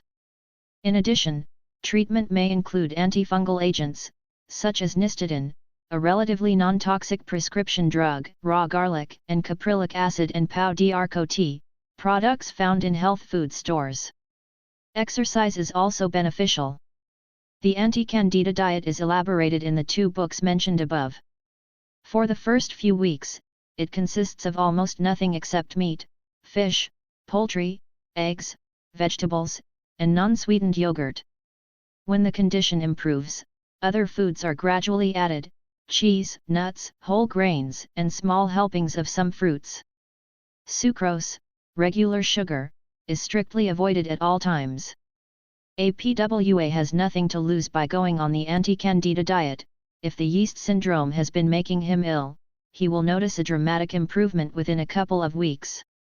The anti-candida diet is virtually identical to diets used to treat the condition of hypoglycemia, chronic low blood sugar, and is very similar to the popular and effective Atkins diet for treating obesity. 15. In all these diets, the general principles are the same: total avoidance of sugar and sharp reduction in the intake of refined carbohydrates. Since many PWAs also suffer from alcoholism, it is noteworthy that, according to the best general book on the topic, the great majority of alcoholics, both active and abstinent, have clinically significant hypoglycemia. 16. Much disinformation about sugar has been directed at PWAs, and the American population in general. The following section will describe the dangers of this familiar and well-beloved anti-nutrient. Sugar, pure, white, and deadly. In the 10 years I've been writing about AIDS, nothing I've said has caused more shock and outrage than a tentative suggestion I once made, that PWAs might try going without sugar for a few weeks. The vehemence of the reaction persuaded me that many PWAs are not just fond of sugar, but addicted to it. Indeed, sugar is a highly addictive substance. When a sugar addict kicks the habit, he experiences genuine withdrawal symptoms, which can include several days of very bad headaches. The reading I have done since then has convinced me that sugar is dangerous for PWAs, and to some extent harmful for everyone else. This will be only a capsule account of the case against sugar. For further information, I strongly recommend two books: John Yudkin's Pure, White, and Deadly, and William Duffy's Sugar Blues. 17. Yudkin is Professor Emeritus of Nutrition and Dietetics at the University of London. His book is scholarly, comprehensive, and quietly devastating. 18. Duffy is a journalist who writes with great flair and enthusiasm. His book is deservedly a bestseller, still in print nearly 2 decades after its first publication. It is first necessary to define exactly what sugar is, as the sugar industry has successfully muddied the waters. Sucrose or ordinary table sugar is a chemical, a disaccharide, expressed by the formula C12H22O11. In explaining the title of his book, William Dufty offers the following definitions. Sugar refined sucrose, Ci2H22O11, produced by multiple chemical processing of the juice of the sugar cane or beet and removal of all fiber and protein, which amount to 90% of the natural plant. Blues, a state of depression or melancholy overlaid with fear, physical discomfort, and anxiety, often expressed lyrically as an autobiographical chronicle of personal disaster. Sugar blues, multiple physical and mental miseries caused by human consumption of refined sucrose commonly called sugar. Propaganda from the sugar industry has attempted to obliterate the differences between refined sucrose and the other sugars, which include glucose, sometimes known as blood sugar. Glucose is found in many fruits and vegetables, usually along with other sugars. It is manufactured in our bodies from other nutrients, and is necessary for life. Fructose, or fruit sugar. Lactose, or milk sugar. Maltose, or malt sugar. Whereas all other sugars are found in nature together with other nutrients, refined sucrose is pure. Sucrose has no nutritional properties whatever. It is correctly described as an anti-nutrient, because it greatly increases the body's need for B vitamins, and because it interferes with the body's ability to utilize protein. The sugar industry also attempts to obscure the difference between sugars and carbohydrates. While it is true that the sugars are classified as carbohydrates, there is a world of difference between the carbohydrates found in fruits and vegetables, on the one hand, and the pure, white powder known as sugar, on the other. Even potatoes and white flour, which are commonly thought of as starch, contain many nutrients, whereas the nutritional value of sucrose is nil. Sugar industry propagandists tout sugar as a source of quick energy and calories, which is deliberately misleading. As Yudkin points out, all food contains energy, in that some of its components can provide the fuel for the body's workings. 19. A piece of bread with butter will supply energy within minutes, and at the same time provide nutrition. In his first chapter, John Yudkin states that, while parts of his book may be controversial, he will make 2 key statements that no one can refute. First, there is no physiological requirement for sugar. All human nutritional needs can be met in full without having to take a single spoon of white or brown or raw sugar, on its own or in any food or drink. Secondly, if only a small fraction of what is already known about the effects of sugar were to be revealed in relation to any other material used as a food additive, that material would promptly be banned. 20. Although human beings are omnivorous capable of surviving on a diet of meat, vegetables, and fruit, our bodies are ill-prepared by evolution to deal with refined sucrose. Yudkin writes, it appears that for at least 2 million years our ancestors were largely meat-eating. In nutritional terms, the diet of prehistoric human beings and their ancestors during perhaps 2 million years or more was rich in protein, moderately rich in fat, and usually poor in carbohydrate. 20. When the Neolithic Revolution occurred, about 10,000 years ago, humans began to eat grains, and the proportion of carbohydrate in the diet increased sharply. Even so, sugars entered the diet to a very limited extent, and these mainly from wild fruits, which contained valuable nutrients. Perhaps only about 2,500 years ago, possibly in India, people found they could make a crude sort of sugar by extracting and drying the sap of the sugar cane. The cultivation of sugar gradually spread around the world, but until the 18th century sugar was a rare luxury, consumed only in tiny quantities by the very rich in the mid-18th century. With slave plantations in the Caribbean and improved techniques of cultivating and refining the product, the modern sugar industry came into being. The average person, man, woman, and child, in the United States and England now eats 2 pounds of sugar per week, many dozens of times as much as someone would have eaten only a few centuries ago. In evolutionary time, it is only an eye blink that humans have been eating cultivated grains, and much less than that, refined sucrose. Our bodies are not prepared to deal with such a massive intake of C12H22O11, and the consequences may very well be the degenerative illnesses that have proliferated in the last century.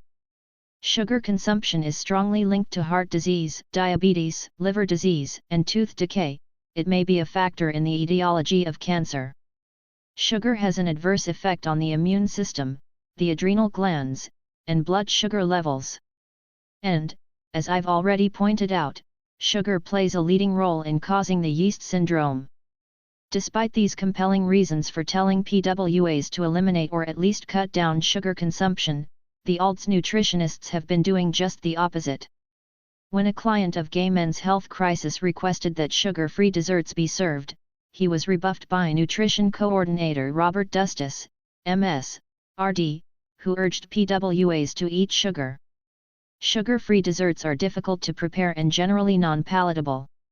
In avoiding sugar, you may be depriving your body of a readily available and utilizable energy source. Weight loss is a chronic problem with PWAs.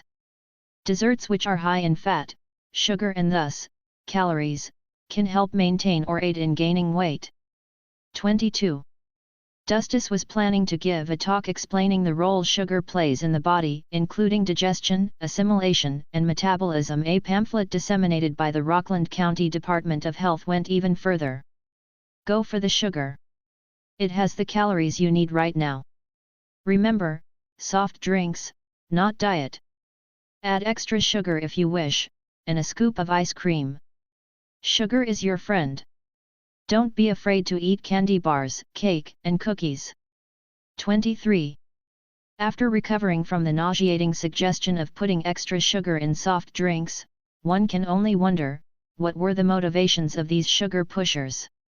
Considering that PWAs are threatened by a host of fungal infections, that they are undernourished, that they have compromised immune systems, and that many of them have hypoglycemia, all of which will be aggravated by sugar consumption, the advice to eat a lot of sugar is deadly. It is the nutritional equivalent of AZT therapy. The question of food supplements. The topic of food supplements inevitably dominates discussion of alternative approaches to treating AIDS. I am certainly not any expert here, but for what they are worth, here are my opinions. Basically, I think that recovering PWAs need good food, a diet which is relatively high in protein and low in carbohydrates, with as little sugar as possible. Such a diet could include meat, fish, poultry, eggs, plain yogurt, plain kefir, cheese, nuts, lots of all kinds of vegetables, moderate amounts of whole grains, and small amounts of the less sweet varieties of fruit. The very sweet kinds of fruit, to be avoided or eaten sparingly, would include dates and raisins. This is not an unusually restrictive or exotic diet. Meals might include steak, raw fried potatoes and salad, or minestrone and grilled fish, or hamburgers on whole grain bread with mixed salad, or roast duck with wild rice and sauerkraut, or sauerbraten with red cabbage and potatoes, or roast pork with apples, Brussels sprouts and chestnuts. Real food. Let me add that I myself do take food supplements, and would recommend them for recovering PWAs. A daily regimen might include the following supplements: 1 multiple vitamin mineral tablet, 1 or 2 grams of vitamin C, vitamin B complex, through tablets, brewer's yeast or liver, beta-carotene, 25,000 units, and vitamin E, 400 units. These dosages are well above the minimums recommended by establishment nutritionists, but they are still perfectly safe. Vitamin C and A, from beta-carotene, are important for the immune system. Vitamin E is beneficial as an antioxidant and a detoxifier. Vitamin B complex is especially important for recovering alcoholics and drug addicts. Some alternate nutritionists have recommended that PWAs take enormous megadoses of some vitamins, in particular, vitamin C. They have recommended daily doses of 30, 40, or 50 grams of vitamin C per day. At such doses, vitamin C is no longer a food supplement, but a drug. I think this is not a good idea. For one thing, these recommendations reflect the erroneous notion that a virus is the cause of AIDS, and that vitamin C will attack the virus. For another, such megadoses violate the most important principle of recovery for APWA, the principle of balance. Megadoses of one vitamin can deplete other vitamins, thus artificially creating malnutrition. The best guide is still, nothing in excess. Yogurt and kefir have much nutritional value, and contain friendly bacteria that act against the yeast syndrome. They are easy to make at home, using starter that can be purchased in a health food store. Garlic has been believed, by many different peoples over many centuries, to have healing powers. To take garlic raw, peel the skin off a clove, cut into several pieces, and then gulp down with a lot of water. If it's a small clove, it may be possible to swallow whole. Don't chew, unless you're very brave. On other supplements, I try all kinds of things once in a while, but see no need to discuss them here. Any bookstore or health food store will have an abundance of literature on spirulina chlorella, aloe vera, psyllium seeds, lecithin, etc. Exercise and rest. Not only is exercise essential to good health, it is the best way to counteract stress. Sometimes we find ourselves in situations where there is no practical way to escape pressures and anxieties. Long-term, inescapable stress can cause serious illness, but there is one antidote, the feeling of serenity that follows hard exercise. An active body is somehow able to restore physical and psychological balance, even in difficult circumstances. A New York Times article reported on a 2-year study of 86 homosexual men, 33 of whom learned, 5 weeks after beginning the study, that they were infected with H.L.V. They were divided into 3 groups. The first practiced relaxation exercises, the second practiced aerobic exercises, and the third did neither. The researchers found that those in the 2 exercise groups were healthier in general, and had better immune systems according to T-cell counts. Also, among the HIV positives, those in the 2 exercise groups dealt much better psychologically with the stress of the diagnosis. 24. For health purposes, as opposed to bodybuilding, aerobic exercises are best. These are exercises which involve the whole body and are vigorous enough to increase the breathing and heart rate for half an hour or so. Swimming, running, cycling, rowing, vigorous walking, vigorous calisthenics, and so on are aerobic exercises. There is much to be said for calisthenics. I learned a good routine in college, and it is always with me. I can find myself in a hotel room in a city anywhere in the world on a rainy day and still go through my exercises, almost as well as in a gymnasium. Calisthenics have to be done carefully, with a slow and easy warm-up. Form is important. In bends and stretching exercises, the muscles should never be forced to go where they don't want to go. Even someone who is sick should try to do some exercise, if only a breathing exercise or walking. In many ways, walking is the perfect exercise, as it is almost impossible to overdo. One frequently hears of joggers dropping dead, but not walkers. For those able to escape from the metropolis, there is nothing like a long walk in the country to give a sense of well-being. For thousands of years Scandinavians have known the benefits of heat therapy, believing that saunas cause the body to burn out infections and to sweat away toxins. Be that as it may, there is nothing like a sauna, ideally followed by a massage, to give a sense of well-being that can last for several days. Unlike extracorporeal hyperthermia, saunas are quite safe, and in Scandinavia they are used even by the sick and the elderly. The counterpart of exercise is rest, and the two go together. Human beings and other animals can live much longer without food than without sleep. Everyone should structure his life, and take whatever practical steps are necessary, so that he always enjoys a full night of deep and undisturbed sleep. Alternative therapies. Since becoming an AIDS dissident, I have had much exposure to alternative or holistic medicine, including homeopathy, chiropractic, herbalism, acupuncture, herbology, meditation and relaxation techniques, and diets and food supplements of every kind. For this book it would be inappropriate for me to comment on any of these in detail, so I'll confine myself to a few general comments. The alternative health world is quite heterogeneous. It includes fine, dedicated people, who have a real grasp of what it means to be healthy. It includes charlatans and opportunists. It includes eccentrics and outright lunatics. On the positive side, the best of the holistic practitioners share a philosophy of treating the whole patient, rather than isolated symptoms. They understand the importance of nutrition and psychology in the healing process. They favor non-toxic therapies that help the body to heal itself, as opposed to the orthodox approach of using toxic drugs to attack putative microbial enemies. In passing, I believe that even the silliest treatments, including the wearing of crystals or amulets, are valuable if they keep APWA away from nucleoside analogues. On the negative side, many alternative therapies do not have a sound scientific basis. On the whole, the alternative health people have provided some of the strongest support for critics of the AIDS orthodoxies. They are much more open-minded on most issues than ordinary physicians. Regrettably, some alternative approaches to treating AIDS simply latch onto the prevailing myths. Commodities are promoted as having efficacy against HIV. A line of goods is advanced without any clear understanding of exactly how and why PWAs are sick in the first place. At the worst, some alternative health counselors have touted a full array of vitamins, supplements, and so on, in addition to AZT.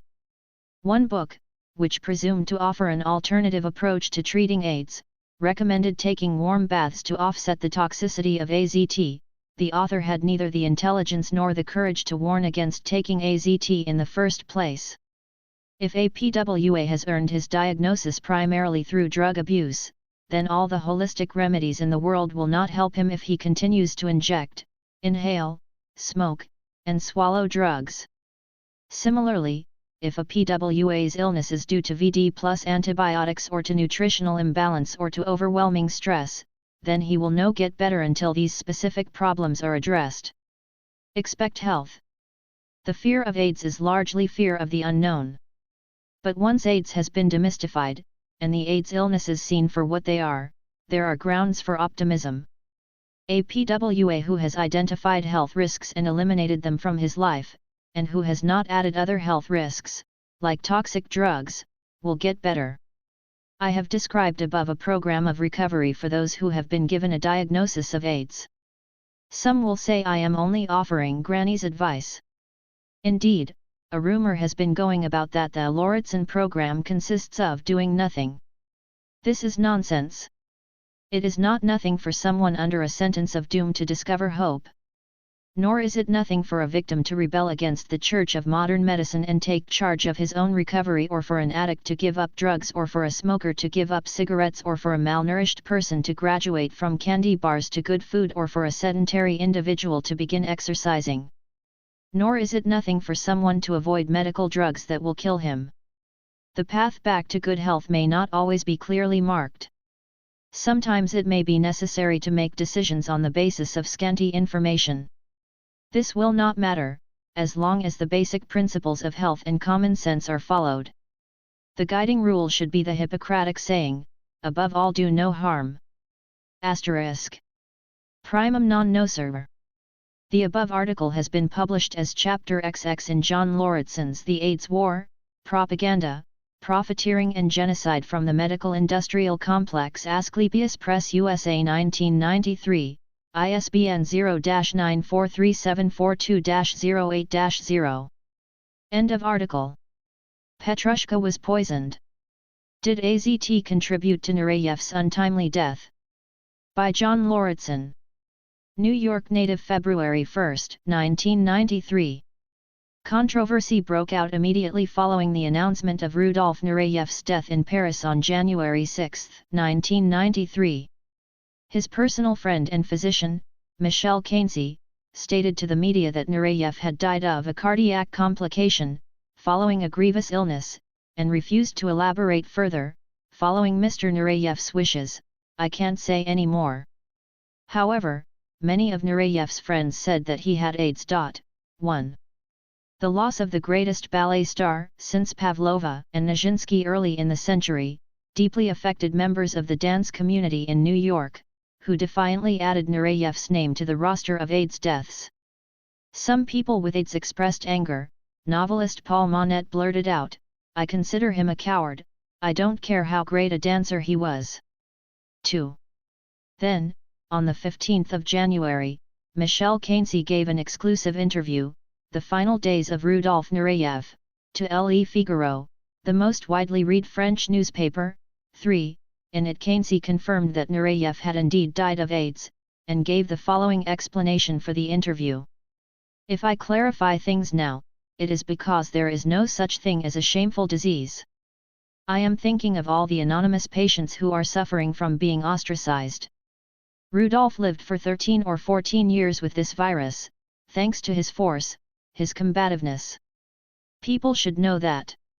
He was too famous to be able to hide the truth." 4. The reason why Nureyev had not gone public with his AIDS diagnosis was quite simple: a number of countries, including the United States, refused entry to individuals known to be HIV positive. The more fundamental question is the cause of Nureyev's death.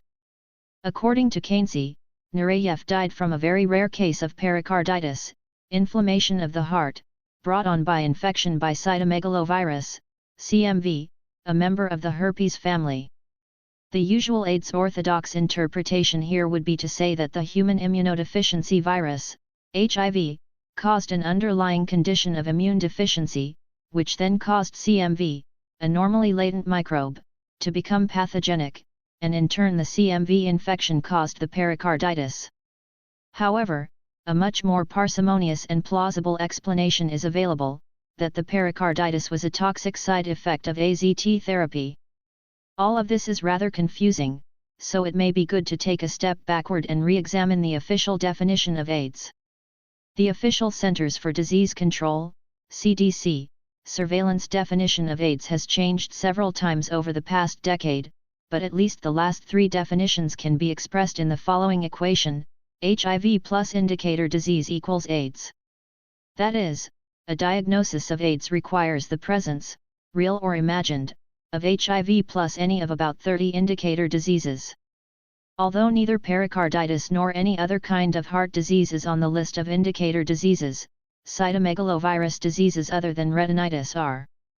The HIV part of the equation can be satisfied in several ways: by a positive result on any of the highly inaccurate HIV antibody tests, by cultivating the virus itself, a difficult and expensive procedure which is very seldom done, by detecting viral signals using the incredibly sensitive polymerase chain reaction, PCR, test, or, as a last resort, by simply presuming that HIV is present. All of the indicator diseases are old, and all can exist independently of AIDS, in which case they are called by their usual names. However, in the presence of HIV, the indicator diseases are relegated to a secondary status, and are regarded as mere symptoms of a hypothetically underlying condition of immune deficiency caused by HIV. Contradictions abound. The indicator diseases, up to nearly 30 at last count, are extremely heterogeneous, and many of them are in no way whatever related to immune deficiency. The literature on HIV, which is enormous, indicates that the putative retroviral culprit is consistently inactive from a biochemical standpoint, which is alone a sufficient and devastating refutation of the HIV/AIDS hypothesis. A latent microbe cannot cause lethal disease any more than the reader of this article could rob a bank and be sound asleep at the same time. The law of causality has not been repealed. A virus, like anything else, has to do something to get something done. HIV is a profoundly conventional retrovirus, and retroviruses are conventionally harmless. For these and many other reasons, a rapidly growing number of scientists and others are convinced that AIDS itself is a phony construct, and that the HIV/AIDS hypothesis is the biggest blunder in medical history. 5. To return to Nureyev, the following account is based on the Figaro interview with Michelle Caincy in 1984. Like many gay men, he was filled with anxiety over the new disease, AIDS. Everyone he knew in the United States was talking about it. And so, after discussing it with Caincy, he went to the Salpêtrière hospital for an HIV antibody test, which Caincy at one point incorrectly refers to as the AIDS test. The result was positive, and a rumor immediately went around Paris that Nureyev had AIDS. However, Nureyev was in good health at the time, and chose to deny the lethal diagnosis that was imposed on him. He reasoned that not much was really known about AIDS, and only about 10% of the seropositives would get sick. Although nothing was wrong with his health, Nureyev began taking an experimental French medicine, HPA-23, which he seemed to tolerate well. For several years he followed a demanding professional schedule, dancing and directing choreography in Italy, Germany, the United States, and Paris. According to Keynes, he was then in great form. But around 1987 to 1988 he was again attacked by severe anxiety, and discussed with Keynes the desirability of taking AZT, a drug which doctors in France had begun experimentally giving patients. Keynes counseled Nureyev against this, stating that AZT had dangerous side effects, and that not enough was known about the drug to judge the results. But Rudy became angry and said to Keynes, "I want that drug." And so, at Nureyev's insistence, Keynes wrote out a prescription for AZT in 1988. At this point Nureyev was still healthy. Perhaps in accord with a sound instinct, he did not always take the prescribed doses of AZT. Whenever Keynes visited him there would be AZT containers scattered around the place. A real decline in Nureyev's health began in the summer of 1991, and in the spring of 1992 he entered into the final phase of his illness.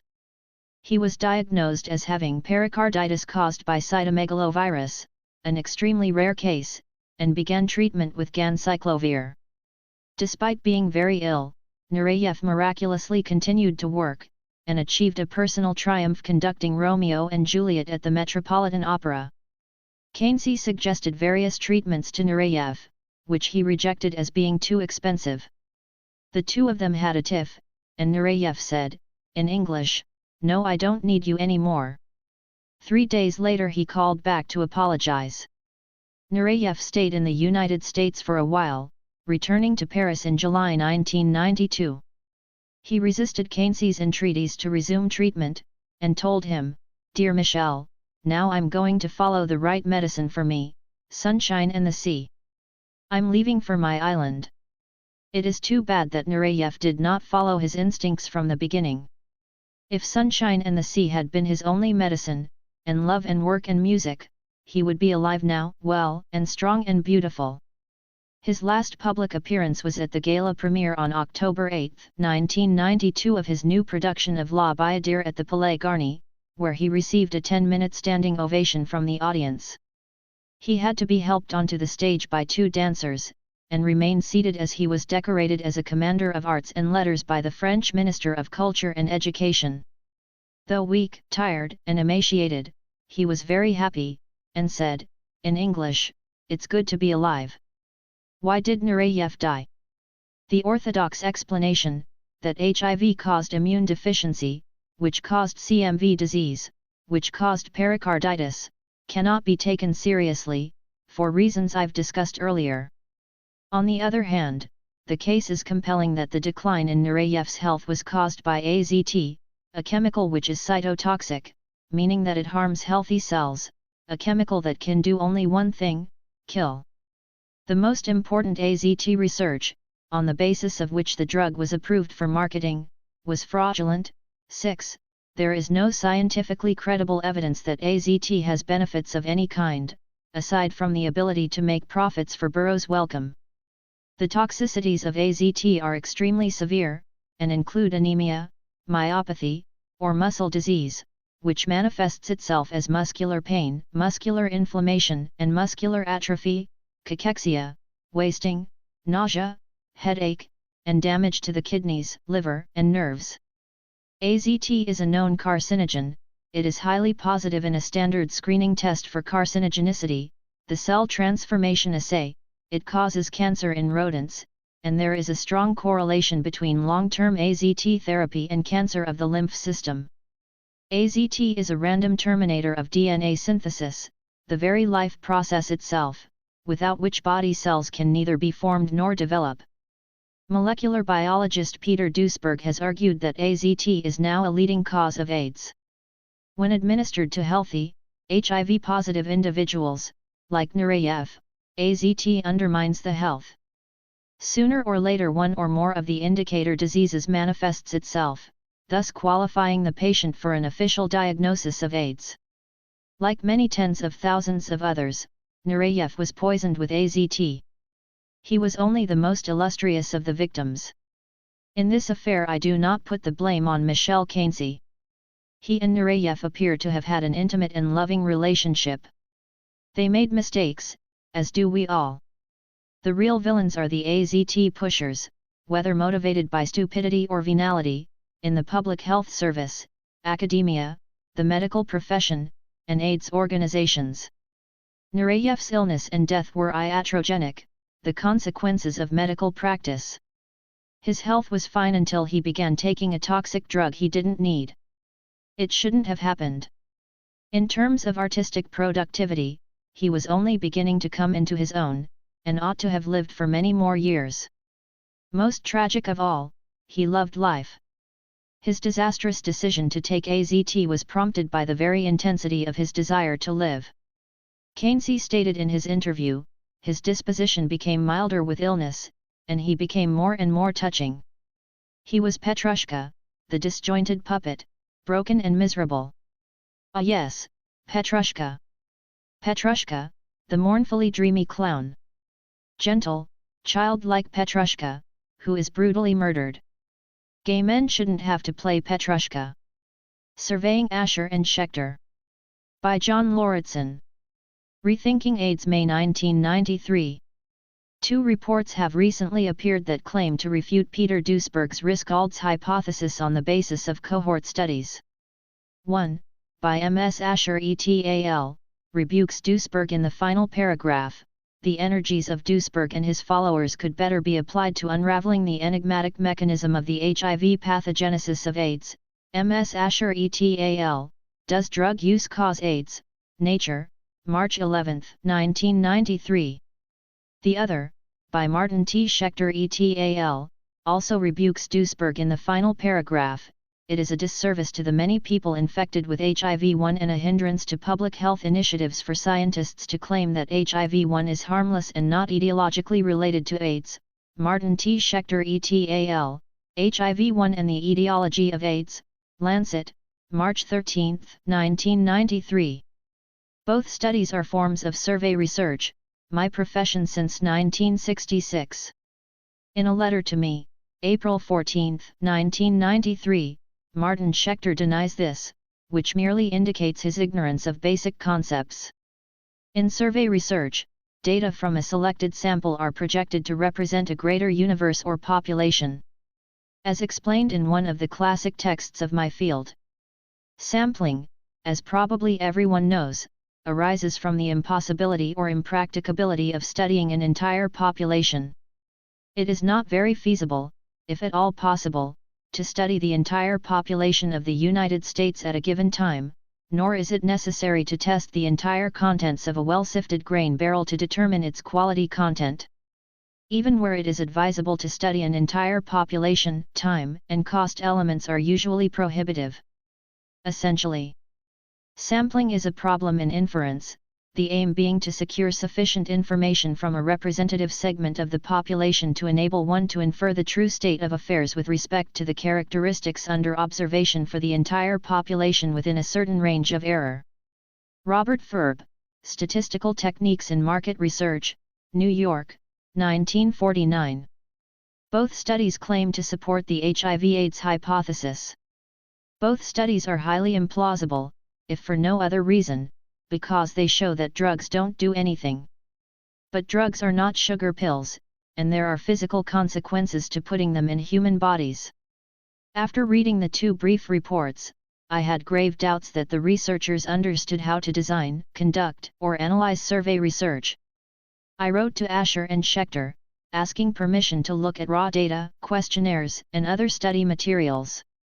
Asher did not reply. Schechter wrote, "Unfortunately, your request to inspect our raw data and other documents is problematic.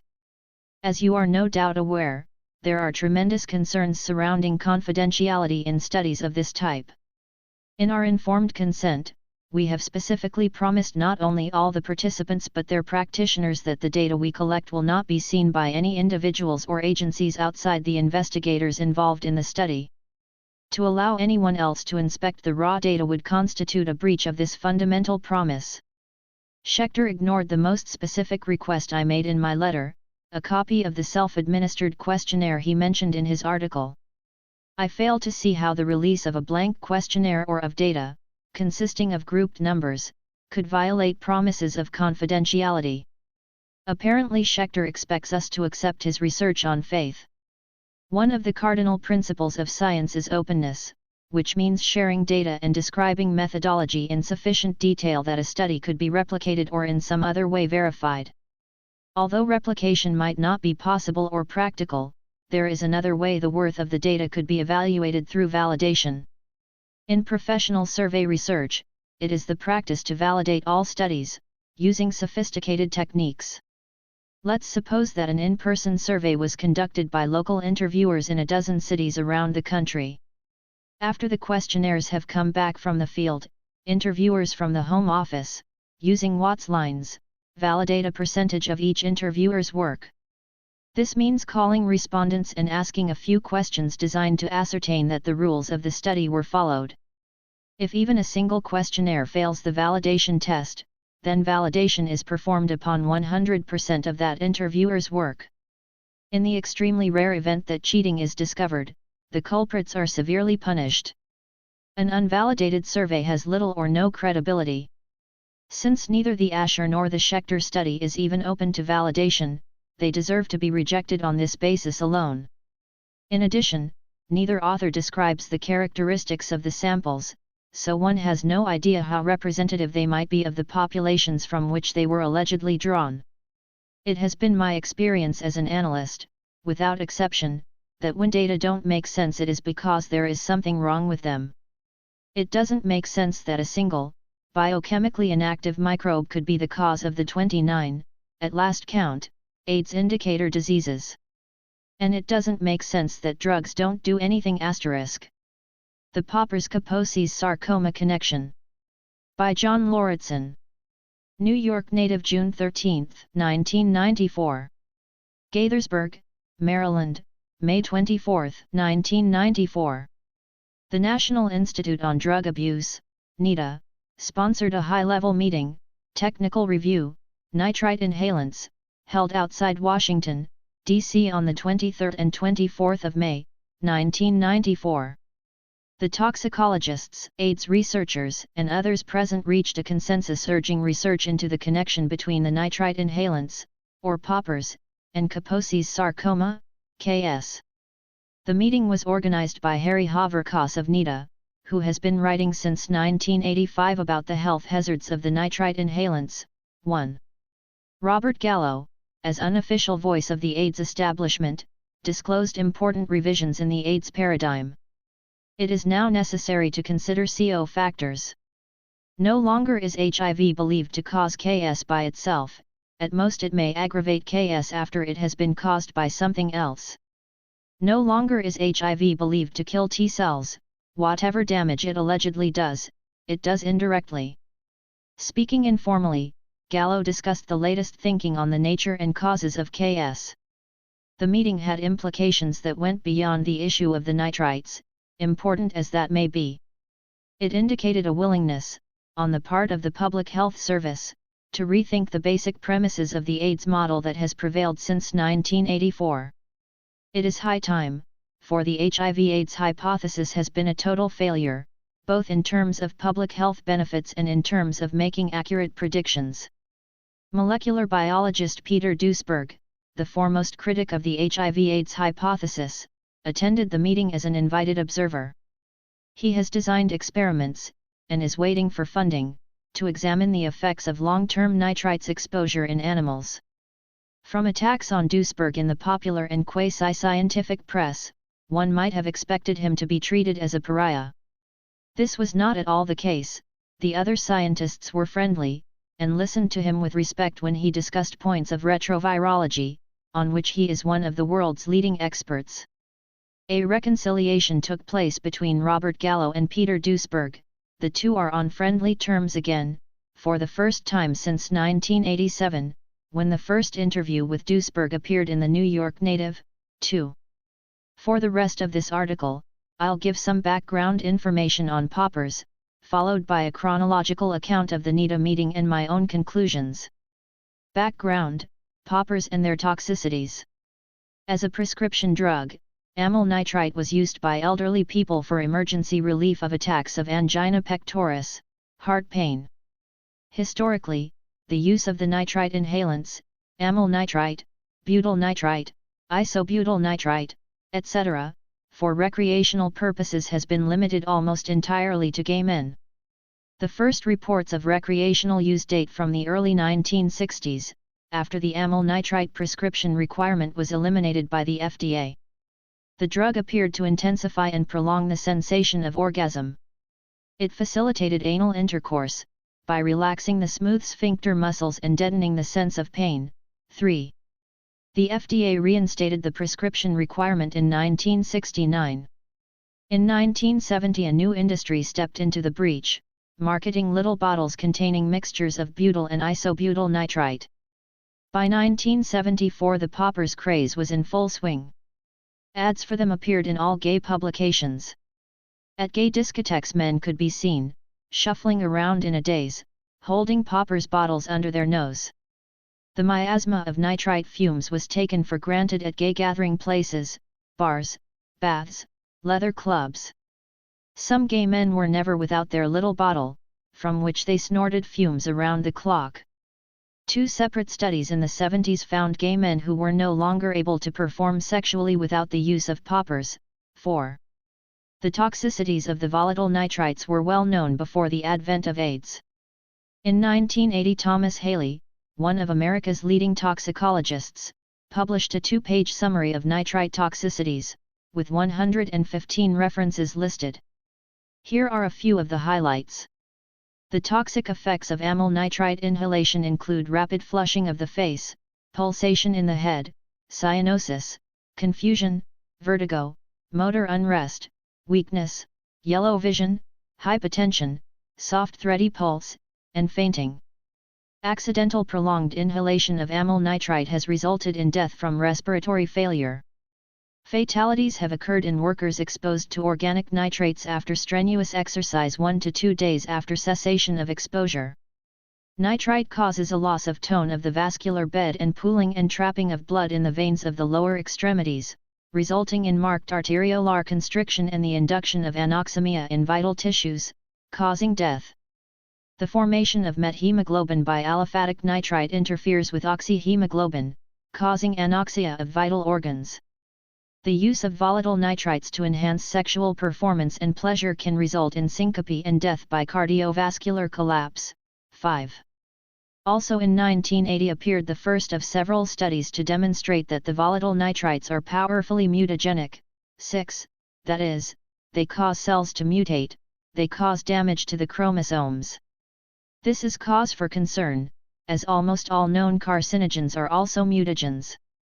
Subsequent studies, both in vitro and in vivo, have shown that poppers damage the immune system. They cause 2 kinds of anemia, Heinz body hemolytic anemia and methemoglobinemia. They damage the lungs. They have the potential to cause cancer by producing deadly N-nitroso compounds in interaction with many common drugs and chemicals, including antihistamines, artificial sweeteners, and painkillers. 7. When the first cases of AIDS were identified in 1981, or the predecessor cases of GRID, gay-related immune deficiency, poppers were high on the list of etiological suspects. Here, after all, was a drug used heavily and almost exclusively by the group of people getting sick. Nevertheless, despite compelling epidemiological and toxicological evidence, the Centers for Disease Control, CDC, hastened to exonerate poppers. They did so for 2 reasons, both of which were spurious. First, the CDC found AIDS patients who had never used poppers, therefore, argued the CDC, poppers could not be the cause. The CDC's assumption was that AIDS constituted a single, coherent disease entity with a single cause. Second, the CDC conducted a brief mice study in 1982 to 1983, and claimed to find no evidence of immunotoxicity. These results are contradicted by several other studies, which did find that the inhalation of nitrite fumes causes immune suppression in mice. The reasons for the negative findings of the CDC mice study were explained at the Gaithersburg meeting by one of the investigators, Daniel Lewis, about which more below. The epidemiology of nitrite use. After a welcome by Richard A. Milstein, Deputy Director of NIDA, Harry Haverkas opened the meeting on Monday, May 23 with a brief overview of the volatile nitrites, their use and regulation. He then turned the session over to Zili Sloboda of NIDA, who moderated the morning session devoted to epidemiology. She stressed the importance of prevention messages. Andrea Kopstein of NIDA discussed the ambiguities involved in such phrases as inhalant abuse. The inhalants are diverse substances that happen to be defined by the route of intake. The lack of clarity as to what constitutes an inhalant causes confusion in responses to questions and surveys. She presented studies of lifetime use of nitrites among sex and ethnic groups, which showed that use of amyl and butyl nitrite among U.S. males decreased after 1986, though inhalant use remained just as high. Lisa Jacobson, of the Johns Hopkins School of Hygiene and Public Health, presented data from the much-used and abused MAX study, a cohort of gay male volunteers. Those men who were seroprevalent, that is, HIV antibody positive on entry into the study, had much higher poppers use. Among all groups in the study, the use of poppers declined. Kenneth Mayer, a physician living in the Boston area, was among the first to sound the warning about poppers to gay men. 8. He discussed surveys, which found that the use of poppers is a risk factor for becoming HIV antibody positive. But what does that mean? He mentioned two possibilities: being HIV antibody positive might be a marker for other health risks, or it might be a marker for illness. He posed the basic question, which is more hazardous, unsafe sex or drug use? The highlight of the morning session was Advertising Trends, presented by Hank Wilson, a San Francisco activist who in 1981 founded the Committee to Monitor Poppers. 9. He began by saying that, with regard to poppers, gay men had been uninformed, misinformed, partially informed, and confused. He then showed stunning color slides of several dozen poppers ads, from the early 70s through the late 80s. This must rank among the most brilliant advertising campaigns in history. Within only a few years, hundreds of thousands of men were persuaded that poppers were an integral part of their own gay identity. The ads conveyed the message that nothing could be butcher or sexier than to inhale noxious chemical fumes. Bulging muscles were linked to a drug that is indisputably hazardous to the health. Beginning in the early 70s, ads for poppers appeared in all of the gay press ads for special inhalers. An ad for a brand named Discorama, specifically targeted at disco dancers. One ad gave an 800 number, with the message, "We'll pay you to try." The free trial tactic has also been used on the street by dealers of heroin, crack, and other such commodities. An ad for the Poppers brand Rush focused on the phrase, "better living through chemistry," and no irony was intended. However, warnings about the dangers of poppers began to appear in both the gay and the mainstream press, and for the decade of the 80s, these messages competed with disinformation from the poppers industry and their allies. Wilson showed the front page of a December 1981 issue of the New York Native, with the banner headline, "Do Poppers Cause Cancer?" This message got across even to people who just glanced at it on the newsstand. A Pittsburgh paper, Out, repeated the same heading. The city of San Francisco required that a warning notice be placed at all points of sale for poppers. The June 4 to 17, 1984 issue of the New York Native carried an article, "Poppers: The Writing on the Wall." On July 19, 1985, the Seattle Gay News published a boxed warning on poppers. And in 1985, poppers were banned from the most popular disco in San Francisco. The mainstream press in San Francisco also began to carry the message that poppers were dangerous. But the poppers industry had its own resources. A 1983 pamphlet published by the CDC, "What Gay and Bisexual Men Should Know About AIDS," claimed that there was no relationship between AIDS and poppers, on the basis of a single mice study, to be discussed below. In effect, the government gave the green light on poppers use. The CDC's mice study was cited in a press release sent out by Joseph F. Miller, president of Great Lakes Products, the world's largest manufacturer of poppers. Miller's press release, run by most of the gay press, claimed that Jim Curran of CDC's AIDS branch had given him a guided tour of the CDC and assured him there was no relationship between poppers and AIDS. When Curran responded with a letter saying that he had been misinterpreted, and that poppers may play a role as cofactor in some of the illnesses in the syndrome, his letter was ignored by the gay papers who had run the press release from Miller. Great Lakes Products followed through with a series of ads in The Advocate, entitled Blueprint for Health, which gave the impression that poppers, like vitamins, fresh air, exercise, and sunshine, were an ingredient in the healthy lifestyle. In 1987, a San Diego gay paper began running full-page ads for poppers. The Windy City Times in Chicago ran full-page ads, as well as articles attacking the critics of poppers. Heartland, a Midwest gay paper owned by Great Lakes Products, ran ads and articles defending their product. The San Francisco Sentinel ran an ad that warned of an impending ban on poppers and urged its readers to stock up. In 1992, 3 years after poppers had been outlawed by Act of Congress, a stand at a gay street fair in Chicago offered iced tea for $1 and poppers for $5. In 1992, the manufacturer of Rush sent out a mail-order ad to preferred customers. Hank Wilson concluded his presentation by making the point: poppers are easy and cheap to make, they are highly profitable, and there is a demand for them. Therefore, they will always be available. For this reason, education is essential. Do nitrites lead to increased risky sexual behavior and HIV transmission? The afternoon session of May 23 began by considering the relationship between use of poppers and becoming HIV antibody positive. Whether this matters depends on whether or not HIV is the cause of AIDS. Since I don't believe that HIV is even pathogenic, and consider the survey research, aka epidemiology, performed by academics, physicians, and members of the Public Health Service to be far below professional standards, I took a rather dim view of this session. In broad strokes, the speakers indicated that those who were HIV antibody positive were more likely to have more sex and to use all drugs more heavily. Ken Mayer presented Boston data indicating a very high odds risk, or, of seroconversion for those who always used poppers when they had passive anal intercourse.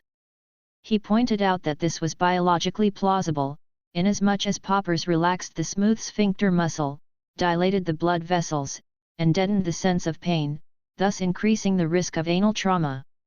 In the discussion period, I put 2 questions to Mayer. 1. What is the basis for determining HIV infection? The antibody tests, and 2. Is there really evidence that these people had a viral infection, and if so, was the virus sufficiently biochemically active as to cause illness? He replied that the ELISA and the Western blot antibody tests were used, and that they were sometimes followed up by viral culture.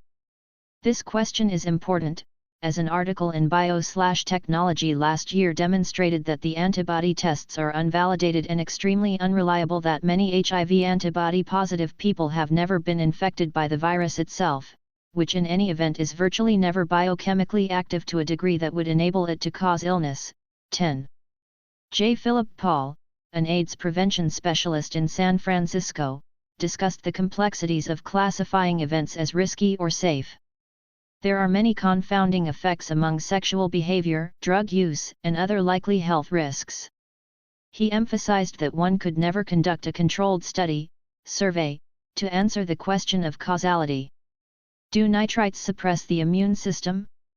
The second afternoon session on May 23 dealt with in vivo toxicological studies, 2 involving mice and 1 involving human subjects.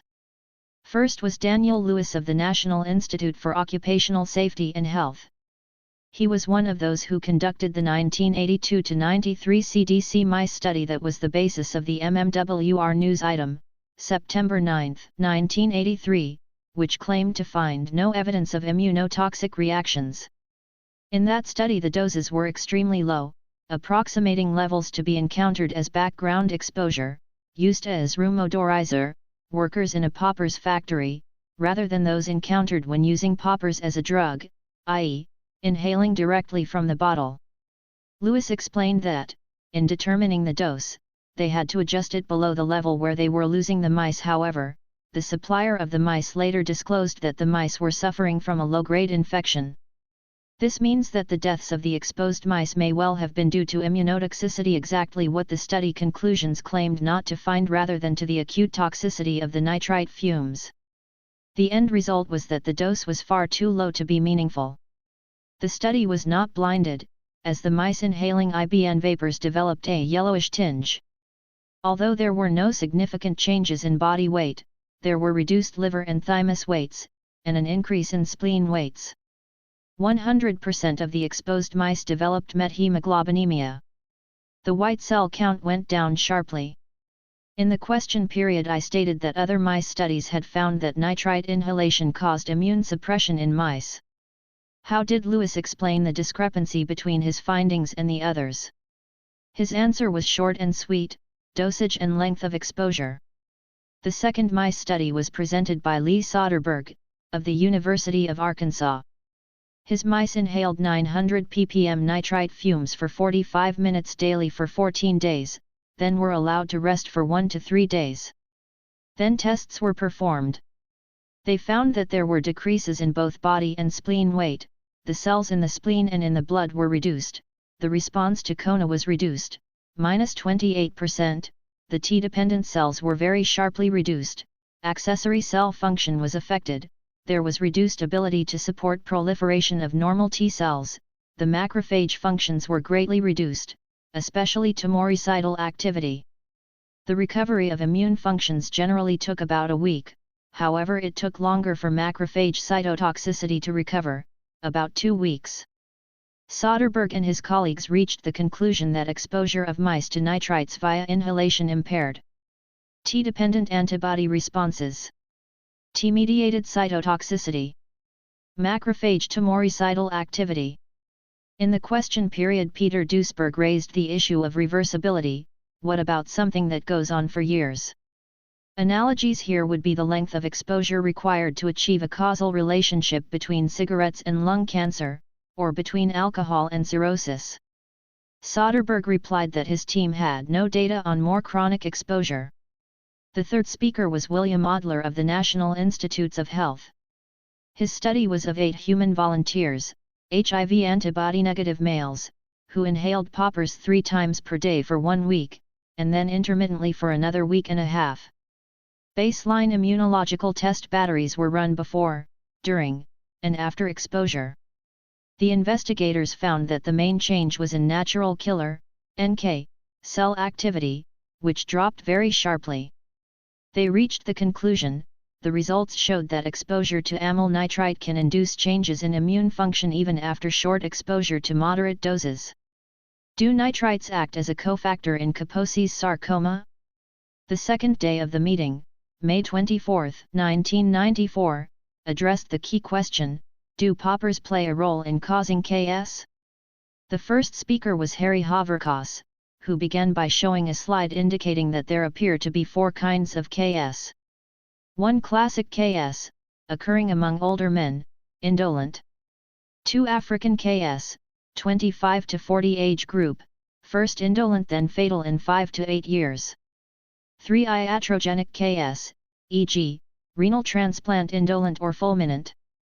4 Epidemic or AIDS KS, gay white males, fulminant, survival 1 to 3 years. And he posed the question: are these all the same?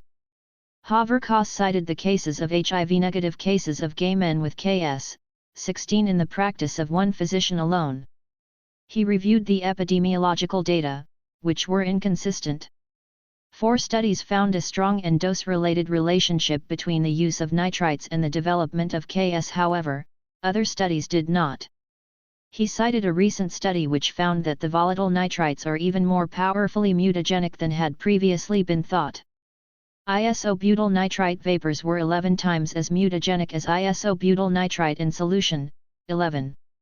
Haverkos presented a slide, Reasons to consider nitrite inhalants a cofactor in the pathogenesis of Kaposi's sarcoma, KS, in AIDS. 4 epidemiologic studies have demonstrated a strong association. Decline in proportion of cases among gay men parallels decline in nitrite inhalant abuse among gay men. Distribution of KS lesions correlates with areas of nitrite vapor exposure, nose, face, chest, in many cases. Plausible mechanisms of action have been proposed. Formation of cholesterol nitrite, carcinogen. Immune suppression. Only hypothesis promoted that fits all 4 aspects of national surveillance data.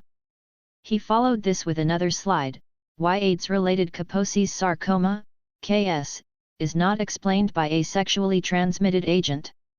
Very little KS reported outside gay male population. Among gay men, KS is associated with white race and high socioeconomic status. KS in women with AIDS no more likely among sexual partners of bisexual men than sexual partners of heterosexual drug abusers. No one can find the infectious agent. In conclusion, Haverkos presented a series of recommendations. All clinicians/researchers should take a drug history, including inhalants, from patients with Kaposi's sarcoma. A multi-site study of KS cofactors is needed, similar to what was done for Reye's syndrome. Women and heterosexual men with KS should be thoroughly evaluated to identify potential cofactors. Animal models should be explored. A comparative analysis of nitrite use and KS rates should be conducted whenever such data are available, e.g., max sites. The next speaker was Harold Jaffe of the CDC, who said that he would take a con position for the purpose of the meeting, even though he was open to the possibility that the nitrites might play some role in causing or aggravating KS. He argued that the KS-CO factor is likely to be a transmissible agent, since one study had found an association between KS and rimming. The risk for KS is highest among those who lead a particular kind of sexual lifestyle, characterized not only by nitrites use, but also by multiple, anonymous sexual partners. In the question period I made the point that the nitrites obviously could not be the sole cause of one or all of the forms of KS. The question is whether they play a causal role in some or most of the cases of epidemic, AIDS, KS. Their biochemical properties are consistent with such a role. In contrast, nothing can be said about a microbe which has yet to be discovered. Following Jaffe's presentation, Harrington Armenian of the Johns Hopkins School of Hygiene and Public Health presented a reanalysis of data from the MAX study. He found a stronger association between rimming and KS than between poppers and KS. The use of marijuana and hashish were found to be high risk factors for KS.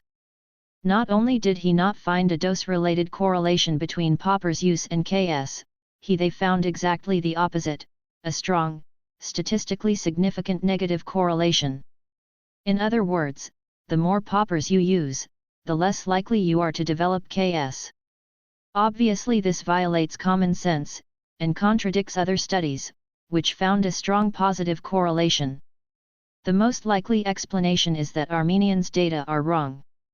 It should be noted that Armenian merely reanalyzed data that had been collected by others, in a study designed by others. Robert Gallo revises the paradigm.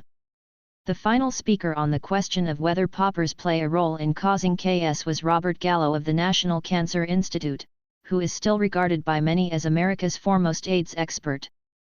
He began by saying that he wanted to open up basic questions, and had no fixed opinion regarding CO factors for KS, whether chemical, viral, or a combination.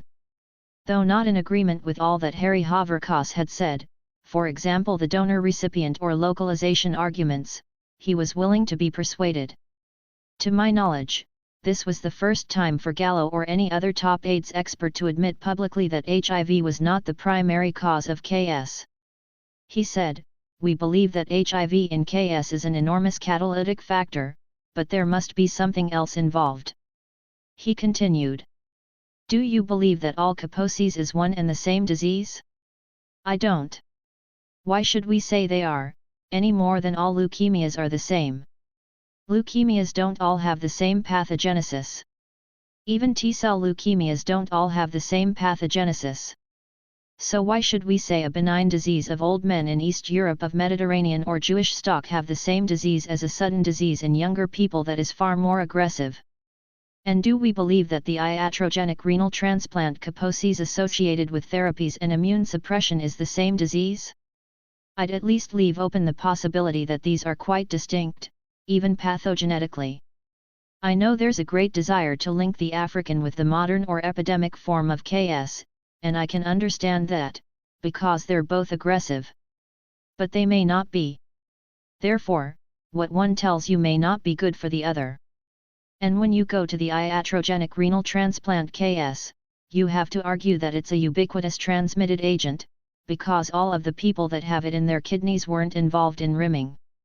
Gallo then went on to revise the most basic premise of the AIDS construct, the assumption that an underlying condition of immune deficiency is responsible for causing, indirectly, the various AIDS indicator diseases.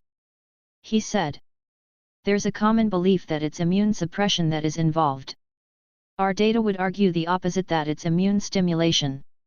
You can have Kaposi's in the absence of immune suppression.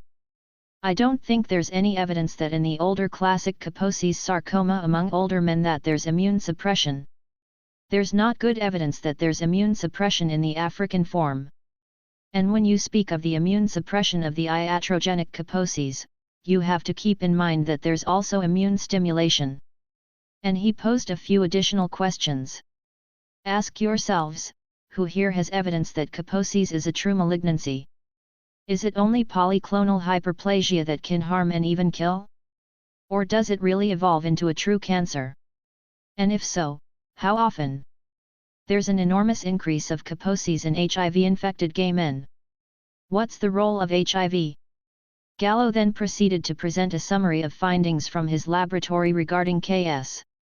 The first thing I can tell you is that we've been able to regularly culture from Kaposi's tumors what pathologists say is a tumor cell. We asked, what is the role of HIV in all this? And we found that inflammatory cytokines were the very likely initiatory events in creating this cell. We said, oh, the role of HIV is likely to be in increasing these inflammatory cytokines. But we have learned this should be of interest to everybody that isn't completely married to HIV, that the inflammatory cytokines are reportedly increased in gay men even without HIV infection. Inflammatory cytokines are usually promoted by immune activation, not by immune suppression. So here was a paradox. So the inflammatory cytokines may be increased by HIV, but I wish I knew what else was increasing them before a gay man was ever infected with HIV. Maybe it's nitric oxide, maybe it's a sexually transmitted virus, maybe it's all of them, maybe it has to do with rimming because it's immune stimulation with nonspecific infections. I don't want to out Duisberg, but those are what our observations on pathogenesis are. Now what I can tell you new, and it hasn't been published, is that we have finally demonstrated that at least sometimes Kaposi's can become a true malignancy. That is, from a late-stage patient, we have immortalized tetraploid cell lines with marker chromosomes, a truly malignant cell that metastasizes within a nude mouse, killing the animal rapidly. Now comes the difficult question: that cell looks just like the other cells I've been talking about, except it's malignant. It looks like it's derived from them. It is there all the time, but I can't tell, because it's not morphologically distinguishable, as the tumor cell is in Hodgkin's disease. Remember, Hodgkin's disease is a hodgepodge, like Kaposi's. The tumor cell is a rare cell, but you can see it, because it's got a distinct morphology. This doesn't. Maybe it's there all the time, and Kaposi's a malignancy from the beginning. I don't know. The alternative is that Kaposi's is a benign hyperplasia that gets worse in time, and that in some people will evolve into a clonal malignancy. I don't want to get into the semantics. I believe that HIV obviously plays a role in this disease. I think the epidemiology is not debatable. But I think that there is more going on. I don't know what that more going on is. For me, it's whatever is accounting for the increase in inflammatory cytokines. I don't know if I made this point clear, but I think that everybody here knows we never found HIV DNA in the tumor cells of KS. So this is not directly transforming. And in fact we've never found HIV DNA in T cells, although we've only looked at a few. So in other words we've never seen the role of HIV as a transforming virus in any way. The role of HIV has to be indirect. During the question period Harry Haverkas responded to Gallo's earlier criticisms. When looking at national data, we do see a decline of KS among US gay men. On the localization phenomenon, the product, nitrites, is in the lungs and the blood vessels, it is where the lesions occur, whereas HIV is not there. We do not see the expected donor-recipient connection. There is not a single reported case of KS among blood recipients where the donor had KS. Gallo then admitted, the nitrites could be the primary factor. What if the nitrites had the ability, interacting with endothelial cells, to produce a tremendous amount of of inflammatory cytokines? Peter Duesberg raised the point that HIV couldn't always play a role in KS, to which Gallo replied, "No, Peter, the other forms could be the classical KS that always existed. That's the point. You see, you want to make them all the same. Let's realize that those may be the classical KS that always existed. KS always existed, probably through all of human evolution. It was described in the 1800s. But HIV makes something that was rare become something like this. That happens in a lot of human diseases. We don't know what causes classical KS at all, or African KS. They may be the same disease, they may be different. I think they're different. But even if we have no knowledge of what the etiologic agents are, when I study pathogenesis of HIV-KS, I come to the importance of inflammatory cytokines, endothelial cells, and the TET protein. I used to think all the time, HIV is also producing the increase in inflammatory cytokines, but it's only in the past few months that I've learned that in gay men, there's an increase in these same inflammatory cytokines before HIV infection. Why? I don't know. Someone then asked, what are the inflammatory cytokines?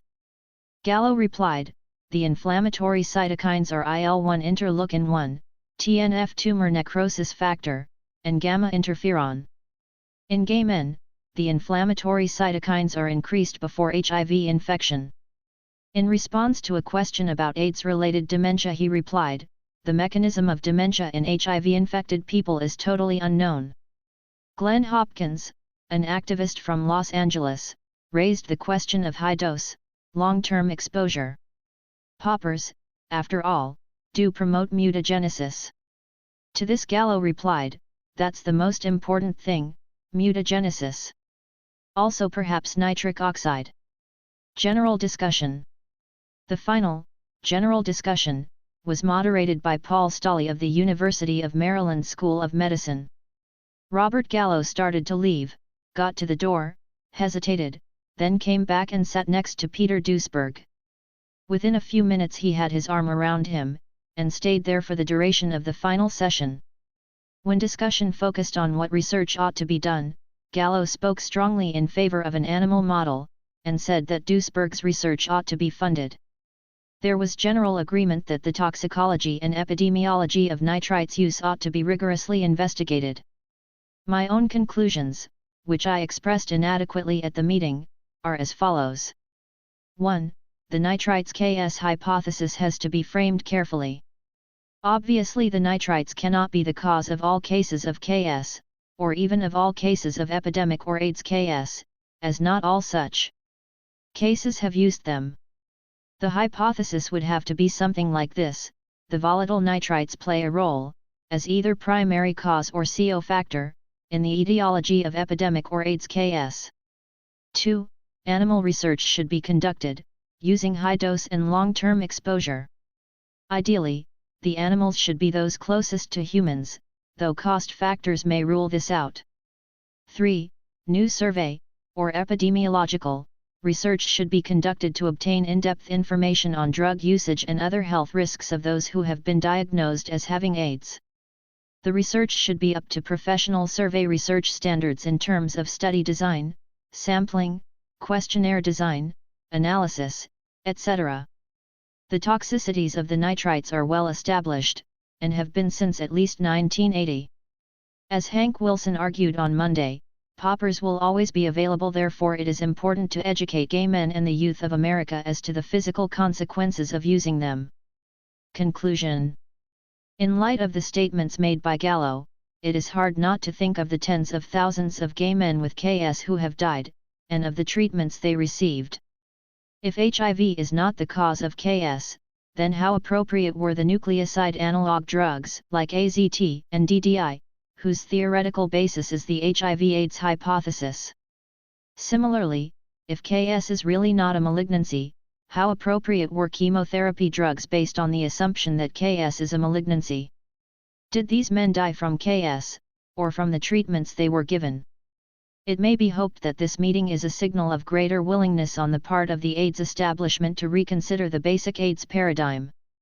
Kaposi's sarcoma as an AIDS phenomenon remains a puzzle, and no hypothesis so far put forward seems fully adequate to explain it. It could be that KS comprises diverse conditions with diverse causes. Having said that, however, the nitrites KS hypothesis is very much alive, more than a decade after its precipitous rejection by the CDC. ***. End of article. Truth is bustin' out all over. HIV Symposium at AAAS Conference. By John Lauritsen. New York native, July 18, 1994. Whoever knew truth put to the worse in a free and open encounter. John Milton, Areopagitica. Critics and defenders of the HIV/AIDS hypothesis met in open debate for the first time on June 21, 1994, at a day-long symposium in San Francisco. The symposium, The Role of HIV in AIDS, Why There Is Still a Controversy, was sponsored by the Pacific Division of the American Association for the Advancement of Science, AAAS. The AIDS establishment did not want this event to take place.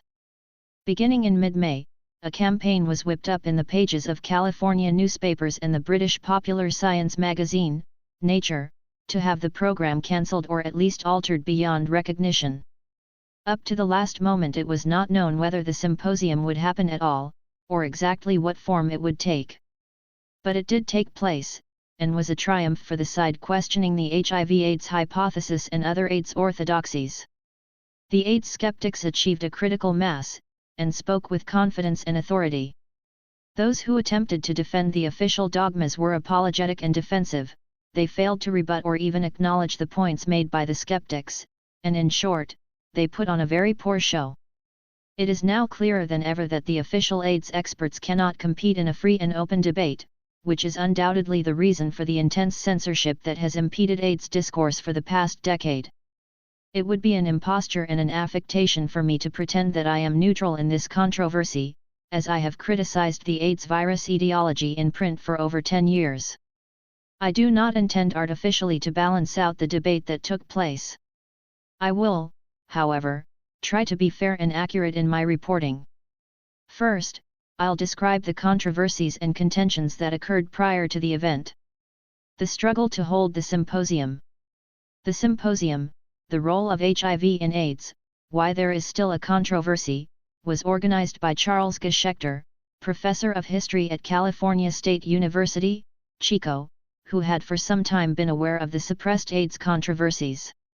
Dissatisfied with previous AIDS sessions at both the Pacific Division and the National AAAS consensual gabfests in which only one point of view was presented, he began in 1993 to put together an interdisciplinary panel of distinguished scientists, whose ranks included molecular biologist Peter Duesberg and other prominent critics of AIDS orthodoxy.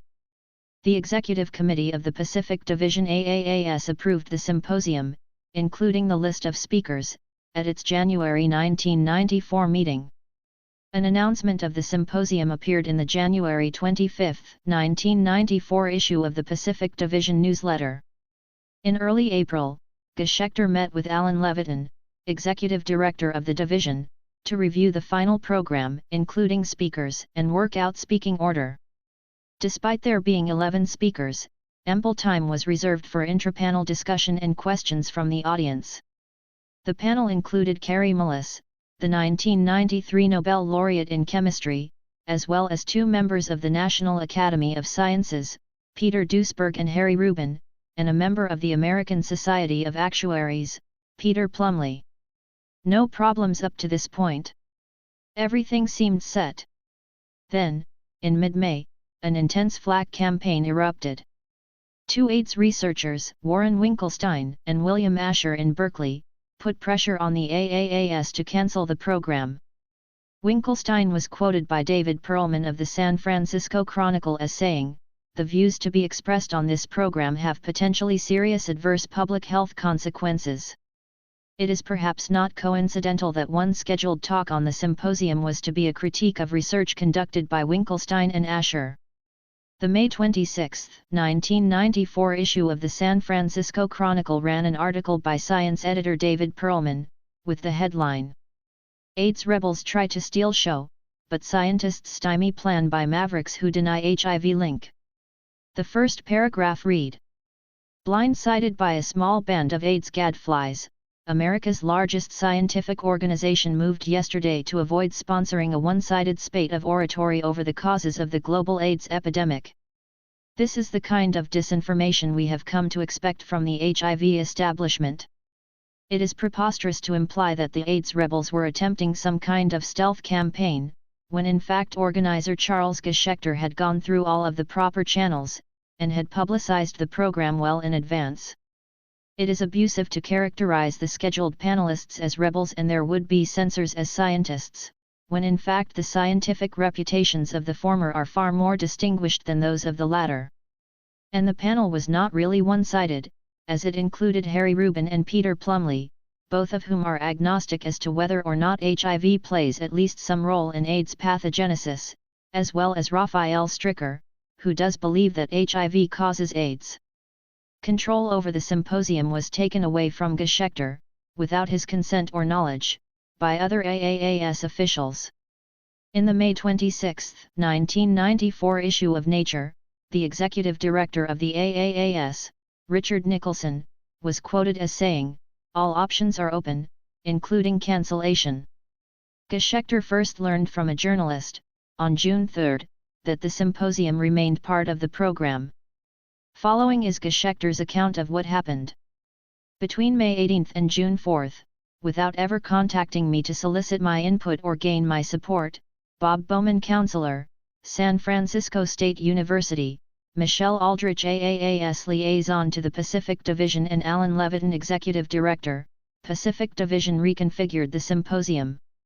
Under a blanket of silence, they added 7 speakers to the program, changed the starting and concluding times, inserted a 90-minute panel discussion in the morning and afternoon sessions, appointed a separate moderator for them, and designated her to summarize the entire proceedings. Between May 18 and June 9, I received no phone calls, faxes, or letters from either local organizers of the divisional meeting or from the liaison officer in Washington to tell me about these changes. I only learned about some of them from articles in the San Francisco Chronicle and from the reporter for the Sacramento Bee. Not until Friday, June 10, did Dr. Levitin tell me exactly how substantial the changes were, even though he admitted they had all been finalized a week earlier. He then faxed me the program, a fait accompli, 11 days before its scheduled date. As a result of all these changes, I was inundated with last-minute questions and complaints from the original speakers. The unilateral and secretive intrusions by Levitin and Bowman seriously undermined my efforts to run a scientific symposium, and their organizational infractions compromised my effectiveness as chairman.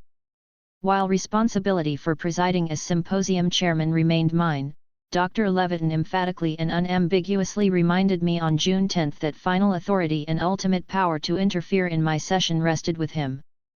Eager to placate the media and acquiesce to outside critics, Bowman and Levitin operated in a capricious, non-consultative, arbitrary, and anti-democratic manner. Their authoritarian and deceptive practices violated the principles of open scientific discourse, which we assure our members and the public are scrupulously upheld by the AAAS. Statement to the Council of the Pacific Division, American Association for the Advancement of Science, from Charles L. Geschechter, Chairman, History and Philosophy of Science Section, June 22, 1994.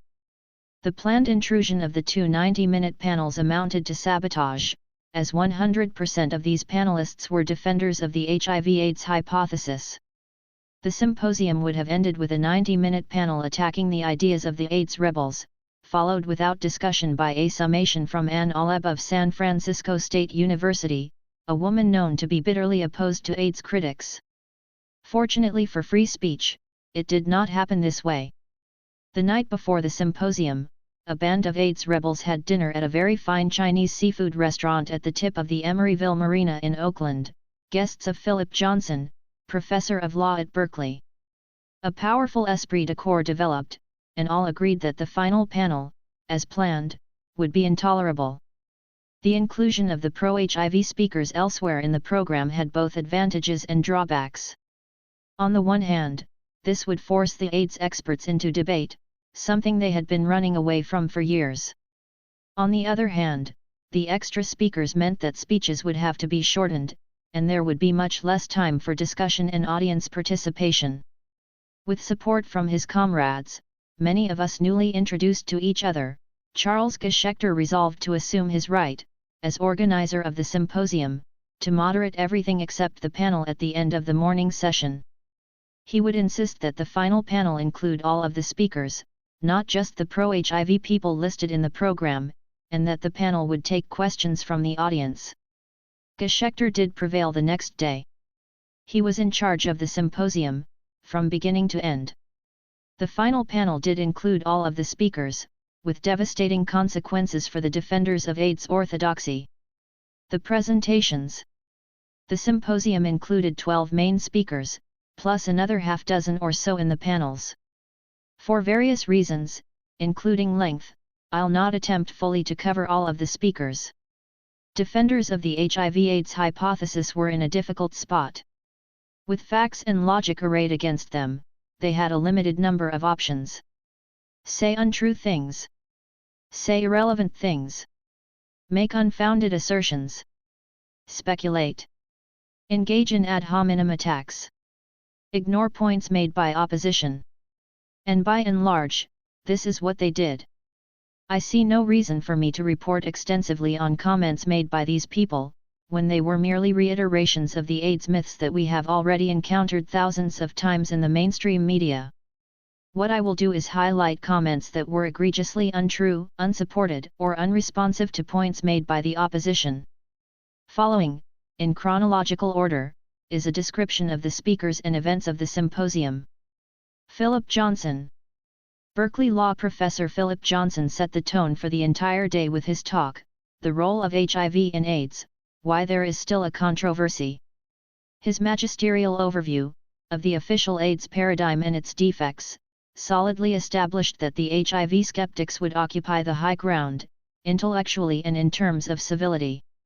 After relating that AIDS researchers themselves now have to admit they are at an impasse, that their efforts so far have amounted to failure, Johnson dissected the puzzle of how HIV could be responsible for the mass destruction of T4 cells, even though it infects only a minuscule number of them. Official explanations of how an ordinary retrovirus can kill cells it never infects have grown ever more complicated as the prospect of a cure or vaccine has grown ever more distant. Even Dr. Robert Gallo, originally a vigorous proponent of the direct infection model, now speculates about indirect mechanisms in which HIV somehow sets off a course of programmed cell destruction that may not even require the continuous presence of the virus. In Dr. Gallo's own words at a 1993 conference, the molecular mimicry in which HIV imitates components of the immune system sets events into motion that may be able to proceed in the absence of further whole virus. Dr. Anthony Fauci's description to the New York Times of how HIV does its destructive work attributed almost supernatural capacities to the virus. HIV overexcites some immune signaling pathways, while eluding the detection of others. And though the main target of the virus seems to be the famed helper T cells, or CD4 cells, which it can infiltrate and kill, the virus also ends up stimulating the response of other immune cells so inappropriately that they eventually collapse from overwork and confusion. When a scientific research project encounters this degree of failure and confusion, scientists ordinarily ask the obvious question: have we somehow made a fundamental mistake in our assumptions? HIV science is not ordinary science, however. Its basic premise was established at a press conference, and never subjected to the kind of critical scrutiny that ordinarily protects the scientific community from endorsing a catastrophic error. The theory became fact in an atmosphere of near panic, in which the demands for an easy answer and a miracle cure were irresistible. The virus theory satisfied everyone's hopes and interests. Politicians accused of doing nothing could point to a spectacular success, the virus hunters who had failed to find a cure for cancer could justify and continue their very expensive laboratories, and the groups threatened by AIDS were promised a vaccine in the near future. Nobody had an incentive to be skeptical, and nobody was skeptical. Once the research agenda was set in concrete, those who subsequently tried to challenge the basic assumption were met only with silence or ridicule, and their applications for research funding received a cold reception. Johnson criticized the question, "What causes AIDS?" as being overly general, and bearing with it the unwarranted assumption that all AIDS diseases, in all countries and all risk groups, are one and the same thing. Instead, to have a more productive discussion, it is necessary to put aside the most general questions and to focus on more specific issues on which a degree of agreement may be reached. That is the method of science, and it is also the method of law and diplomacy. I propose to illustrate this method by focusing on two relatively specific questions. 1. What is the cause of Kaposi's sarcoma? And 2. What is really known about the role of HIV in causing disease in Africa? Johnson's analysis of Kaposi's sarcoma was partly based on my own report, which appeared in the Native a few weeks ago. NEDA meeting calls for research into the Poppers-KS connection, New York Native, June 13, 1994. His salient points were, 1. KS occurs not infrequently in gay men who are negative on the HIV antibody test, and 2. Robert Gallo and other AIDS researchers now concede that HIV is not the cause of KS. He then posed the question: if KS is not caused by HIV, and if many other AIDS-defining conditions occur both in the presence of HIV and in its absence, should we not reconsider the definition of the syndrome, and hence the role of HIV in AIDS? With regard to AIDS in Africa, Johnson described the lack of testing in making AIDS diagnoses, the extreme unreliability of the tests even when they are used, the shoddy epidemiological studies conducted there. The claims that HIV is killing millions of people in Africa richly deserve a critical re-examination. In a word, what we are hearing about African AIDS is not science, but hype. He concluded his talk. For essentially political reasons, HIV science has been ruled by unexamined assumptions. It is time at long last to have the scientific debate that wasn't allowed to occur 10 years ago. Let the politics be put aside, and let the science begin. Harvey Bialy. Harvey Bialy, a molecular biologist and research editor of Biotechnology, spoke on HIV/AIDS, 100,000 papers and no proof. He began by saying that hypotheses need to be clearly stated, and then articulated the 1984 version of the HIV/AIDS hypothesis. HIV, a new, mutant retrovirus, causes AIDS by killing CD4+ lymphocytes. The operative terms are new, mutant and kill, so, is HIV new? Is it mutant? Does it kill CD4 cells? HIV cannot be new, in the US at least, as it occurs in teenagers who could only have acquired it perinatally, from their mothers. HIV would have to be mutant, as common, garden-variety retroviruses are not pathogenic.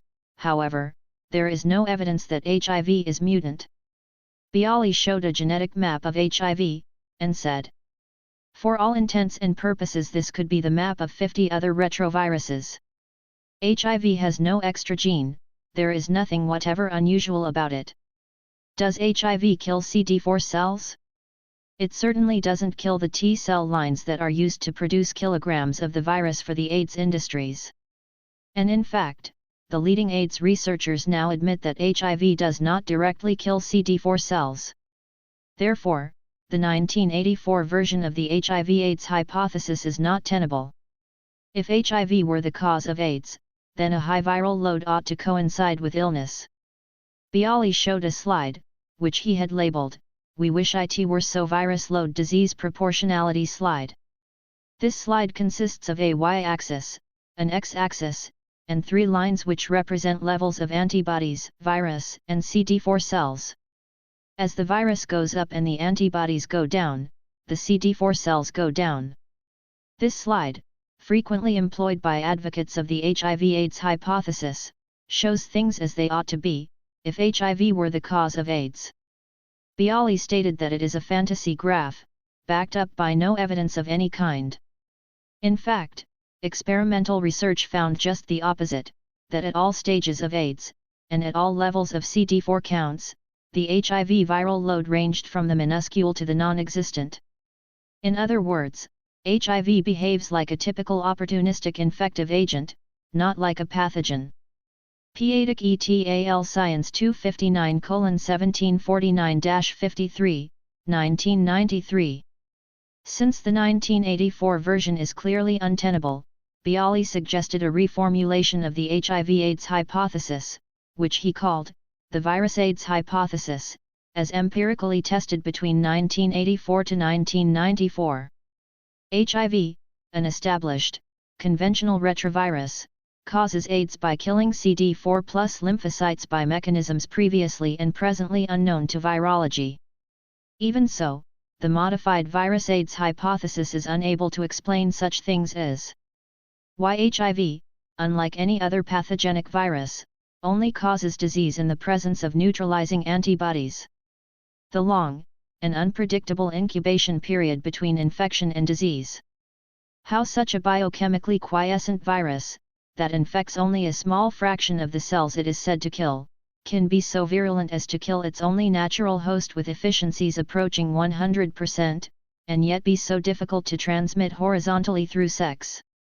Why such a deadly virus is unable to cause any disease whatsoever in chimpanzees, even though they are fully susceptible to HIV infection? Why HIV, unlike any other pathogenic virus, only causes disease in the presence of neutralizing antibodies? The long, and unpredictable incubation period between infection and disease. Bialy concluded his talk by asking, is undertaking questioning of this sort really grounds to be castigated as a flat earther bogged down in molecular minutiae and miasmal theories of disease, or as irresponsible and delusional, or is it rather those who insist on the unassailable, inviolable truth of their hypothesis to whom these epithets apply? Discussion. In the discussion period, Bialy was asked, what are the strongest arguments raised in favor of the HIV/AIDS hypothesis? He replied, epidemiology and correlation, which may be sufficient to disprove something as being involved in the etiology of a disease, but absolutely insufficient to prove it. In response to another question he replied, once you remove HIV from the AIDS equation, what is the reason for considering the tuberculosis of a drug addict, the Kaposi's sarcoma of a drug-abusing homosexual, the diarrhea of an African, the internal bleeding of a hemophiliac, and the kidney failure of a transfusion recipient as being the same disease? To someone who asked about the sexual transmissibility of HIV, he replied, it takes 500,1000 heterosexual contacts to transmit HIV from a man to a woman. Celia Farber. Celia Farber, whose AIDS column in Spin has run for over 6 years, spoke on AIDS as a mirage of modern media, how the media reconstruct reality in the information age. She began by saying that the two sides in the present debate were not so much pro versus anti-HIV, as pro versus anti-debate. She spoke of totalitarian AIDS science, of a self-righteous campaign to stamp out debate, maintaining that people had become hypnotized by the extremely powerful, red ribbon-wearing zeitgeist, by self-appointed AIDS professionals. This zeitgeist controls all thinking and discourse on AIDS. Focusing on the medium of television, Farber recounted several instances of behind-the-scenes censorship involving Peter Duesberg. In 1988, Good Morning America scheduled Professor Peter Duesberg for a program, flew him from Berkeley to New York, booked him into a hotel, and on the night before the show called him to cancel because something urgent had come up. I turned on the television in the morning, and there was Tony Fauci, talking about HIV, AZT, and AIDS. The scenario was repeated in 1989 when McNeil Lehrer came to Duisberg's lab to film, saying they intended to broadcast a 20 to 30 minute piece. All that ever appeared was a spot, about 2 seconds long. In 1992 a CNN crew came to the lab, filmed Duisberg, and again said they would run a whole segment on all the scientists who were opposing the HIV hypothesis. This was reduced down to a 20-second spot. Finally, in 1992, Duisberg was scheduled to be on Larry King Live. On the morning of the show, Duisberg received a call from the producers, who said, "Sorry, Dr. Duisberg, but something urgent came up with the election." Duisberg tuned in, and again saw Tony Fauci on the screen. "The most reliable standby for me in television is Tony Fauci," said Duisberg. Television, as part of the dumbing down of America, does not lend itself to complexity. Furthermore, television careerism is not compatible with bucking the establishment. The big journalists are the least likely to rock the boat, and in fact I was educated on this by none other than Robert Gallo, who called me in 1988, after he'd read something I'd written. And he said that he just wanted to have a heart-to-heart talk. He said, "You seem like a nice girl and you seem to have your head on straight, and I want to advise you that this is no way to make a career for yourself." He said, "Don't you want to be like Barbara Walters? How do you think Barbara Walters got to be where she is? It certainly wasn't by attacking and criticizing and following lunatics around." Laughter from audience. Charles Thomas. Charles Thomas is a molecular biologist and former Harvard professor, head of the Helican Foundation, a private research institute, and founder of the San Diego-based Group for the Scientific Reevaluation of the HIV/AIDS Hypothesis. He spoke on the marketing of AIDS and other apocalyptic visions. He began with the premise that AIDS needs to be understood in the context of what he called scary science, the offspring of mass psychology and the funding demands of specialized government bureaucracies. Among current scientific scares he listed the following. Nuclear power plants cause cancer. Pesticides/pollution causes cancer. Global warming will kill everyone, eventually. Ozone hole causes cancer/destroys environment. Pollution causes acid rain, kills trees, lakes. AIDS caused by new virus, will kill everybody. Asteroids will impact Earth, exterminate us like dinosaurs. While acknowledging that one or more of the scares might have some basis in reality, Thomas indicated that they had certain common features. First and foremost, they were mysterious indeed. In order to be successful, they must be mysterious. In addition, successful scientific scares shared other properties. Scares everyone is at risk, sound familiar. Few experts, only few experts understand the subject. No multi-experts, no experts in more than one scare. Government employees, experts are government employees. Powerful bureaucracies promote and market these scares.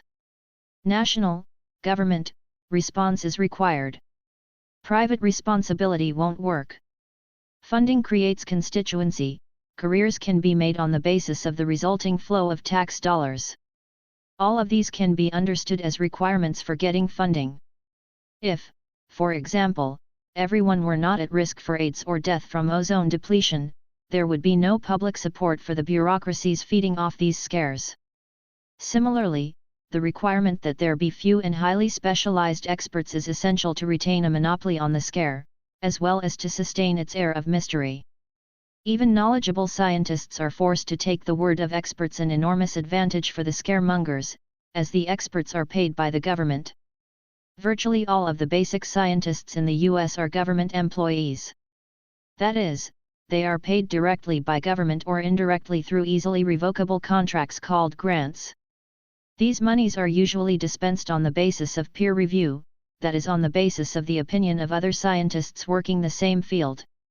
Research work can be stopped dead by non-renewal, and principal investigators know this very well. How well do you think a grant proposal debunking the ozone hole scare would fare before a committee whose members run laboratories that are making a living out of studying the ozone hole? Do you suppose a proposal by Peter Duesberg, to test the drug hypothesis for some kinds of AIDS diseases, would survive before a committee composed of research workers who are making a living from studying the molecular biology of HIV? We know the answer to that: he was defunded. Maintaining that scientific scares are only partly, and dubiously, scientific, Thomas suggested an elegantly simple solution for the AIDS problem: cut off the funding. He said, "In my opinion, Peter Duesberg destroyed the HIV hypothesis with his 1987 paper, to say nothing of his subsequent papers. As Phil Johnson has said, the HIV hypothesis was never properly established in the first place. Duesberg has destroyed it many times over since, yet the HIV causes AIDS mythology is still with us, terrorizing millions. These scientific scares are what might be named political diseases, and they are not susceptible to scientific refutation. However, they can be cured by cutting off their supply of money. Consider the following thought experiment: imagine the present $6 billion that goes annually to AIDS research, education, treatment, etc. being reduced sharply to zero. There would be howls, of course, but AIDS would disappear in 2 weeks. In its place would be the component diseases that were swept under the common rug and given the name AIDS. These separate diseases would be treated as such, and the former AIDS patients and the rest of America would be much better off." Peter Duesberg. Peter Duesberg, professor of molecular biology at Berkeley, spoke on the drug AIDS hypothesis.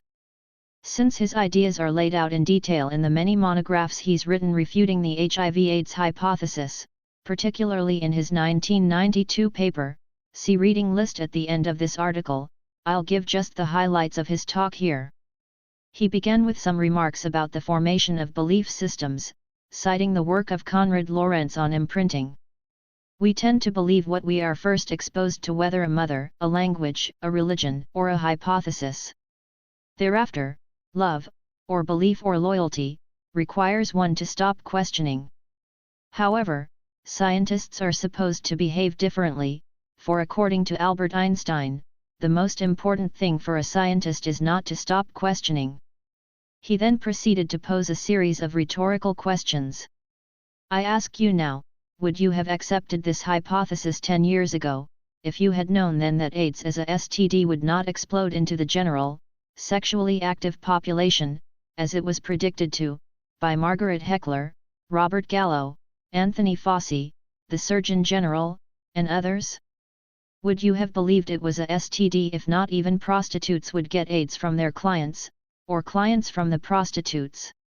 Would you have believed then that AIDS is a STD if you had known the statistics 10 years later: 300,000 AIDS patients in America, and not one doctor, and not one healthcare worker has ever contracted AIDS from his or her patient? Not even one documented case in the literature. Yes, there are a few cases who became HIV antibody positive, and a few of those have been treated with AZT and have become sick. But these not one documented case of a doctor picking up AIDS from his or her patient in 10 years, from 300,000 patients. Would you have believed that AIDS was a sexually transmitted or transfusion-transmitted disease if you had known that not even one Kaposi's sarcoma had been transmitted through a blood transfusion? KS was once the hallmark disease of AIDS, as Harvey Bialy pointed out earlier today. Would you have believed 10 years ago that AIDS was an infectious disease when HIV replicates within 24 hours, very much like all other viruses, but would cause a disease only 10 years later? All other viruses that replicate in 24 hours cause a disease within a few days or weeks, or they don't cause a disease. The incubation period of a virus to a disease is a function of the time it takes to replicate. HIV replicates in 24 hours, just like measles, mumps, polio, and flu viruses, and should cause a disease in the same time period that these viruses do. But not HIV. It's said to take 10 years to make up its mind whether to cause a disease or not. And often it doesn't. As Harvey Bialy pointed out, would you have believed that AIDS causes the loss of T cells, when at the same time the virus was patented to be mass-producible in T cells, which are not dying from the virus? They're still growing in the same culture. Would you have believed that AIDS is an infectious disease, when it only occurs after the virus has been neutralized by antibodies, the only weapon against viruses. You can never get AIDS before immunity, only afterwards. That's what the AIDS test predicts. In fact, immunity is so good that leading AIDS researchers often fail to find the virus in AIDS patients. And so, after the most expensive effort ever made against a microbe in the history of microbiology, 10 years of effort, tens of thousands of scientists, $22 billion from US taxpayers, and we have come up totally empty-handed. No vaccine, no drugs, not even one patient has ever been cured from AIDS. I disagree with Duesberg on the last point. There are people who have received an AIDS diagnosis and who have recovered their health. Duesberg then said that the most critical question we should have asked is AIDS really an infectious disease? After reviewing epidemiological and clinical evidence, he concluded, AIDS does not fit even one of the known criteria of an infectious disease. Perhaps the most powerful argument against the HIV/AIDS hypothesis is the last of biochemical activity on the part of HIV. The microbe must be abundant and very active when it is causing a disease. If not, it's what's called an asymptomatic infection. HIV, however, is never sufficiently active that it could cause illness. In many AIDS cases it can't even be found. In some AIDS cases there isn't even one active microbe. Duesberg dissected the most fundamental premise of the AIDS construct, that all of the 29, at last count, AIDS indicator diseases are caused by a condition of immune deficiency caused by HIV infection. In fact, only about 61% of all US and European AIDS cases have anything to do with immune deficiency. All microbial diseases are consequences of some form of immune deficiency, T cell, B cell, antibody, you name it. In America in 1992, 61% of the AIDS diseases were immune deficiency diseases. But 39% were not, they were not caused by, and often were not even associated with immune deficiency. Kaposi's sarcoma occurs in the absence of immune deficiency, and also in the absence of HIV. Lymphoma is observed, at least initially, in the absence of immune deficiency. Dementia occurs in the absence of immune deficiency, and so does the wasting syndrome, which is officially defined by the CDC as a weight loss akin to anorexia or cachexia, which has nothing to do with a microbial infection. So, a full 39% of the AIDS diseases have nothing to do with immune deficiency, and need an explanation that cannot be based on a loss of T cells, B cells, or antibodies. As an alternative to the HIV/AIDS hypothesis, Duesberg presented his own drugs-AIDS hypothesis, which states, AIDS in the US and Europe is caused by the long-term consumption of recreational drugs and AZT. The remaining AIDS cases, hemophiliacs, transfusion recipients, and other cases from non-risk groups reflect the normal incidence of these diseases, simply under a new name. As Phil Johnson and Harvey Bialy pointed out, hemophiliacs are actually living longer now, they have fewer diseases than ever before in the history of hemophilia. African AIDS is a consequence of malnutrition, parasitic infections, and poor sanitation. He then went through epidemiological correlations between drug use and the incidence of AIDS, the correspondence between the well-documented toxicities of heroin and cocaine and the conditions associated with AIDS in intravenous drug users, the AIDS indicator diseases found in those on AZT therapy, and the poppers connection, about which he made an amusing digression. The nitrite inhalants that were used by gays were regulated by the Food and Drug Administration to 1 part in 100,000, because of their known carcinogenic and mutagenic potential. So if you eat frankfurters, they cannot have more than 1 part in a million. But if you inhale 15 milliliters at a party, then you couldn't in fact be sold in the meat market the next day, according to the Food and Drug Administration. Laughter. But if you point that out, then you are a homophobe, a bigot, dangerous, and irresponsible. Laughter, because you have to say they should have checked their condoms for HIV. Duesberg reached the conclusion. The drugs-AIDS hypothesis is eminently testable. If it were correct, AIDS, unlike most other diseases, would be entirely preventable. And education could do a whole lot by just pointing out to people, maybe it's not just putting on condoms and using clean needles that's going to help you, but maybe you should watch what's going through those needles, and what you are doing while you are wearing condoms, what drugs you are needing. Gerald Lowenstein. Gerald Lowenstein, of the University of California Medical Center in San Francisco, was the first of those who had been added to the symposium in order to achieve balance. His talk was entitled, "The Medical and Scientific Evidence for HIV Being the Cause of AIDS." He did not, in fact, present a reasoned argument, backed by evidence, that HIV was the cause of AIDS. He failed even to acknowledge the points made by the previous speakers. He gave no indication of ever having read the literature critical of the HIV/AIDS hypothesis, which by now is extensive. Instead, Lowenstein trotted out the usual AIDS myths, that we all have heard thousands of times. Any popular book on AIDS, the special issue of Scientific American, almost any newspaper of magazine article on AIDS will contain the facts and factoids presented by Lowenstein. He sarcastically said that what we're hearing today was like early theories of AIDS causation involving nitrites and sperm. Their theories, he claimed, were rejected when other groups of people with AIDS began appearing: IVDUs, hemophiliacs, transfusion recipients, adults from Central Africa, infants whose mothers had AIDS. This new pattern, asserted Lowenstein, strongly suggested a viral agent, so people began looking very hard for a viral agent, specifically a retrovirus. Lowenstein's model above is that AIDS is a single, coherent disease entity with only a single cause, a model which Robert Gallo and other establishment AIDS experts have already come to reject.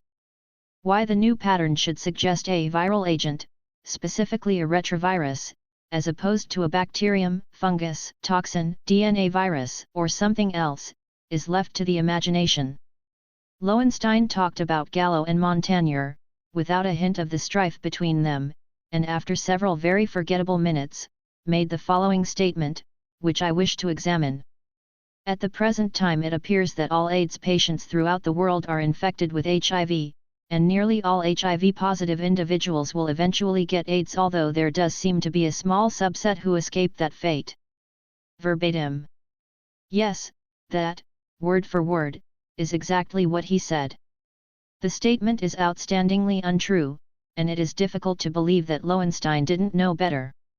For thorough refutations see the biotechnology articles of Eliopulos 1993 and Duisberg 1993 in the reading list following this article.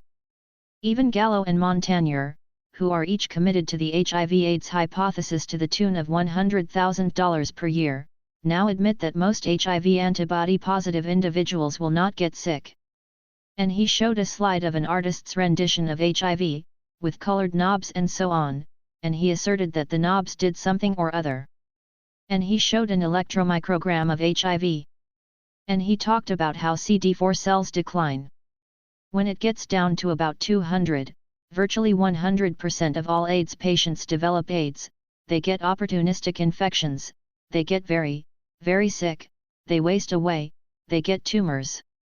And he talked about there being several different patterns of AIDS throughout the world, which he described at length, totally ignoring the arguments previously made by Philip Johnson, Harvey Bialy, and Peter Duisberg, that European/American AIDS and African AIDS are clearly two different epidemics, with different epidemiologies and different diseases.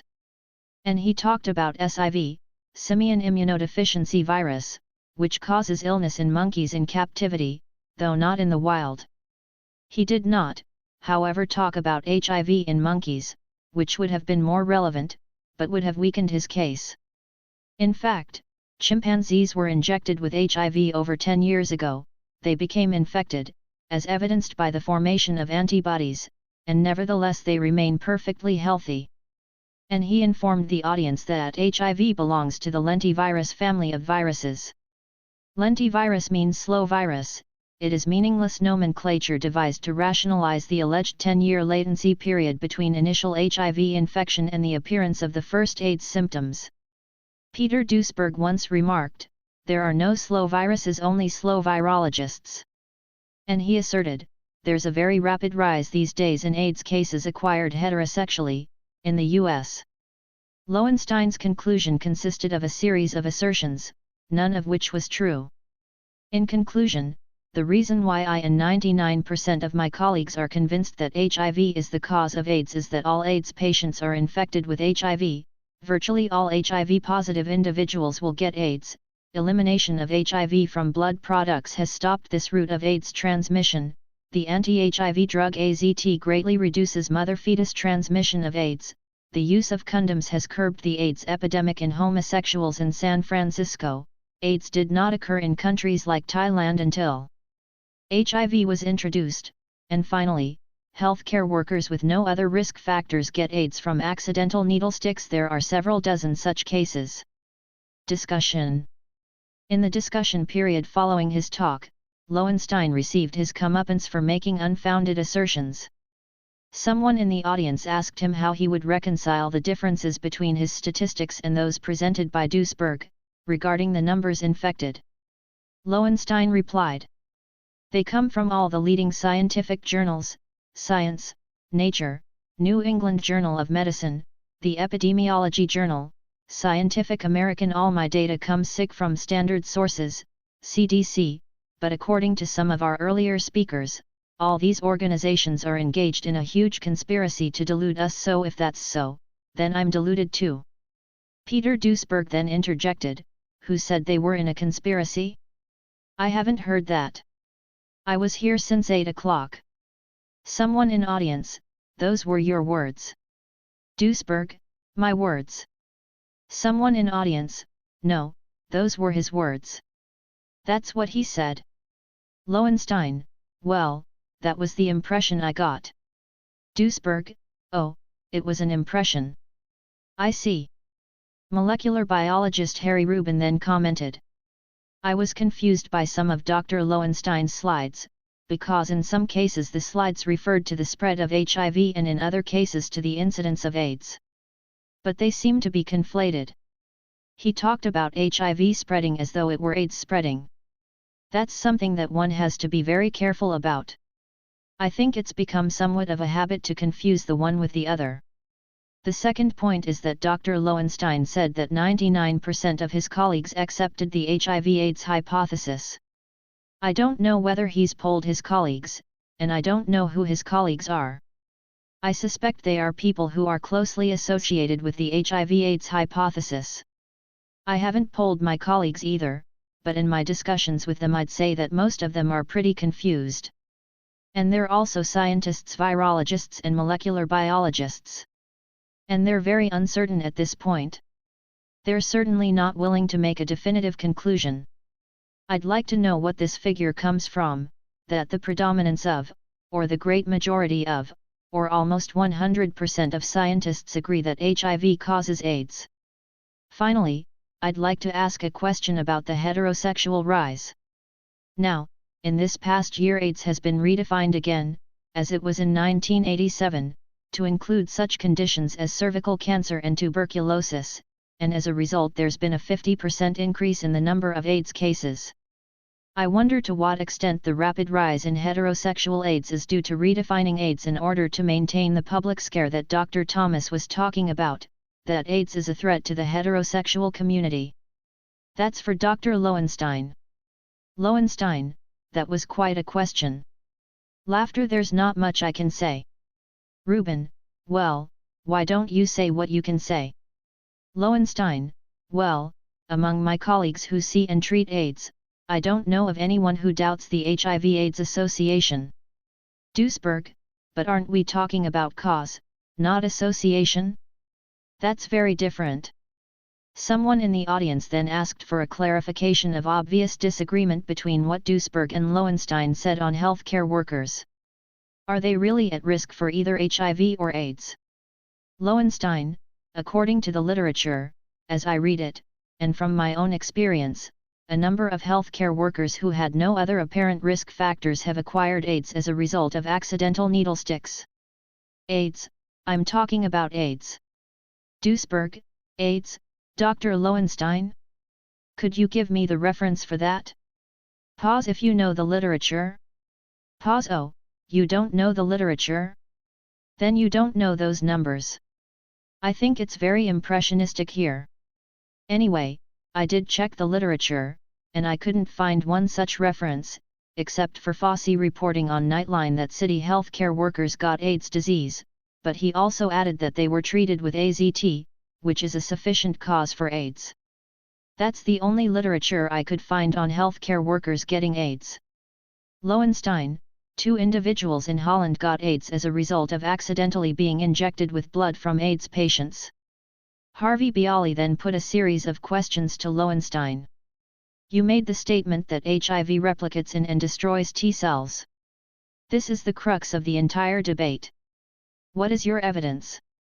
Secondly, you showed a slide, which was basically the same slide that I showed, and I went to such pains to show that the slide had no basis in experimental reality.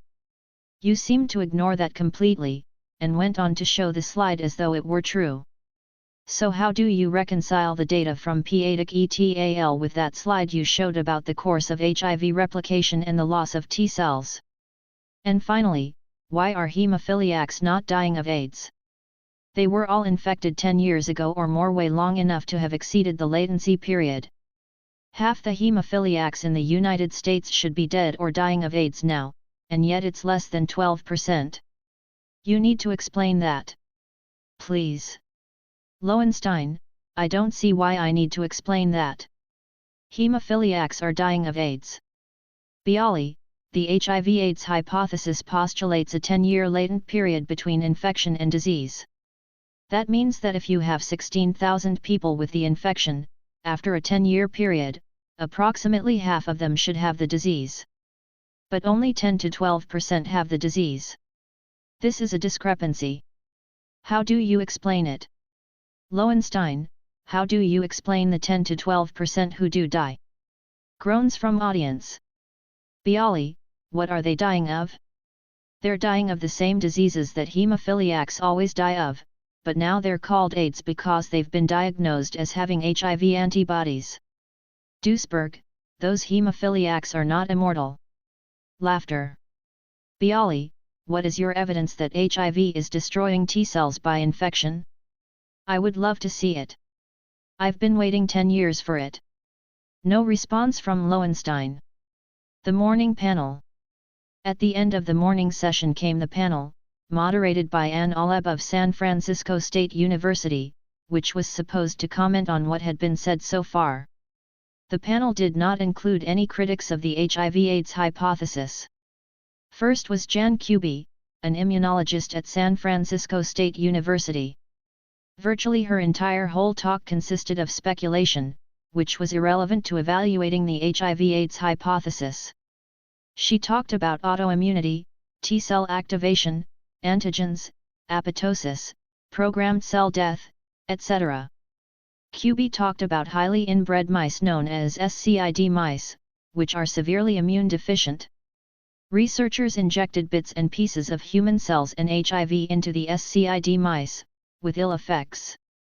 She made an attempt at humor. None of the mice were using poppers, taking AZT, or injecting drugs. No one laughed. She speculated that AIDS dementia might be explained by HIV infection of brain macrophages, by cell fusion, and/or by cytokine imbalance. She digressed that a cytokine, IL-1, may be implicated in Alzheimer's. She informed the audience, 98% of the T cells are in lymphoid tissues, but most data is sick based on blood, and she asserted. The virus is infecting cells in the lymph nodes. Massive amounts of virus are being produced there, even before we can see anything going on in the blood at all. The above statement is simply not true. The lymph nodes do collect viruses and viral debris just as the lint filter in a clothes dryer collects lint, but if massive amounts of virus were being produced anywhere in the body, there would also be massive amounts of virus in the blood. I see no need to report more of the same. After the extremely lucid presentations of the HIV critics, it was several steps down to the muddled technobabble of Jan Kuby. Next came Michael Asher, of the California State Department of Health Services. He is co-author, with Warren Winkelstein, of an article, Does Drug Use Cause AIDS? Nature, March 11, 1993, which aspired to refute Peter Duesberg's drugs-AIDS hypothesis on the basis of a cohort study. He made it clear up front that he does not believe in the direct killing HIV hypothesis, but rather in the genetic mimicry version, to be presented later by Raphael Stricker. Whereas the HIV critics had been unflaggingly courteous, both in their talks and during discussion periods, Asher's style of debate was heavily dependent on sarcasm. He repeatedly referred to Duesberg as Peter, although the two are not friends. He ridiculed the nitrites-KS connection, apparently unaware that at least part of the AIDS establishment is now moving in that direction. He expostulated that saying AZT causes AIDS diseases is like saying insulin causes diabetes, apparently unaware of Duesberg's extensive analysis of AZT's toxicities. In a brief talk with Asher afterwards, I found out that neither he nor Winkelstein has ever had professional survey research experience, even though survey research is what they attempted to do. As I myself have been in professional survey research since 1966, I'll have a few words to say about the Asher-Winkelstein study later. Next came Robert Schmidt, a physician, who presented a multifactorial approach to diseases of the elderly. It was a thoughtful and interesting talk, but quite irrelevant to the central topic of the symposium. In the discussion period, a graduate student confronted Asher with serious methodological flaws in his study, in particular the fact that the investigators failed to verify drug use. Asher replied that it was a random sample, and that ought to take care of the problem, as any biases in replies on drug use would be randomly distributed. The sheer, overwhelming fatuousness of this answer had members of the audience groaning and shaking their heads in disbelief. A physician in the audience asked Asher if he would take AZT if he had stuck himself with an HIV-infected needle. Asher said nothing, made a face, and shook his head no. However, Lowenstein said that he would take AZT. Peter Plumley. The first speaker of the afternoon session was Peter Plumley, consulting actuary, whose talk was entitled, An Actuarial Analysis of the AIDS Epidemic in the United States. His central thesis was that official AIDS statistics, and pronouncements of the Public Health Service, have greatly distorted and exaggerated the epidemic, resulting in unrealistic perceptions of the relative risk of various sexual acts. The excessive fear of AIDS has adversely affected the lives of many people. In his opening comments, Plumley said that AIDS has replaced smoking as the greatest single cause of statistics. His interest in the topic of AIDS developed from seeing so much bad interpretation of data.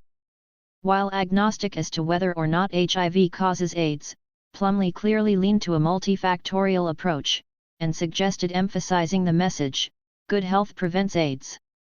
For the purposes of his talk, he made the assumption that HIV is the cause, and then evaluated the risks of becoming infected by various activities. Most of his talk was geared to the vast majority of people, heterosexuals who are in good health and free of STDs, and not involved in a regular relationship with a gay man or drug user. For them the risk of HIV infection is so slight, even with multiple sexual partners, that using a condom is comparable to wearing a hard hat for a walk down Main Street. For gay men the risk of acquiring HIV infection or AIDS is higher, not least because of the immunosuppressive risk factors affecting some gay men.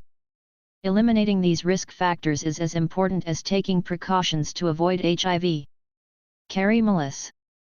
Kary Mullis is the 1993 Nobel laureate in chemistry. He is a superbly gifted entertainer, with a wonderfully expressive voice, a perfect sense of timing, charisma, and a sense of humor that is both zany and analytical. The first part of his talk dealt with the enigma, why is there no monograph which marshals all of the arguments in favor of the HIV/AIDS hypothesis, and which replies to the criticisms that have been raised by Peter Duesberg and others. Mullis was writing a report on the use of PCR for HIV, when he came across the phrase, HIV is the probably cause of AIDS. In his own words, I asked the guy sitting beside me, what is the support for that, what's the reference? And he said, you don't need a reference, everybody knows that. I assumed there must be such a reference, and that there might be a controversy over who got credit for it, because I was under the impression that Gallo and Montagnier might have been fighting over who had first shown that HIV was the cause of AIDS. I went back over their early papers, and found that neither of them had shown that HIV was the probable cause of AIDS. I was running into a lot of people who were doing AIDS research, and every time somebody would give a talk, I'd go up to them afterwards and ask politely, who I should quote. Was there a paper or a review that I should quote for that statement? It seemed like a perfectly reasonable question to ask. Some people took offense. Most people said the same thing, but everybody knows, you don't have to prove it. Well, you know, everybody knows the sequence of a certain chemical, but they also know where to find the references. And I started getting uncomfortable with the fact that nobody seemed to know. So I changed the question to, when did you, personally, become convinced that HIV is the probable cause of AIDS? I mean, you're working on it as though you are. Laughter. What papers did you read? And they'd say, I've got it in my office. And I'd say, would you send me the titles, so I can look them up? They never did. And some would say, read the CDC report. So I got that and looked through it, and said to myself, now the CDC doesn't get credit. They didn't do the experiments to demonstrate that HIV is the probable cause of AIDS. And then finally, Luc Montagnier came to San Diego, and gave a talk, and I thought, this guy will know. Laughter. After the meeting I asked him, and he first mentioned the CDC report, and I said I had already looked at it, that it wasn't what I was looking for, that I wanted a scientific paper that would support the notion that HIV is the probable cause of AIDS, not the consensus of a bunch of people who'd already begun looking at it. He said, well, let's see. And there was a little knot of people around us at that point, thinking, the man must have an answer to that question, and he said, why don't you quote the SIV work? And I said to myself, oh my God. There really isn't such a paper, there can't be, or he wouldn't have to refer, to a virus that might kill a monkey, to illustrate the probability that HIV is the cause of AIDS. Mullis described his hearing and then meeting Peter Duesberg, and his entry into the ranks of HIV skeptics. The remainder of his talk consisted of a half-serious, half-facetious description of another hypothesis, that has no experimental support. His interesting hypothetical disease is a variation of the immune overload hypothesis, the idea being that infection with millions of different microbes, through contact with thousands of people, who each had contact with thousands of people, might lead to a breakdown of the immune system. Harry Rubin. Harry Rubin, professor of molecular biology at Berkeley, is regarded as the dean of retrovirology, as 4 decades ago he created many of the techniques for studying retroviruses and trained many of the people who are now the world's leading retrovirologists. He spoke on the rush to simplification of complex problems in biomedical science, cancer and AIDS. Describing himself as a chronic fence-sitter, he said he was agnostic as to whether or not HIV might play some role in AIDS, and was willing to be convinced either way. However, I came here expecting to hear some really convincing defense of the HIV/AIDS hypothesis, and maybe that will occur later this afternoon. But so far, I must say, I've been disappointed. He spoke of the difficulty of having open, scientific discussion of AIDS. What's transpired in the development of this symposium is illustrative of the difficulty of making a critical scientific analysis of the AIDS problem. It's really more of a political than a scientific problem. He then went on to lambaste the reporting of David Perlman, science editor of the San Francisco Chronicle. Rubin then described his pioneering work 40 years ago on the Rau sarcoma virus. This was the first virus identified and characterized as a retrovirus, the one that, at least until AIDS, was the one most studied and worked on. This kind of virus has been associated since 1910 with several types of leukemia in chickens. Notice, I used the words, associated with. They were given the name, avian leukosis virus, indicating they cause a type of leukemia in chickens, along with many other symptoms, incidentally.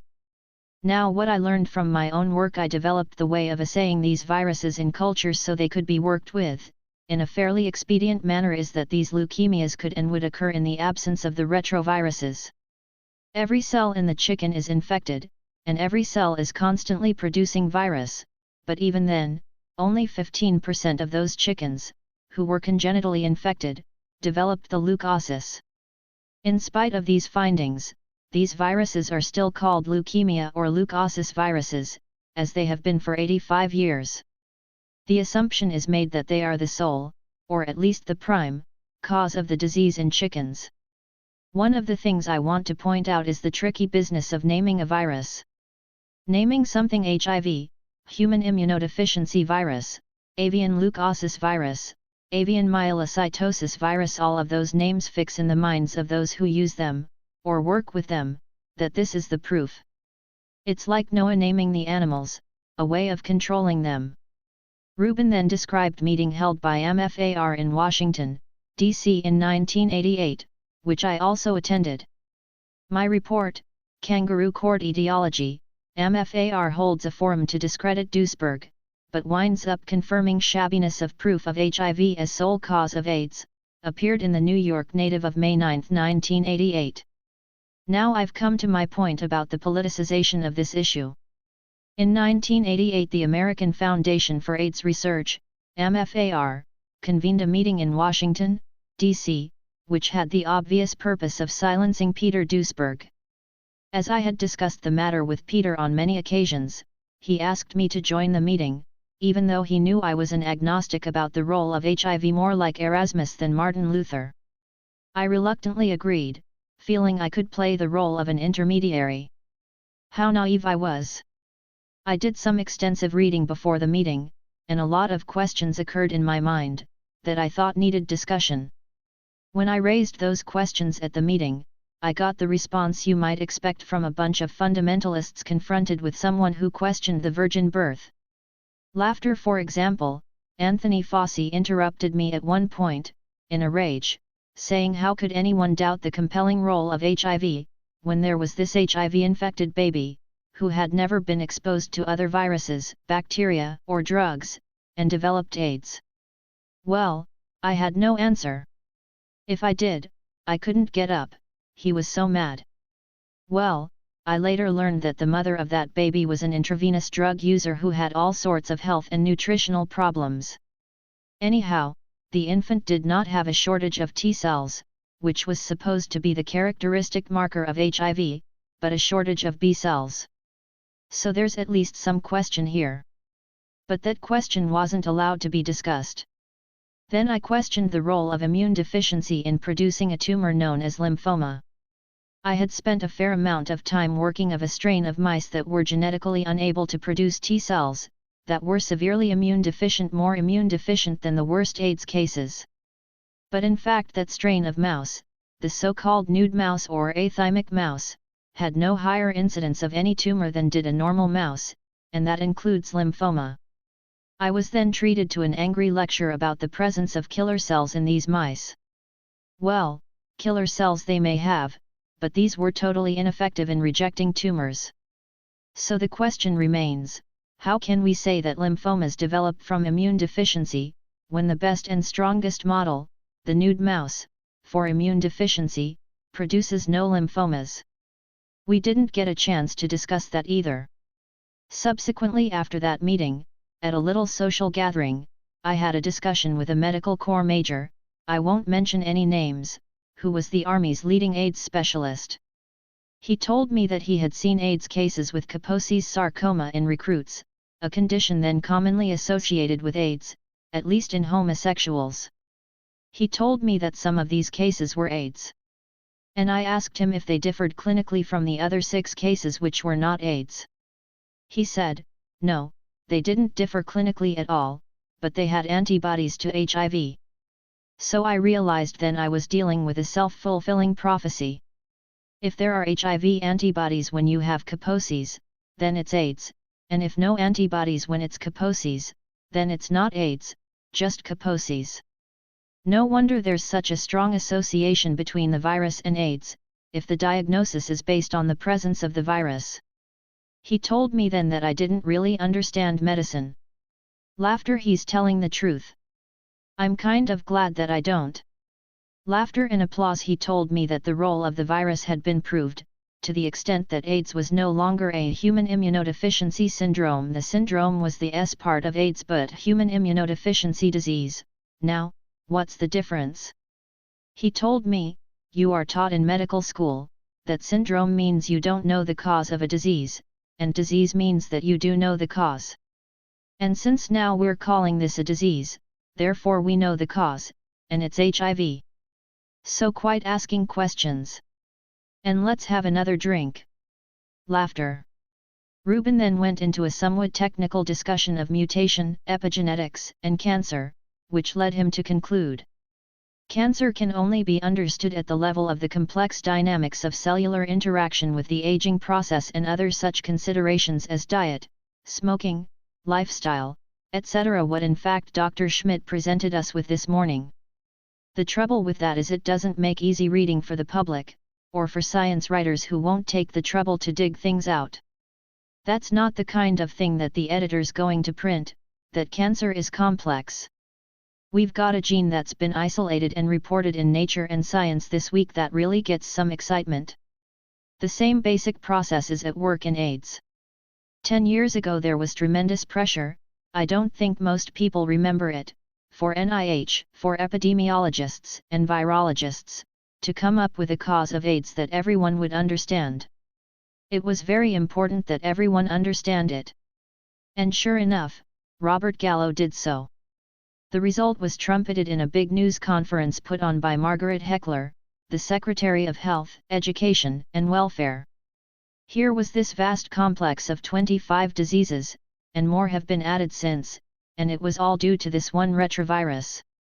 Well, someone who has spent every day of his adult life working in the field and at the bench, and who's had the experience of the questionably named chicken leukosis virus, found this a little hard to swallow in its unexpurgated form. I didn't deny that it might have some role, but this was too simplistic. It still is too simplistic, in my estimation. It may be part of the truth, but it's certainly not the whole truth. At this moment it's the greatest bar we have to a deeper understanding of a very serious problem.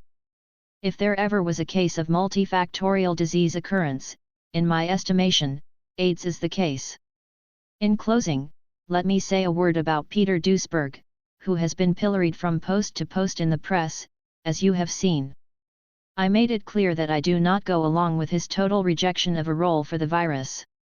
I will say, that if it were not for Peter Duesberg, there would be no one raising questions at all, including me. Applause for Duesberg. So while I continue to disagree with him, and find him a pain sometimes laughter, I respect what he's done, and I might say that he's done it at enormous sacrifice to his reputation and to his career. Applause. Raphael Stricker. Raphael Stricker, MD, spoke on autoimmune processes that contribute to the pathogenesis of AIDS. In his highly technical talk, he rejected the explanation that HIV caused AIDS by direct viral infection. Instead, he speculated that autoimmune processes may be responsible for much of the pathogenesis in AIDS. Since there exist certain homologies between HIV and human cells, a genetic mimicry may operate, in which the body becomes confused, runs amok, and starts destroying itself. I do not regard this hypothesis as even slightly tenable, and consider that Harvey Bialy refuted it more than adequately in the morning. HIV is a perfectly ordinary, perfectly conventional retrovirus. If the immune systems of our bodies were so easily confused, our species would have died out a long, long time ago. Brian Ellison. Brian Ellison is a graduate student in molecular and cell biology in Berkeley. His talk, Drug Use Does Cause AIDS, a reappraisal of the San Francisco Men's Health Study, was based on a paper jointly written by himself, Alan Downey, a statistician, and Peter Duesberg. It was a severe critique of the article by Michael Asher, Warren Winkelstein, et al., Does Drug Use Cause AIDS? Nature, March 11, 1993, which purported to show that HIV and HIV alone was responsible for the development of AIDS in a cohort of San Francisco men. It had been claimed in the Asher report that AIDS and T-cell depletion occurred only in the men who were HIV antibody positive, and that drug use had no effect whatever on either T-cell depletion over time or on the development of AIDS. Ellison said that he and his colleagues had obtained the raw data from Asher and Winkelstein, and found that Asher et al. Had seriously misreported the data. By using a circular definition of AIDS, which required HIV seropositivity in order for diseases to be recorded as AIDS, Asher et al. Overlooked at least 45, and possibly as many as 200 AIDS-related diseases among the HIV antibody-negative men. According to Ellison, Asher et al. Made it look as though some of the HIV antibody-positive men who developed AIDS had been non-users of drugs, which they did by defining drug use in a narrow and capricious way, focusing only on 4 drugs: marijuana, nitrites, cocaine, and amphetamines, and only on self-reported use during a 2-year period. AZT use, reported by 54% of the seropositive men in the cohort, was ignored by Asher et al. Entirely. By these stratagems, Asher et al. Included users of marijuana, nitrites, cocaine, downers, hallucinogens, and AZT among their no-drug use group. It turned out that the only 2 men in the study who never claimed drug use, also did not lose T-cells over time. Ellison charged. By ignoring huge gaps and striking selection biases in the database, Asher et al. Reached the unsupportable conclusions that HIV-positive and HIV-negative men used similar amounts of drugs and that levels of drug use were not related to the risk of developing AIDS. In contrast, we found that HIV-positive men used significantly more heavy drugs than did HIV-negatives, and that drug use was more highly correlated with AIDS-related diseases than was HIV. A striking feature of the article by Asher et al. Had been a line chart, which allegedly showed trends in T-cell levels over time, according to both HIV antibody status and drug use. In the HIV-positive group, T-cells declined steadily, regardless of drug use. In the HIV-negative group, T-cells remained steady, also regardless of drug use. Ellison charged that this result had been obtained by some unexplained adjustment, and that the inclusion of error bars exposed much greater variability in T-cell counts. In conclusion, Ellison said that drug use did indeed cause AIDS. He characterized the misreporting of data by Asher and Winkelstein a serious breach of scientific ethics, and called upon them to retract the paper. A digression on the Asher-Winkelstein report. I myself have also criticized the Asher-Winkelstein report, but using a very different approach. John Lauritsen, Surveying Asher and Schechter, Rethinking AIDS, May 1993. It was clear to me from reading the report in Nature that the methodology was dubious, the charts had a too good to be true quality, and above all, the data did not make sense.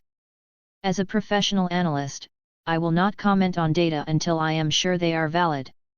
To do this thoroughly would require obtaining a clear and comprehensive description of methodology, as well as copies of all questionnaires, recording forms, tabulation specifications, and computer runs. In addition, at least some of the interviews would have to be independently validated, meaning that respondents would be contacted and interviewed to determine whether previous interviews had been done competently and honestly. I wrote to Asher, asking for copies of blank questionnaires, etc., and received a reply from Winkelstein, in which he said that if I were in San Francisco, and paid a search fee of $25 per hour, it might be possible to obtain some of the materials I wanted. Considering that the study was publicly funded, and therefore subject to the Freedom of Information Act, his response was preposterous. An unvalidated survey has little or no credibility, and since the Asher-Winkelstein study is not even open to validation, it deserves to be rejected on this basis alone. It has been my experience as an analyst, without exception, that when data don't make sense it is because there is something wrong with them. It doesn't make sense that a single, biochemically inactive microbe could be the cause of the 29, at last count, AIDS indicator diseases. It doesn't make sense that drugs don't do anything. Charles G. Schechter. The moderator of the symposium, Charles G. Schechter, spoke on rethinking the AIDS epidemic in Africa. Official statistics, he maintained, have been unreliable to the point of absurdity. Africa is supposed to be saturated with HIV, its population ravaged by the AIDS epidemic. And yet, since 1981, 13 years, there have been only 151,000 confirmed AIDS cases in all of Africa. Most AIDS cases are diagnosed on clinical symptoms alone. The HIV antibody tests, ELISA and Western blot, are almost useless, as they cross-react with antibodies to many diseases that are endemic to Africa. Furthermore, the symptoms attributed to AIDS are indistinguishable from those that have plagued Africa since the beginning of the 20th century.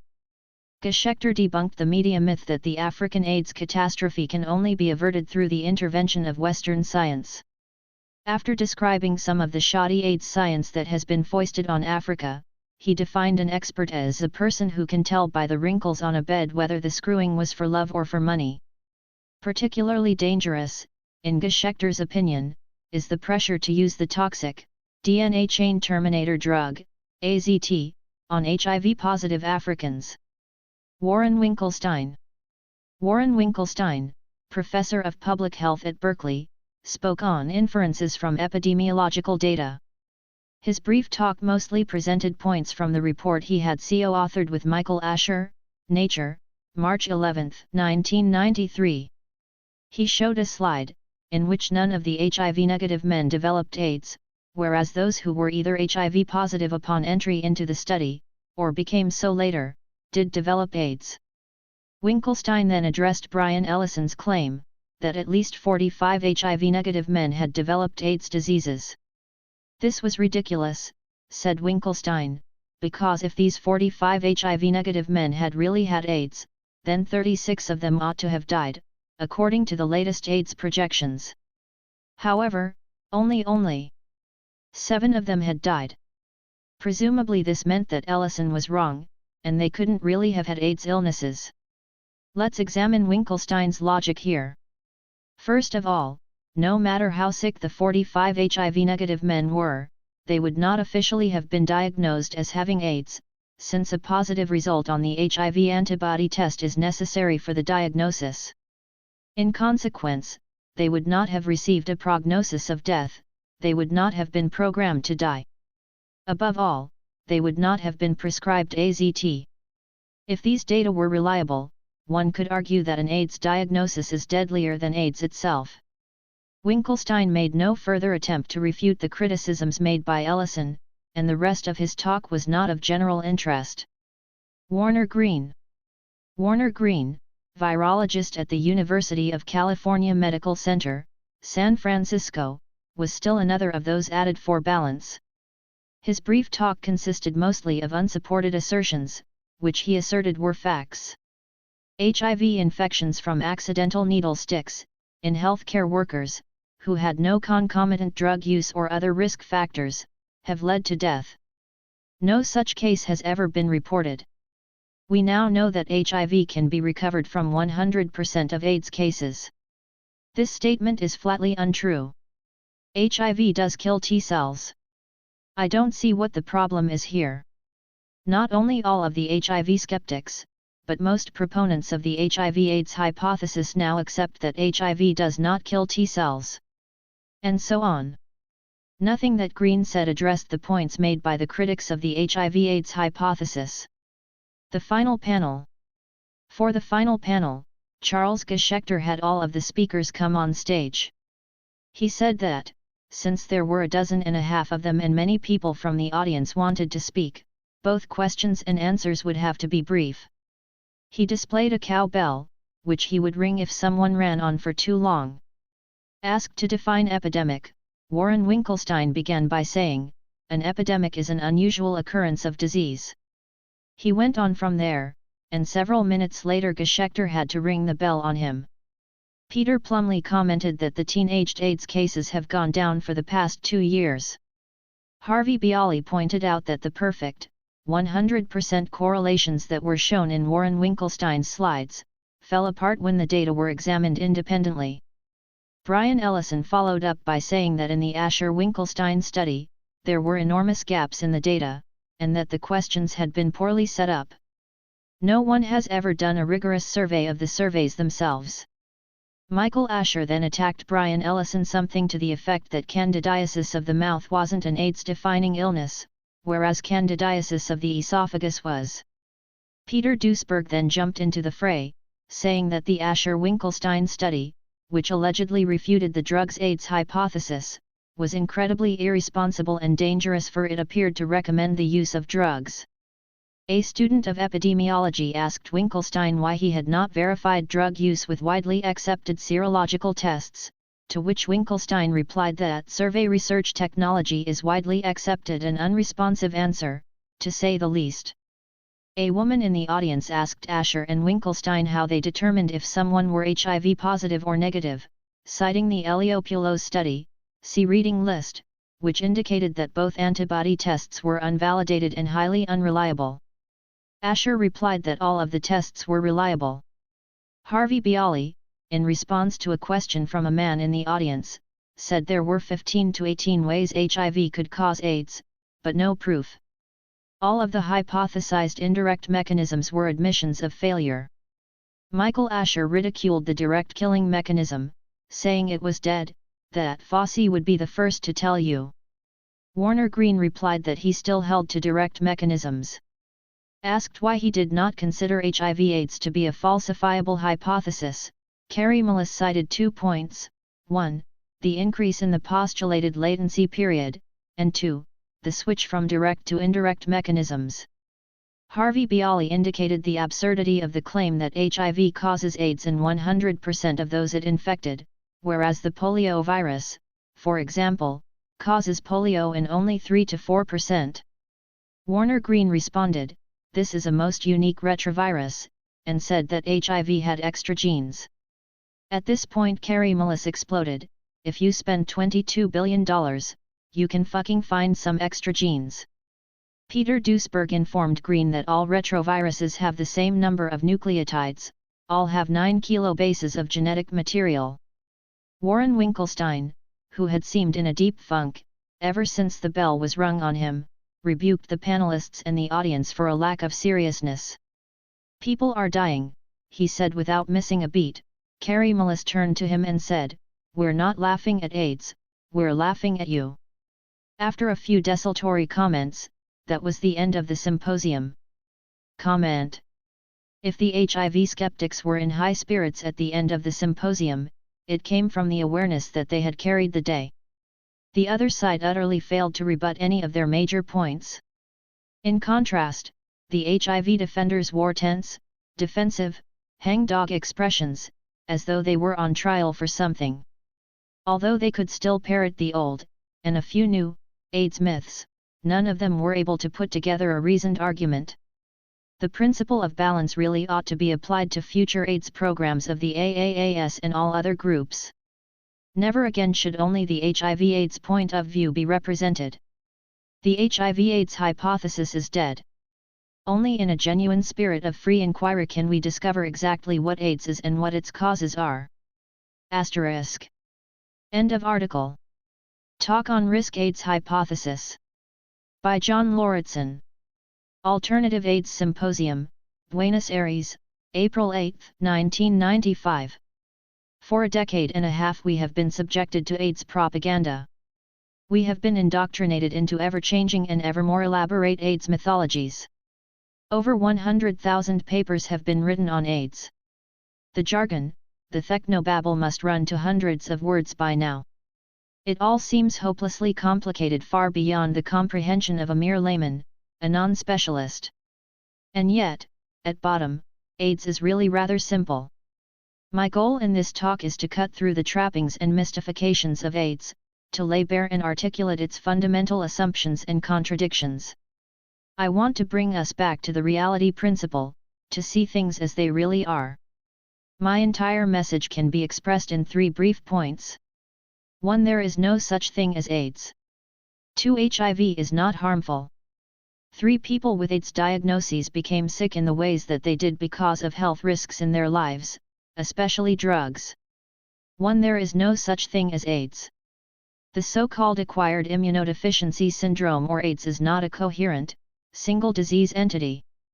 It has neither symptoms nor diagnostic criteria of its own. Other diseases, such as mumps, measles, polio, chickenpox, rabies, gonorrhea, malaria, salmonella, the common cold, or bubonic plague, can readily be described and diagnosed.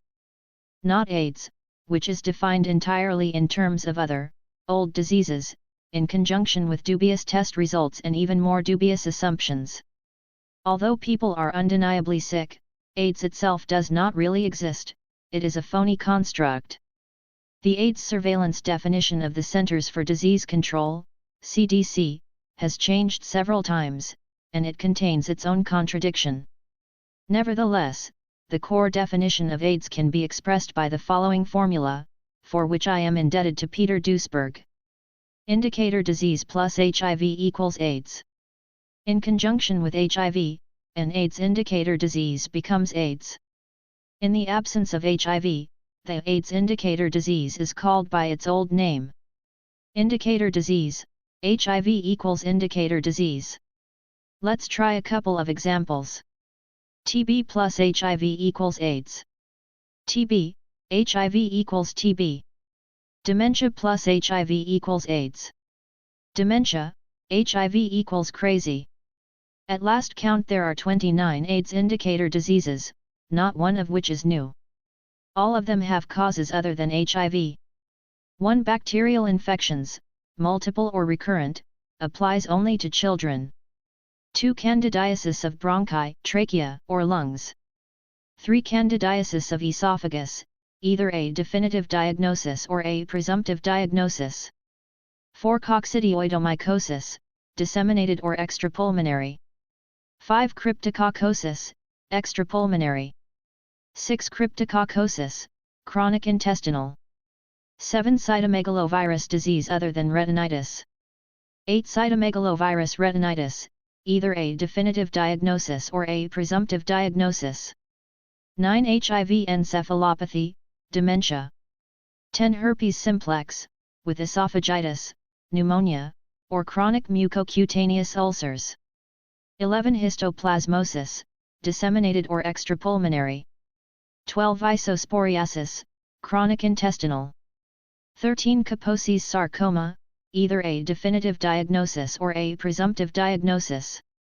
14. Lymphoid interstitial pneumonia and/or pulmonary lymphoid hyperplasia, either a definitive diagnosis or a presumptive diagnosis. 15. Lymphoma, Burkitt's, or equivalent term. 16. Lymphoma, immunoblastic, or equivalent term. 17. Lymphoma, primary in brain.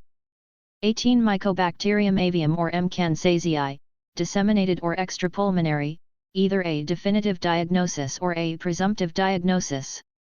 19. M. tuberculosis, disseminated or extrapulmonary, either a definitive diagnosis or a presumptive diagnosis.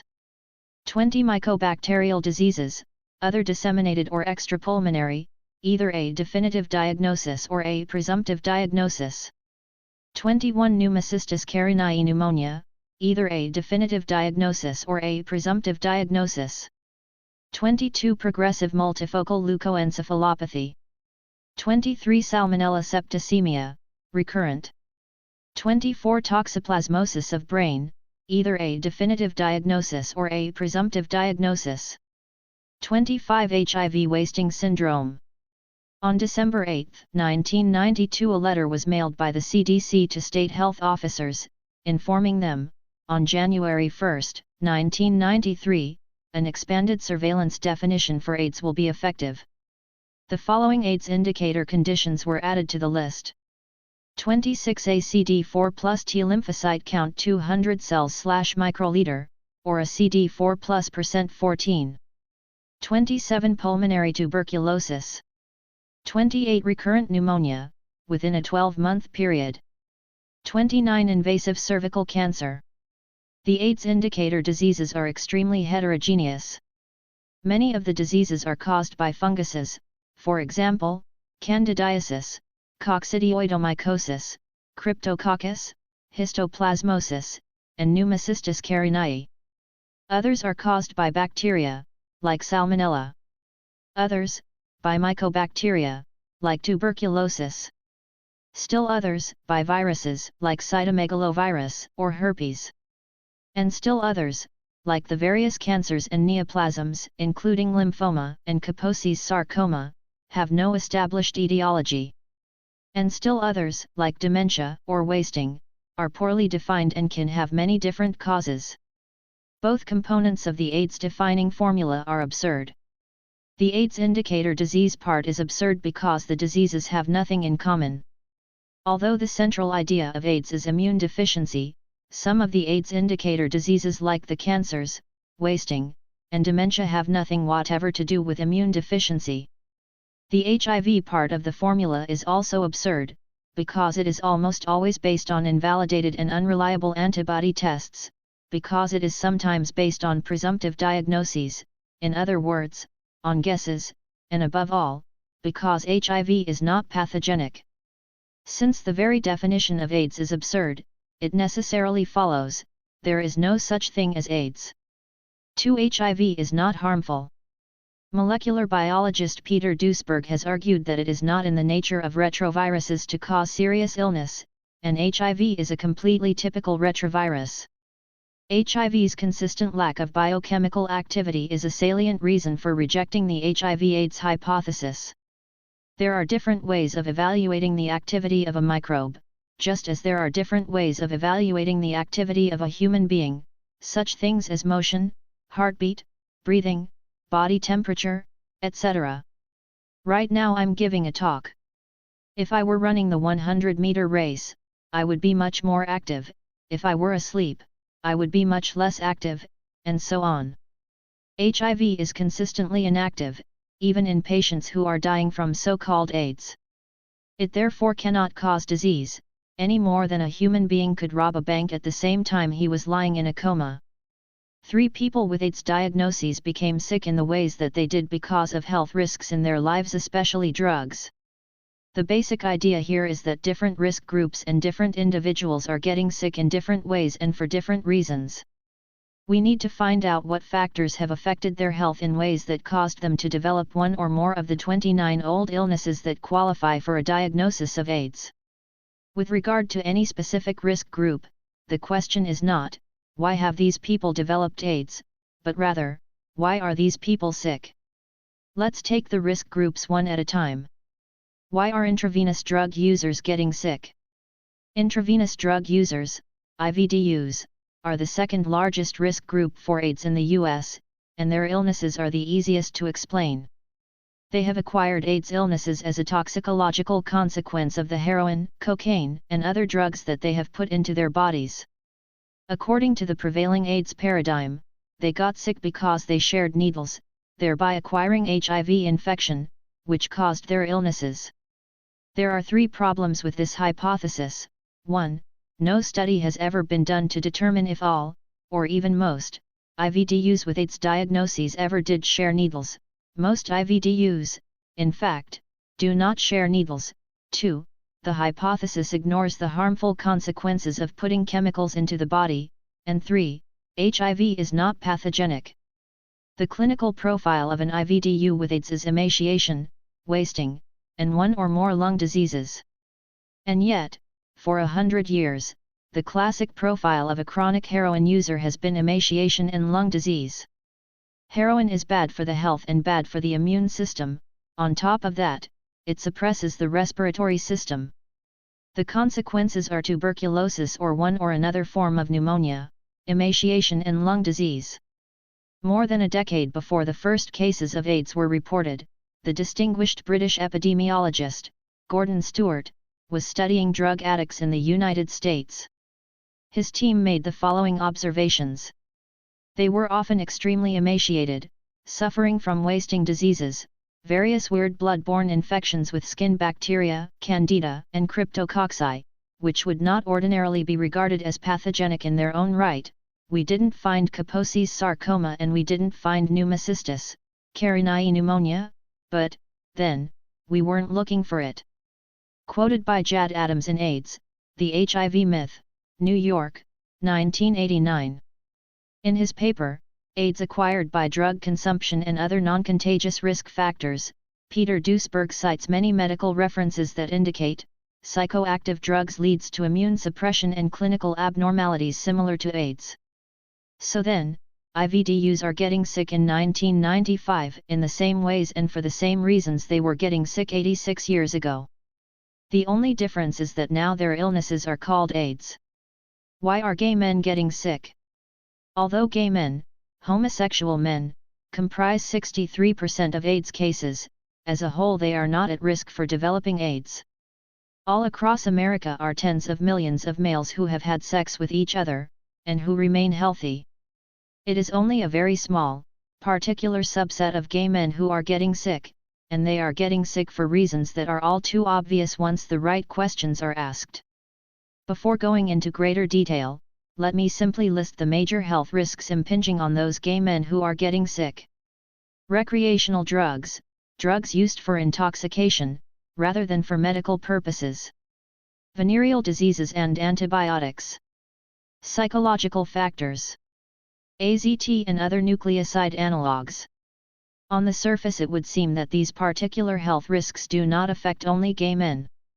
However, a closer examination shows that within each of these risk categories there are elements peculiar to a subset of gay men, in terms of both intensity and specificity.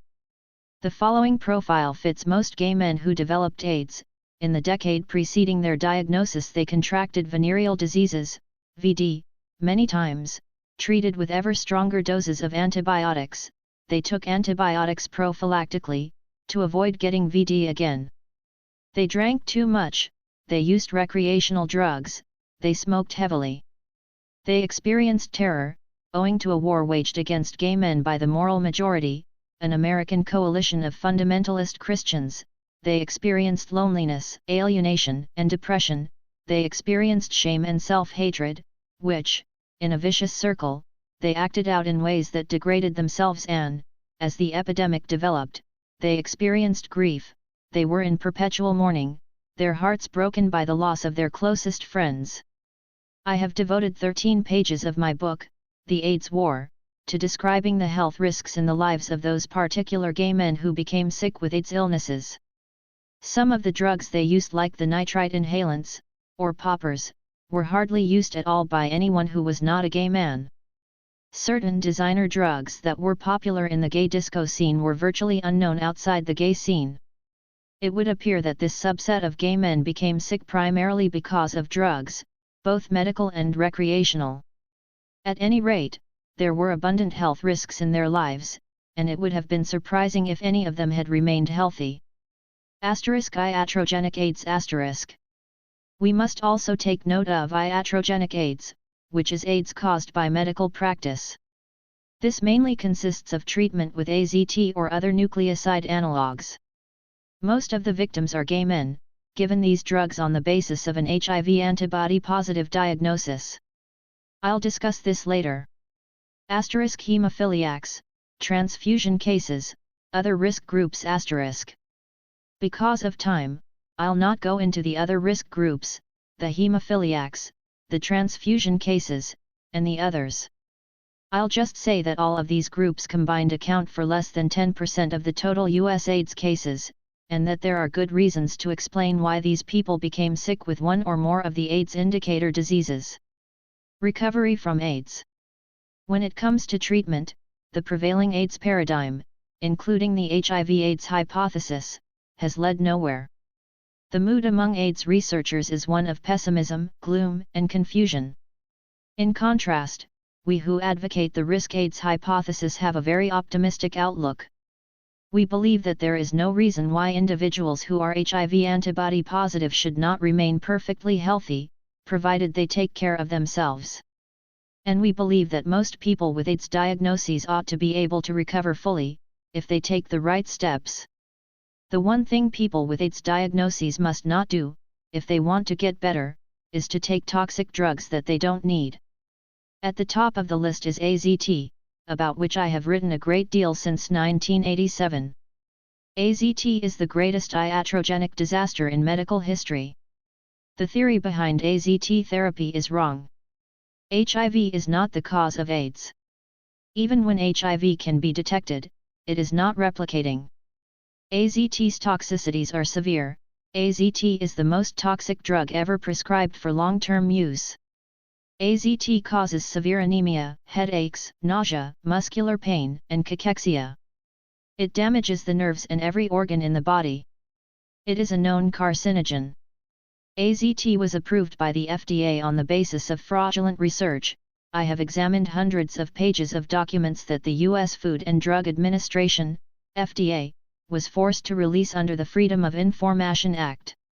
It is clear from these documents that the Phase 2 AZT trials were fraudulent, that all kinds of cheating took place, and that the investigators deliberately used data which they knew were false.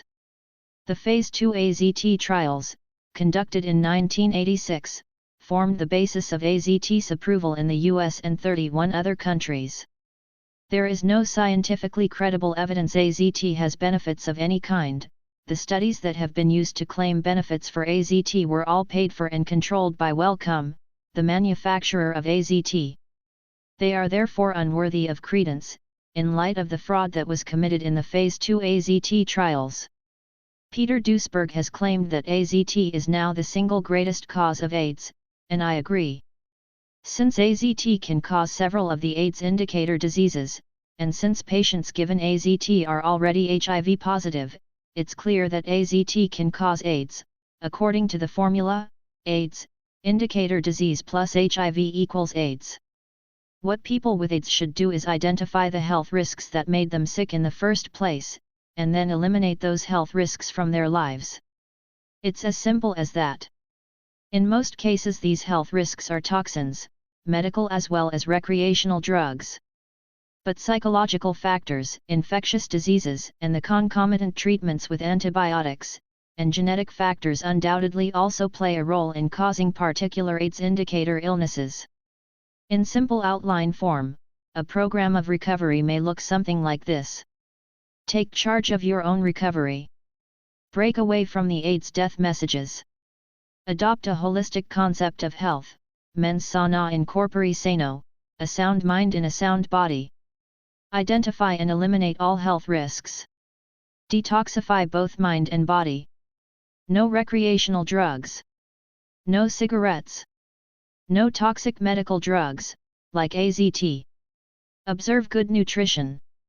Avoid sugar. Exercise. Reduce stress. Get enough rest. Have faith that good health will return.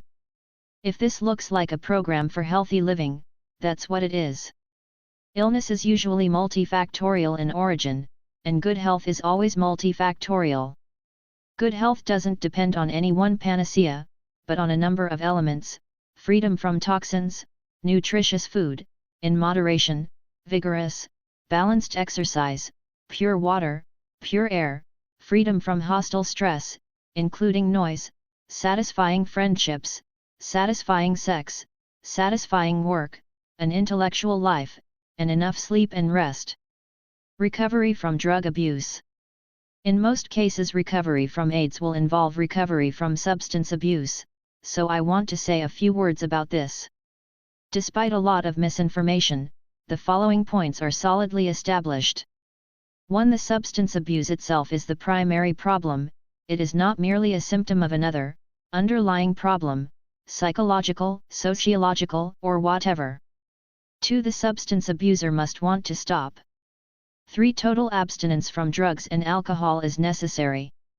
This means that every day, for the rest of his life, the substance abuser will stay away from the first drink and the first drug.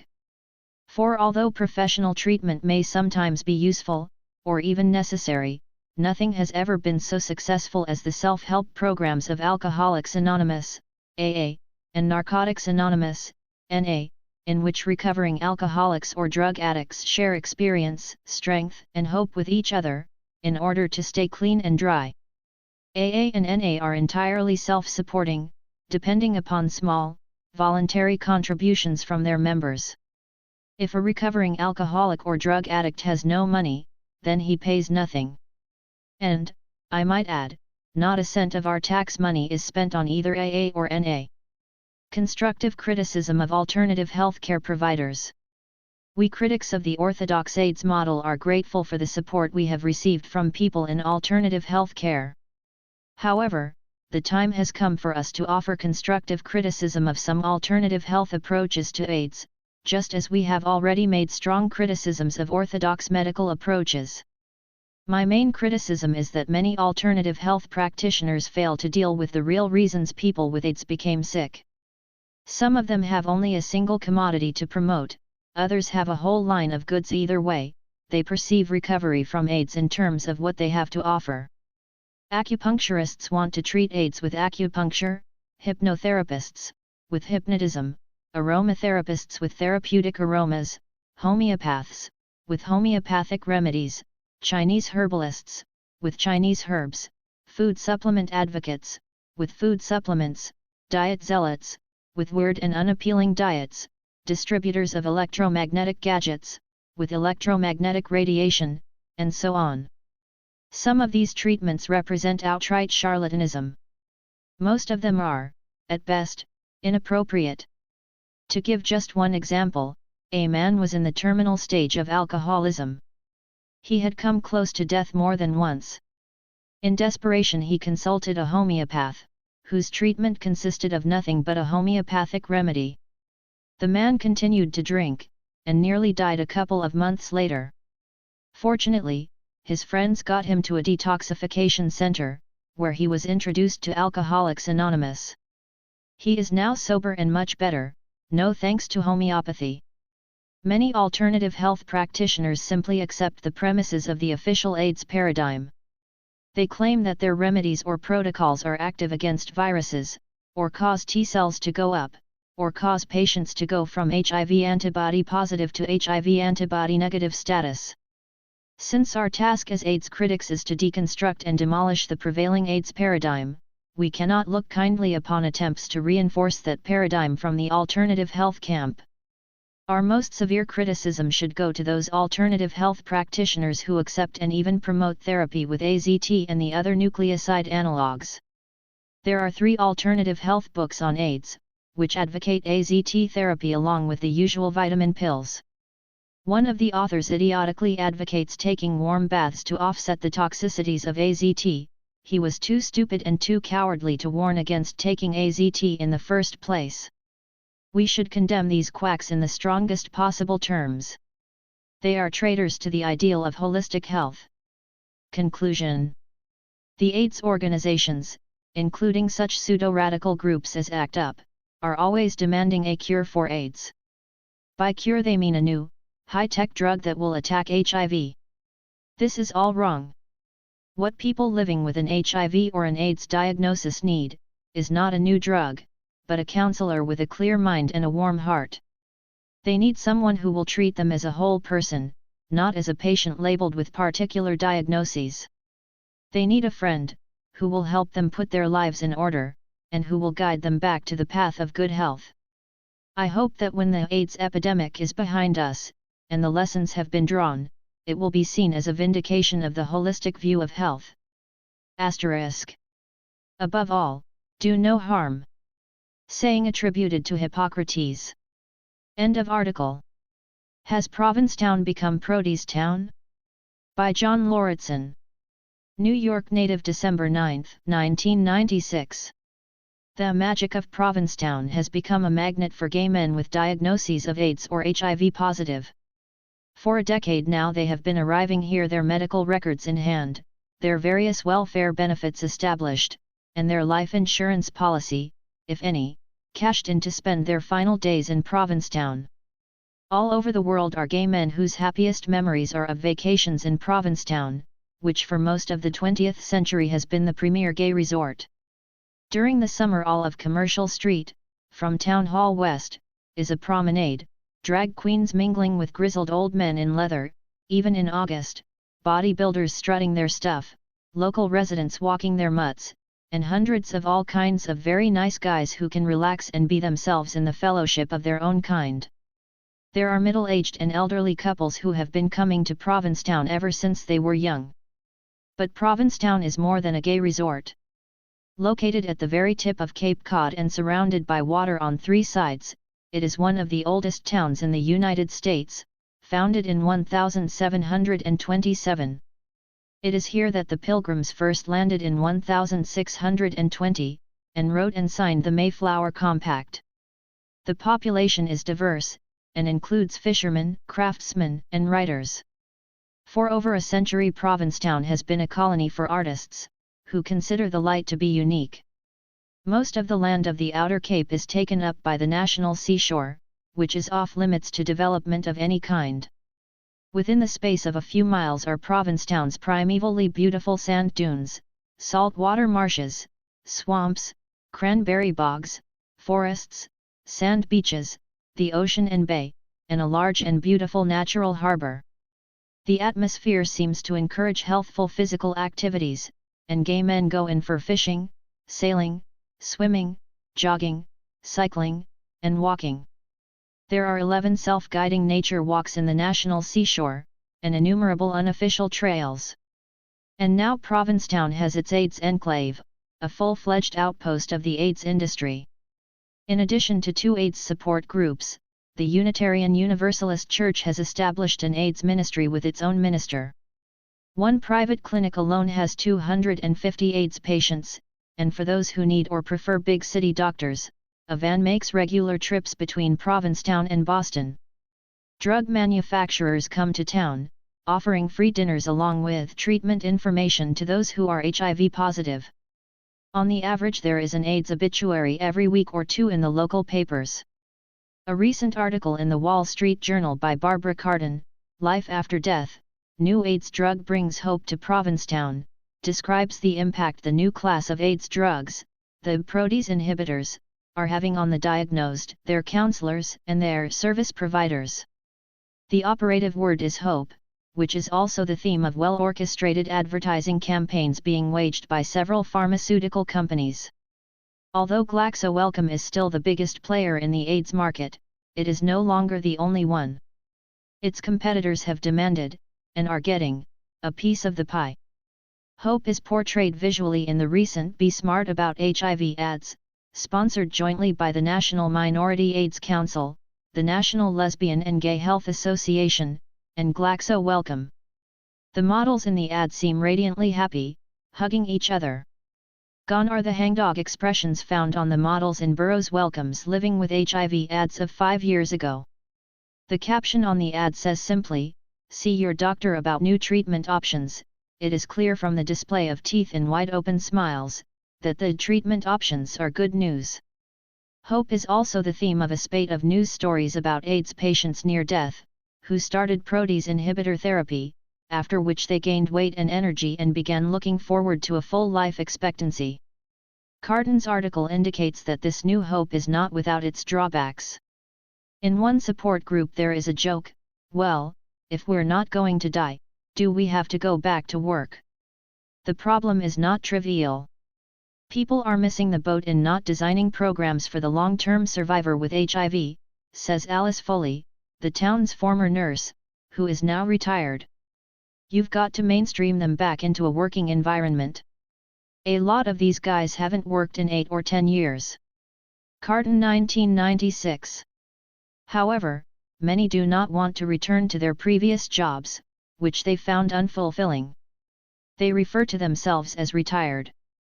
How realistic is the present euphoria over protease inhibitor therapy?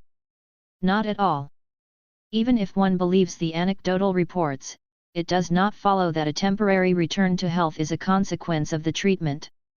One of the most fundamental mistakes in reasoning is known as the post hoc ergo propter hoc, after this therefore because of this, fallacy. The mere observation that event A is followed by event B does not by any means prove that A causes B. The consensus that the protease inhibitor cocktails are working beneficially falls apart as soon as one scrutinizes it. First of all, the anecdotal reports are highly selective. The successes are trumpeted from coast to coast. The failures are blacked out. The situation is piquantly illustrated in Cardin's article. Karen Anderson, who leads a weekly support group in Provincetown for people taking care of friends or partners with AIDS, says her 7-member group is becoming increasingly polarized. That is because the protease inhibitors are working for half the patients, but the rest are getting much sicker. Emphasis added. The social worker says she may eventually have to split the support group in two. Carton 1996. And those who are getting much sicker are going down the collective memory hole. It goes without saying that we should be skeptical of anecdotal reports and should be aware that not all reports on the protease inhibitors are favorable. For example, if you think AZT was bad, you wouldn't believe how bad these protease inhibitors are. I have witnessed 2 deaths in the last month. 1. An ethnic Chinese, turned black, yes black, before succumbing. Jaundice and hepatitis after 4 days of use, Crix Yvonne. MAC outbreak in 3 days, which means pure immune suppression. Hospitalized in 1 week. Dead in 10 days. Nice stuff. Internet posting of July 5, 1996. Even in those cases where the AIDS patient has gotten better following protease inhibitor therapy, it does not follow that the improvement was due to beneficial effects of the drugs. Among alternative explanations, the most obvious is the placebo effect, which can be powerful. Patients taking protease inhibitors did so as part of a herd decision, in the context of hope generated by pharmaceutical propaganda. They expected to get better. They encouraged each other to get better, and some of them did. The others were ignored, a form of ostracism. In other words, benefits from the protease cocktails, if any, must be psychological. There is no way that these chemicals could have real health benefits. The case against protease inhibitors: most fundamentally, protease inhibitor therapy is based on a false premise, that the retrovirus HIV is the cause of the dubiously defined illness known as AIDS. At this point in time, debating the merits of the HIV/AIDS hypothesis is like flogging a dead horse. That foolish hypothesis was demolished by Peter Duesberg a decade ago, and anyone who still believes in it is uninformed, lazy, or stupid. Duesberg 1996a, 1996b, 1996c. The alleged benefits of protease inhibitors are unproven by scientifically credible research. Developments on the AIDS drugs front happen so quickly that it is impossible to keep up with everything, but to the best of my knowledge no protease inhibitor has been tested against a placebo, that is, against no drug at all. Claims of benefits are based, not on improvement to the health of human beings, but on results from experimental and highly questionable laboratory measurements, primarily the so-called viral load tests, which are an offshoot of the polymerase chain reaction, PCR, test. Although being used to evaluate the success of protease inhibitor therapy, the viral load tests have not even been approved for use by the FDA. Rasnick 1996, Philpott and Johnson 1996. Kary Mullis, who won the Nobel Prize in Science for inventing the PCR, is thoroughly convinced that HIV is not the cause of AIDS. With regard to the viral load tests, which attempt to use PCR for counting viruses, Mullis has stated, quantitative PCR is an oxymoron. PCR is intended to identify substances qualitatively, but by its very nature is unsuited for estimating numbers. Although there is a common misimpression that the viral load tests actually count the number of viruses in the blood, these tests cannot detect free, infectious viruses at all. They can only detect proteins that are believed, in some cases wrongly, to be unique to HIV. The tests can detect genetic sequences of viruses, but not viruses themselves. What PCR does is to select a genetic sequence and then amplify it enormously. It can accomplish the equivalent of finding a needle in a haystack. It can amplify that needle into a haystack. Like an electronically amplified antenna, PCR greatly amplifies the signal, but it also greatly amplifies the noise. Since the amplification is exponential, the slightest error in measurement, the slightest contamination, can result in errors of many orders of magnitude. To make an analogy, using the viral load tests to gauge viral activity would be like finding a few fingernail clippings, amplifying the fingernail clippings into a small mountain of fingernail clippings mixed in with other junk, and then having an expert come along and interpret the pile as representing a platoon of soldiers, fully armed and ready for battle. In short, the viral load tests are a scam. When molecular biologists Peter Duesberg and Harvey Bialy analyzed the 1995 Ho and Wei papers, Nature 373, that launched the whole viral load bandwagon, they found that estimates of free virus had been overestimated by several orders of magnitude. In the Way study, 100,000 so-called plasma viral RNA units really amounted to less than 2 infectious viruses per milliliter of plasma. And in the Ho study, 10,000 plasma virions corresponded to less than 1 infectious virus. Duesberg and Bialy concluded, there is no evidence for infectious virus in Way ETALS and Ho ETALS patients. Duesberg 1996a. When Australian mathematician Mark Craddock analysed the same reports by Ho and Way, he found gross errors in mathematics and logic, and in exasperation posed the question: just what exactly will it take to get the people doing HIV research to turn away from high-tech, unproven methods, arcane speculations about molecular interactions etc., and ask themselves, do any of us have the faintest idea what we are doing? Duesberg 1996a, claims have been made that the protease inhibitors act only against HIV's protease, but not against healthy human protease compounds. The point is important, because the body makes and needs its own protease compounds, which play a crucial role in the assimilation of nutrients. This claim of selectivity is highly suspect, and reminiscent of claims made for AZT a decade ago, that AZT acted selectively against viral DNA synthesis rather than human cellular DNA synthesis. The AZT claim, based on research conducted by Burroughs Wellcome, has since been proven false by at least a half-dozen independent studies, which found that AZT is 1,000 times more toxic to human cells than was claimed when the drug was approved for marketing in 1987. Duesberg 1996a. The protease inhibitors were approved for marketing so quickly that their toxicological profiles are far from complete. To my knowledge, no reports have been published on animal studies or on such tests as the cell transformation assay, so the carcinogenic potential of the drugs is unknown. There can be no doubt, however, that they have a broad range of serious toxicities, adversely affecting every organ in the body. Ostrom 1996. As bad as the protease inhibitor toxicities might be by themselves, the situation is far graver when they are administered as part of drug cocktails, which include AZT or similar nucleoside analogues. By their very nature, the latter class of drugs are lethal to human cells. They are terminators of DNA synthesis, the life process itself.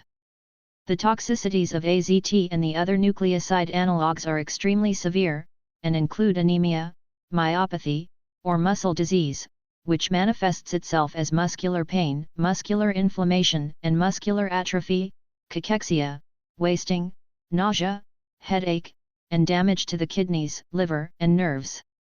AZT is a known carcinogen. It is highly positive in a standard screening test for carcinogenicity, the cell transformation assay. It causes cancer in rodents, and there is a strong correlation between long-term AZT therapy and cancer of the lymph system. In the words of physician and AIDS researcher Joseph Sonnabend, AZT is incompatible with life. Lauritsen 1990, 1993. In sum, hope based on protease inhibitor cocktails is false hope. The only consequence that can rationally be expected is the eventual decline and death of the patient. Real hope versus false hope. For over a decade, those with diagnoses of AIDS or HIV positive have lived under a spell of doom. Now, for the first time, they are being offered hope by pharmaceutical propaganda linking that hope to chemicals which attack the very basis of life. That hope is false hope. However, it was the AIDS establishment which destroyed hope in the first place, by incessantly disseminating the lie that AIDS is invariably fatal. The AIDS establishment destroyed hope by claiming falsely that a positive result on the unvalidated, unreliable, and inaccurate HIV antibody tests meant an active viral infection, which would invariably lead to AIDS, which was invariably fatal. The AIDS establishment destroyed hope with its false equation, HIV equals AIDS equals death. In actuality, there is no reason why those with positive results on the HIV antibody tests should not live to a ripe old age, provided they take care of themselves and keep poisons out of their body.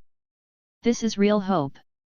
Those who have been diagnosed as having full-blown AIDS, that is, who have been sick with one or more of the 29 AIDS indicator diseases, may need medical help, including drugs, to help them recover from those specific diseases, but they most certainly do not need any drugs designed to attack HIV. HIV is not the cause of AIDS. Steps should be taken to strengthen the body so that it will have a chance to heal itself.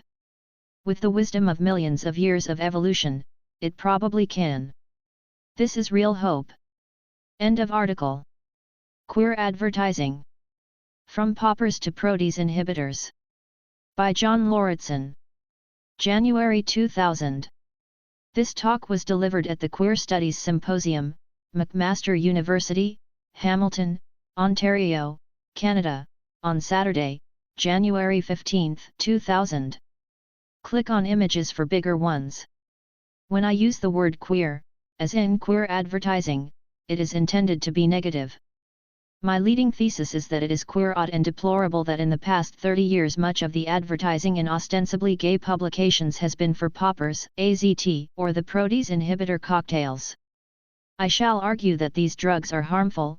They have been and continue to be the cause of suffering and death for tens or hundreds of thousands of gay men. Let's start with the premier gay drug, poppers. It is curious that almost all gay men, but very few others, even know what poppers are. So it's necessary to begin by defining them. Poppers in their present form are little bottles containing a liquid mixture of volatile nitrites. When inhaled just before orgasm, poppers seem to prolong the sensation. Poppers facilitate anal intercourse by relaxing the muscles in the rectum and deadening the sense of pain. From a biochemical standpoint, the volatile or alkyl nitrites, amyl, butyl, isobutyl, propyl, and other nitrites, are powerful oxidizing agents. If spilled on the skin, they cause severe burns. The liquid is highly flammable. One of the worst fires in San Francisco history occurred when a poppers factory exploded. Since February 15, 1989, poppers have been a banned hazardous product in the United States. It is illegal to manufacture, distribute, import or sell any isobutyl nitrite substance or any consumer product used for inhaling or otherwise introduced into the body for euphoric or physical effects. The ban is part of the Drug Omnibus Act of 1988. The initiative for regulating poppers came from the gay community itself. West Hollywood, the gayest city in the world, took the lead in banning poppers. In San Francisco in 1983, lobbying for the regulation of poppers was led by a group of gay doctors, the Bay Area Physicians for Human Rights, together with the Committee to Monitor Poppers, founded in 1981 by gay activist Hank Wilson. The original poppers were little glass ampoules enclosed in mesh, which were popped under the nose and inhaled. Manufactured by Burroughs Wellcome, they contained pharmaceutical amyl nitrite, and were intended for emergency relief of angina pectoris, heart pain. Amyl nitrite was a controlled substance until 1960, when the prescription requirement was eliminated by the Food and Drug Administration, FDA. From 1961 to 1969, a few gay men, primarily those with sadomasochistic proclivities, began using amyl nitrite as a recreational drug. The prescription requirement was reinstated by the FDA in 1969. In 1970, a new industry stepped into the breach, marketing brands of butyl and isobutyl nitrite. One of the most brilliant advertising campaigns of all time commenced. Within only a few years, hundreds of thousands of men were persuaded that poppers were an integral part of their gay identity. The ads conveyed the message that nothing could be butcher or sexier than to inhale noxious chemical fumes. Bulging muscles were linked to a drug that is indisputably hazardous to the health. At its peak, the poppers industry was the biggest money maker in the gay world, grossing upwards of $50 million per year. Gay publications were delighted with the revenues they received from running full-page, four-color ads for the various brands of poppers. In a 1983 letter to The Advocate, poppers manufacturer Joseph F. Miller, president of Great Lakes Products, Inc., boasted he was the largest advertiser in the gay press. For gay men who came out in the 70s, poppers appeared to be as much a part of the gay clone lifestyle as mustaches or flannel shirts. Accessories were marketed, for leather queens, there were little metal inhalers on leather thongs. One magazine had a comic strip entitled Poppers. Its hero, Billy, was a childlike but sexy blonde, whose two main loves in life were sex and poppers. By 1974 the poppers craze was in full swing, and by 1977 poppers were in every corner of gay life. At gay discotheques men could be seen shuffling around in a daze, holding little bottles under the nose. At gay gathering places, bars, baths, leather clubs, the poppers miasma was taken for granted. Some gay men became so addicted to poppers that they snorted nitrite fumes around the clock. For some, poppers became a sexual crutch, without which they were incapable of having sex, even solitary masturbation. A number of factors help explain why poppers became a mass phenomenon among gay men. Poppers were legal. So long as they were labeled room odorizers and marketed only to gay men, the Food and Drug Administration, FDA, looked the other way. Poppers were affordable. A bottle could sell for as little as $2.99, a lot less than heroin, cocaine, or whiskey. Poppers were assumed to be harmless. The name poppers sounds amusing, innocuous. There had been no word in the gay press that poppers were harmful. But poppers are harmful. They damage the immune system. They injure the lungs. They can cause severe or fatal anemia. Poppers are strongly mutagenic, and have the potential to cause cancer by producing deadly N-nitroso compounds. Poppers can cause death or brain damage from cardiovascular collapse or stroke. Poppers have been used successfully to commit suicide, by drinking, and murder. The victim was gagged with a sock soaked with poppers. There are strong epidemiological links between the use of poppers and the development of AIDS illnesses, especially Kaposi's sarcoma, or KS, an affliction of the blood vessels. In AIDS cases, KS is found almost entirely among gay men who used poppers, not among members of other risk groups. For at least 5 years the top AIDS experts, including Robert Gallo, have known that HIV is not the cause of KS. This was admitted publicly at a 1994 meeting of the National Institute of Drug Abuse. See Ref. At present, the nitrites KS hypothesis is as strong as any. From the standpoints of both epidemiology and biochemistry, poppers are a potent mutagen and affect the blood vessels. It is suggestive that many gay men who used poppers developed KS of the upper lips, nose, and lungs, the root of poppers inhalation. Beginning in 1981, San Francisco activist Hank Wilson, founder of the Committee to Monitor Poppers, regularly sent out packets of medical reports to the gay press. These were ignored. In 1982, a scientist sent a letter to the Advocate, describing research which demonstrated that amyl nitrite strongly suppresses the immune systems of mice. The Advocate's editor, the late Robert McQueen, said, "We're not interested." Still in 1982, the Bay Area Reporter, BAR, in San Francisco ran the longest editorial in its entire history, attacking Hank Wilson for criticizing poppers. In 1983, at the request of a poppers manufacturer, the Advocate ran a series of advertisements, Blueprint for Health, which falsely claimed that government studies had exonerated poppers from any connection to AIDS. For most of the gay press, advertising dollars were more important than the lives of gay men. Among the few exceptions were the New York Native and Christopher Street, which ran articles on the dangers of poppers. For doing so they were attacked by the late Nathan Fain, health critic of the Advocate. I began collaborating with Wilson in 1983. We published a series of pamphlets and, in 1986, a little book, Death Rush, Poppers and AIDS. In 1983 I spoke out publicly against poppers for the first time, at a meeting of the New York Safer Sex Committee. I was savagely attacked on the spot by a gay physician, now dead from AIDS, who waved his arms and screamed at me like a maniac. That evening I received a death threat. The phone rang. It was a woman who said, coldly and professionally, "Don't be surprised if you don't wake up in the morning." Click. Now it's 2000, 11 years after poppers were outlawed, and not much has changed. Poppers are no longer advertised in the American gay press, but they are readily available and sold over the internet. The largest circuit party of all, the Black and Blue, held annually in Montreal, has the Best Leather Cleaner as a major sponsor. I would not recommend using this product on your leather jacket. Banning poppers isn't the answer. Our task is to get the word out, that poppers really are dangerous. We have to counteract the disinformation that has been disseminated not only by the poppers industry, but also by government agencies and AIDS organizations.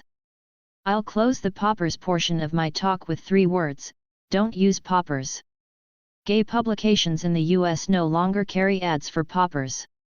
Their place has been taken by AIDS commodities, condoms, viatical settlement companies, funeral services, and drugs. The most prominent advertising in the late 80s, the Living with HIV campaign, promoted the drug AZT, also known as Retrovir and Zidovudine. Now we see ads for protease inhibitors, part of the drug cocktails that are touted as highly active antiretroviral therapy. In a typical ad for Hiv-1, a young man is shown clinging to the sheer face of a cliff, ready to plunge thousands of feet to his death, the header says, in the battle against HIV. On the opposite page, the same young man is standing on a level place, calmly surveying the vista below. The header says, there's a change in outlook. The change is from anxiety at imminent peril to calmness and hope, thanks to Hiv-1. The third page of the ad consists of fine print, mostly devoted to the drug's toxicities. However, overt advertising plays only a small role in the promotion of the current AIDS drugs. Far more important are the public relations, PR, firms, which do their work surreptitiously. On this topic I recommend John Stauber's book, Toxic Sludge is Good for You, Lies, Damn Lies, and the Public Relations Industry. The world's largest PR firm, Burson Marsteller, has for clients SmithKline, Eli Lilly, Pfizer, and GlaxoSmithKline, and the giant pharmaceutical firms undoubtedly use other PR firms as well. The PR campaign on behalf of the protease inhibitor drugs, which began in 1996, represents a triumph for the industry. Within a short time almost everyone came to believe that AIDS deaths were falling because of the new drugs. The media were filled with Lazarus stories. Thanks to the new heart cocktails, men would get up from their deathbeds to return to work, play tennis, or perhaps climb mountains. Stories that contradicted this propaganda. Healthy people who took the drugs and then died of liver failure were rigorously suppressed. There is no basis in reality for the claim that protease inhibitors have reduced AIDS deaths. A sharp drop in new AIDS diagnoses and in AIDS deaths began several years before the protease inhibitors were put on the market. Further, according to American AIDS expert Anthony Fauci of NIAID, no more than 10% of the eligible HIV-positive population have ever taken a protease inhibitor, and half of them must stop taking the drugs because they can't tolerate the toxicities. Therefore, the protease inhibitors are absurdly being given credit for reducing the death rate among the 95% of eligible HIV-positive people who are no longer taking them, or who never did in the first place. Further, the protease inhibitor propaganda, instant recovery, immediate drop in AIDS deaths, contradicts a basic tenet of HIV mythology, that a long latency period, from 8 to 12 or even 15 years, lies between HIV infection and the appearance of AIDS symptoms, that HIV is a slow virus, lentivirus, which takes a long time to do anything.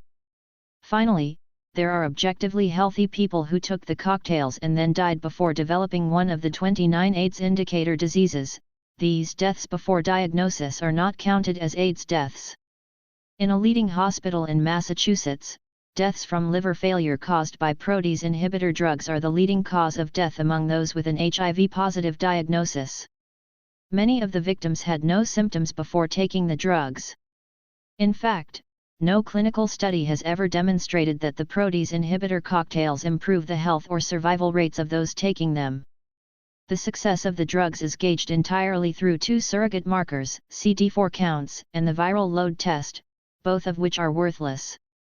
Protease inhibitors are entirely harmful. They attack the liver, kidneys, and pancreas. They cause severe headaches, diarrhea, nausea, and vomiting. They damage the nerves. They cause muscular pain and atrophy. They cause diabetes and high blood pressure, strokes, and heart attacks. The effects are not pretty. The arms and legs waste away, and the face begins to look like a death's head. Veins protrude on the limbs and side of the face. The eyes look glassy. Fat accumulates on the belly, crick's belly, and the back of the neck, buffalo hump. The complexion acquires an unhealthy dark red hue, and sometimes, as the liver and kidneys are failing, a grayish putty color. One drug found in many cocktails is AZT, a highly toxic drug, which was approved by the FDA on the basis of fraudulent research. The drug's biochemical mechanism of action is simple: it kills cells by terminating DNA synthesis, the life process itself. And it kills people. 94% of all AIDS deaths in the United States occurred after AZT was approved for marketing in 1987. In the American gay press, Christopher Street and the New York native were alone in criticizing the premier AIDS drug. The rest of the gay press carried the Living with HIV ads and suppressed all information that was not favorable to AZT, just as a decade before they had carried the ads for poppers and suppressed information about their toxicities. We gay men are in a bad situation indeed, if what is supposed to be our press is controlled by those who are indifferent or even hostile to our welfare. Why were these deadly drugs foisted on us? The profit motive, of course, but I think the main reason lies in hatred of gay men, including self-hatred. The belief that men who have sex with each other are worthy of death is not new. It goes back to a taboo formulated 2,500 years ago by the Levites, the priestly class of the tribe of Judah, as part of their holiness code. The history and ramifications of that horrible taboo are the core of my latest book, A Freethinker's Primer of Male Love. Gay men must recognize the war that is being waged against us, and must fight back. We must stop the poisoning of our brothers. We must defend free speech, with no holds barred. Somehow, we must reclaim, or establish from scratch, an honest and healthy way of communicating with each other. End of article. AIDS Realism versus the HIV Hypothesis. By John Lauritsen. Gay Today, May 2000. A hornet's nest of vituperation was stirred up when South African President Thabo Mbeki announced that AIDS dissident, as well as AIDS orthodox, voices will be heard at the 13th International AIDS Conference, to be held this July in Durban, South Africa. From all sides, AIDS experts, journalists, and treatment activists joined in a chorus of denunciation directed at those nefarious infidels who blaspheme against the sacred doctrines and commodities of the AIDS industry. Normally, open debate and free inquiry are regarded as fundamental components of science. Not in the AIDS arena.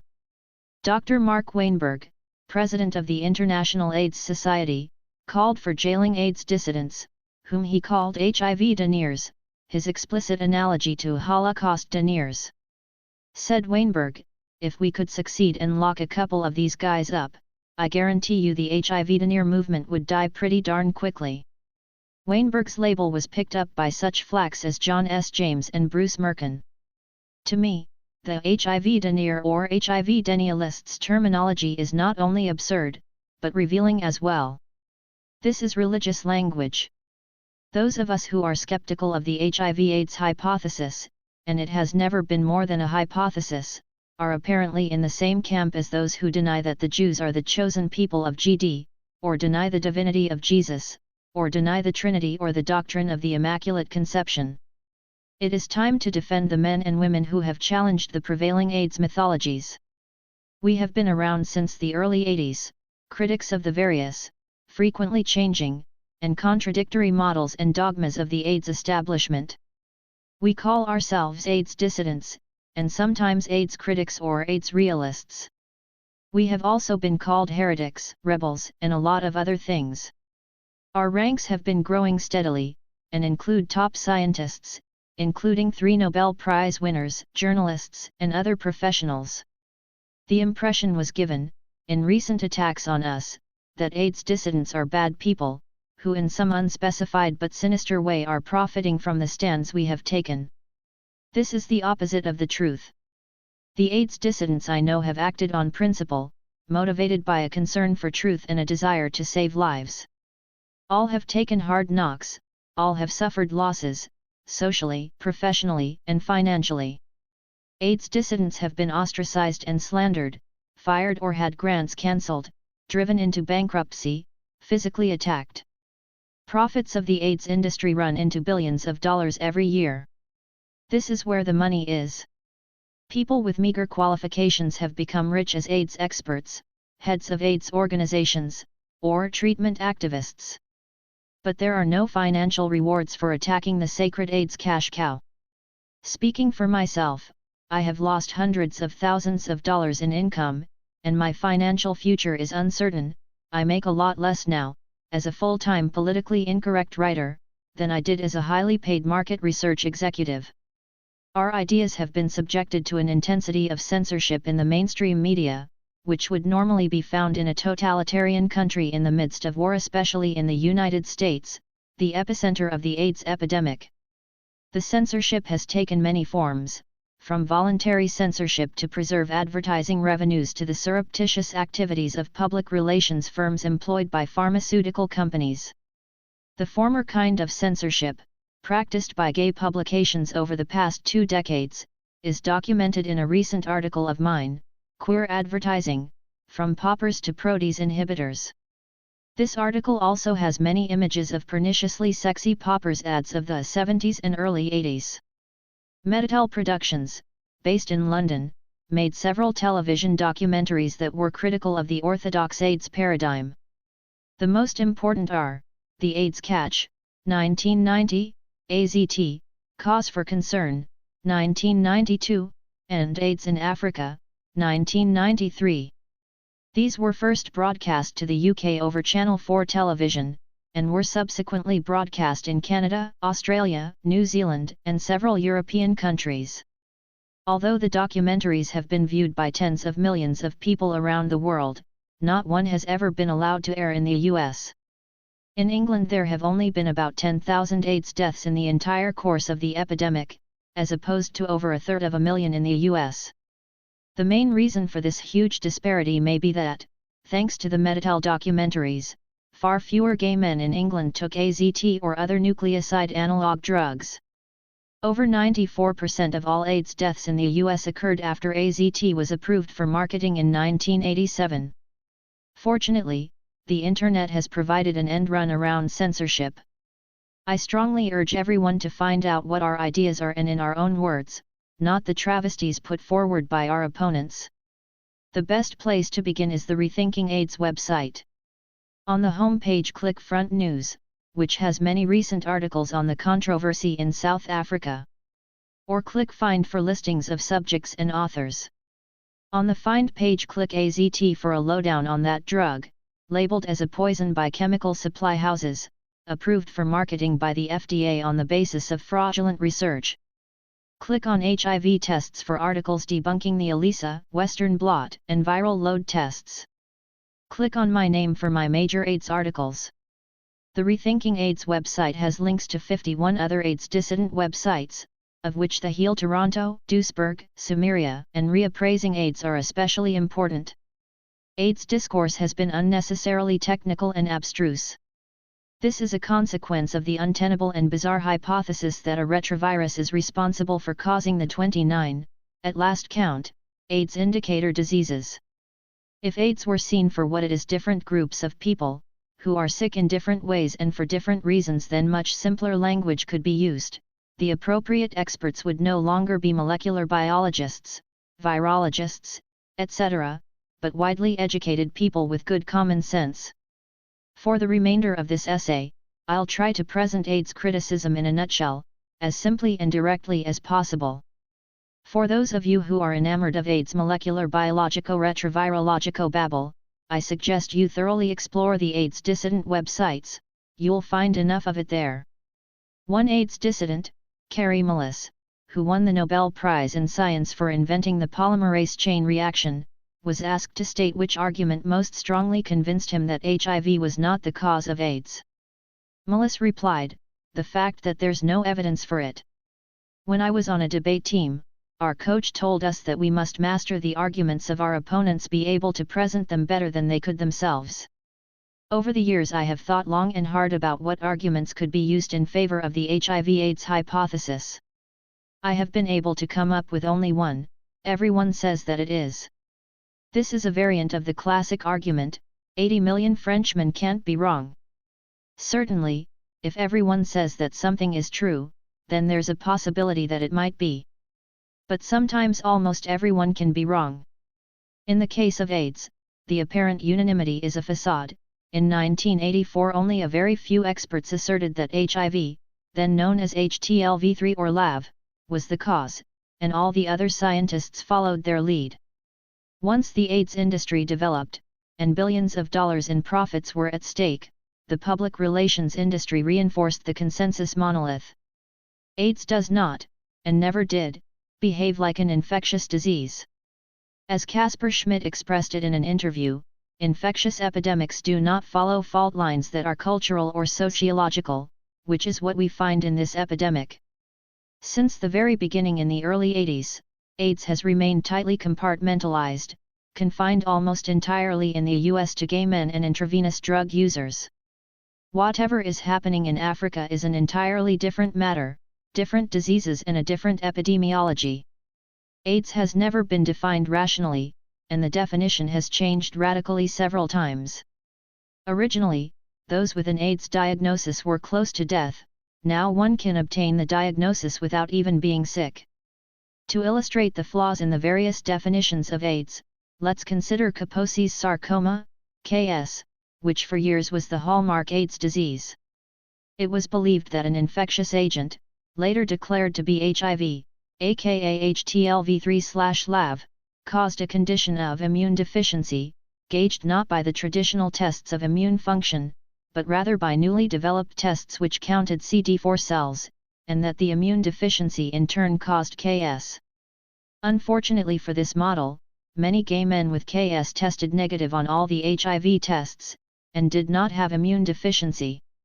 Further, use of the recreational drug poppers, nitrite inhalants, closely fits the epidemiology of KS.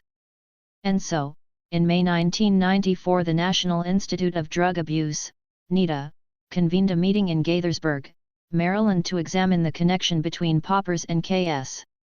Top AIDS experts including Robert Gallo were present. Their conclusions: 1. There may be as many as 4 different kinds of KS. 2. KS is not a form of cancer. 3. KS is not caused by, or associated with, immune deficiency. 4. HIV is not the cause of KS. Some of the participants presented data indicating that KS is not infectious, though others believed that it might be caused by a virus other than HIV. All participants, including Gallo, agreed that the nitrites KS hypothesis is tenable. See my report. NIDA meeting calls for research into the Poppers-Kaposi's sarcoma connection. So then, KS is no longer considered AIDS by the experts. During the 80s gay men with KS were given chemotherapy to attack cancer, even though KS is not a form of cancer. Gays with KS were given toxic anti-HIV drugs, even though KS is not caused by HIV.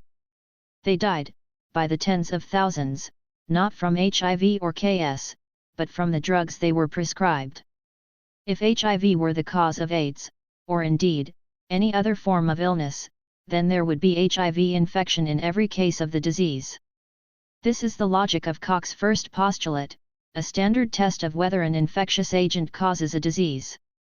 Not only does HIV flunk Koch's first postulate, it has never been properly isolated, it has never been seen through the electron microscope. All this leads into a highly technical discussion, on which there are many articles and images on the Rethinking AIDS website.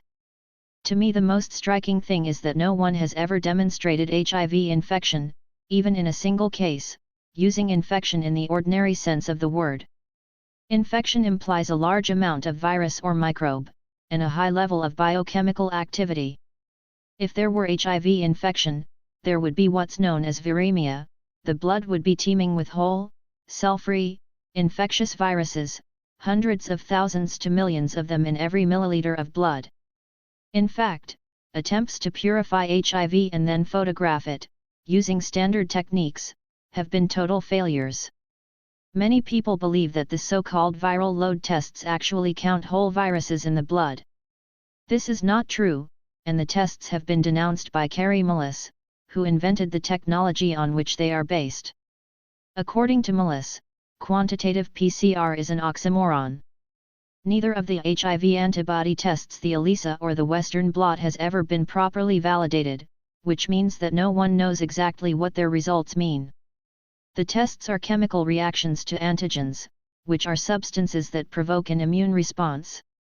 Many dozens of conditions can produce a positive result on these tests, including drug abuse, flu vaccinations, past infection with malaria, pregnancy, and liver disease.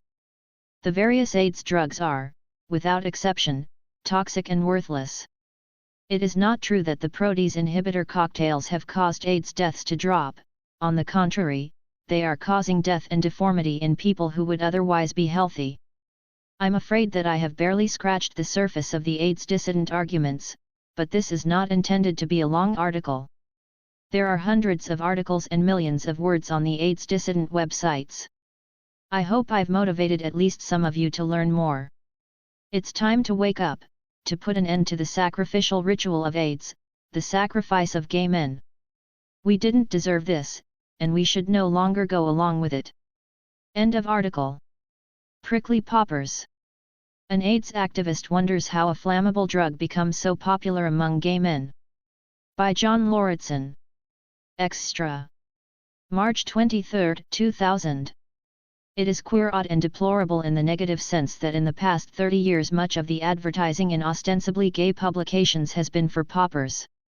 Poppers have been and continue to cause health problems for tens or hundreds of thousands of gay men. But there is something about gay culture that will not let them go.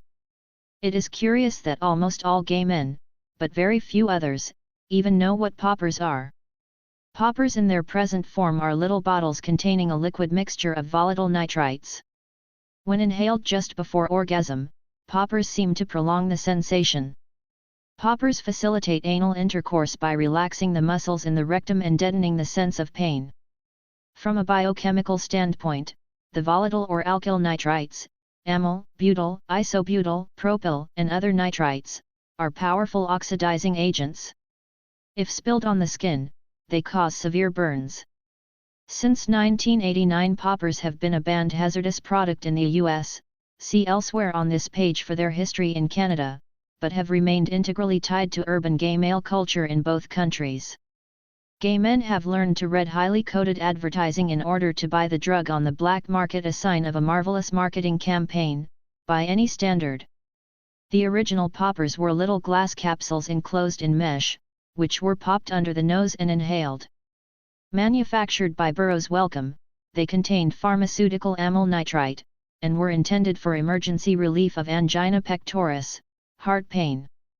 Amyl nitrite was a controlled substance until 1960, when the prescription requirement was eliminated by the Food and Drug Administration, FDA, in the US.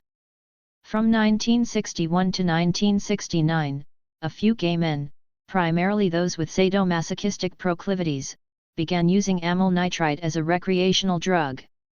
The prescription requirement was reinstated by the FDA in 1969. By 1970, a new industry had stepped into the breach, marketing brands of butyl and isobutyl nitrite. A most brilliant advertising campaign commenced. Within only a few years, hundreds of thousands of men were persuaded that poppers were an integral part of their gay identity. The ads conveyed the message that nothing could be butcher or sexier than to inhale these fumes. The ads linked the image of bulging muscles to a drug that had no connection whatsoever to bulging muscles. At its peak, the poppers industry was the biggest moneymaker in the gay business world, grossing upwards of $50 million per year, according to Leonard T. Sigel in a 1978 article. Gay publications were delighted with the revenues they received from running full-page, four-color ads for the various brands of poppers. In a 1983 letter to the Advocate, poppers manufacturer Joseph F. Miller, president of Great Lakes Products Inc., boasted he was the largest advertiser in the gay press. For gay men who came out in the 70s, poppers appeared to be as much a part of the gay clone lifestyle as mustaches or flannel shirts. Accessories were marketed. For leather queens, there were little metal inhalers on leather thongs. One publication had a comic strip entitled Poppers. Its hero, Billy, was a childlike but sexy blonde, whose two main loves in life were sex and poppers. By 1974 the poppers craze was in full swing, and by 1977 poppers were in every corner of gay life. At gay gathering places, bars, baths, leather clubs, the popper miasma was taken for granted. For some gay men, poppers became a sexual crutch, without which they were incapable of having sex, even solitary masturbation. A number of factors help explain why poppers became a mass phenomenon among gay men. Poppers have been either legal or tolerated by the authorities. So long as they were labeled room odorizers and marketed only to gay men, the FDA looked the other way. Poppers were affordable. A bottle could sell for as little as $2.99, a lot less than heroin, cocaine, or alcohol. Poppers were assumed to be harmless. The name poppers sounds amusing, innocuous. There had been little word in the gay press about harmful effects. But poppers do have harmful effects. They damage the immune system. They can cause severe or fatal anemia. They injure the lungs. Poppers have the potential to cause cancer. Poppers can cause death or brain damage from cardiovascular collapse or stroke. Some scientists have drawn epidemiological links between the use of poppers and the development of AIDS, especially Kaposi's sarcoma, or KS, an affliction of the blood vessels. At present, the nitrites KS hypothesis is as strong as any. Beginning in 1981, San Francisco activist Hank Wilson, founder of the Committee to Monitor Poppers, regularly sent out packets of medical reports to the gay press. These were ignored. In 1982 a scientist sent a letter to the Advocate, describing research which demonstrated that amyl nitrite strongly suppresses the immune systems of mice. The Advocate's editor said the magazine weren't interested. Still in 1982, the Bay Area Reporter in San Francisco ran the longest editorial in its entire history, attacking Wilson for criticizing poppers. In 1983, at the request of a poppers manufacturer, the Advocate ran a series of advertisements, Blueprint for Health, which claimed that government studies had exonerated poppers from any connection to AIDS. For most of the gay press, advertising dollars were more important than looking critically at a dubious product. I began collaborating with Wilson in 1983. We published a series of pamphlets and, in 1986, a little book, Death Rush, Poppers and AIDS.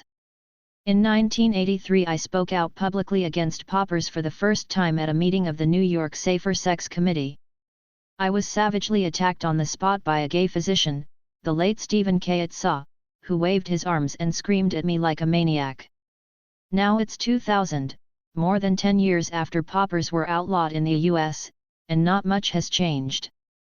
Poppers are no longer advertised in the mainstream gay press. But a new market has sprung up on the internet. Many gay porn sites also sell bottles of nitrite mixes often advertised as leather cleaner. The largest circuit party of all, the Black and Blue, held annually in Montreal, has the Best Leather Cleaner as a major sponsor. I would not recommend using this product on your leather jacket. I find this deceitful advertising sleazy. We know perfectly well that poppers are not room odorizers, aromas, video head cleaners or leather cleaners. They are chemicals that provide a quick buzz and have harmful side effects. Banning poppers isn't the answer. But their use can be harmful and needs to be separated from the gay cultural identity. End of article.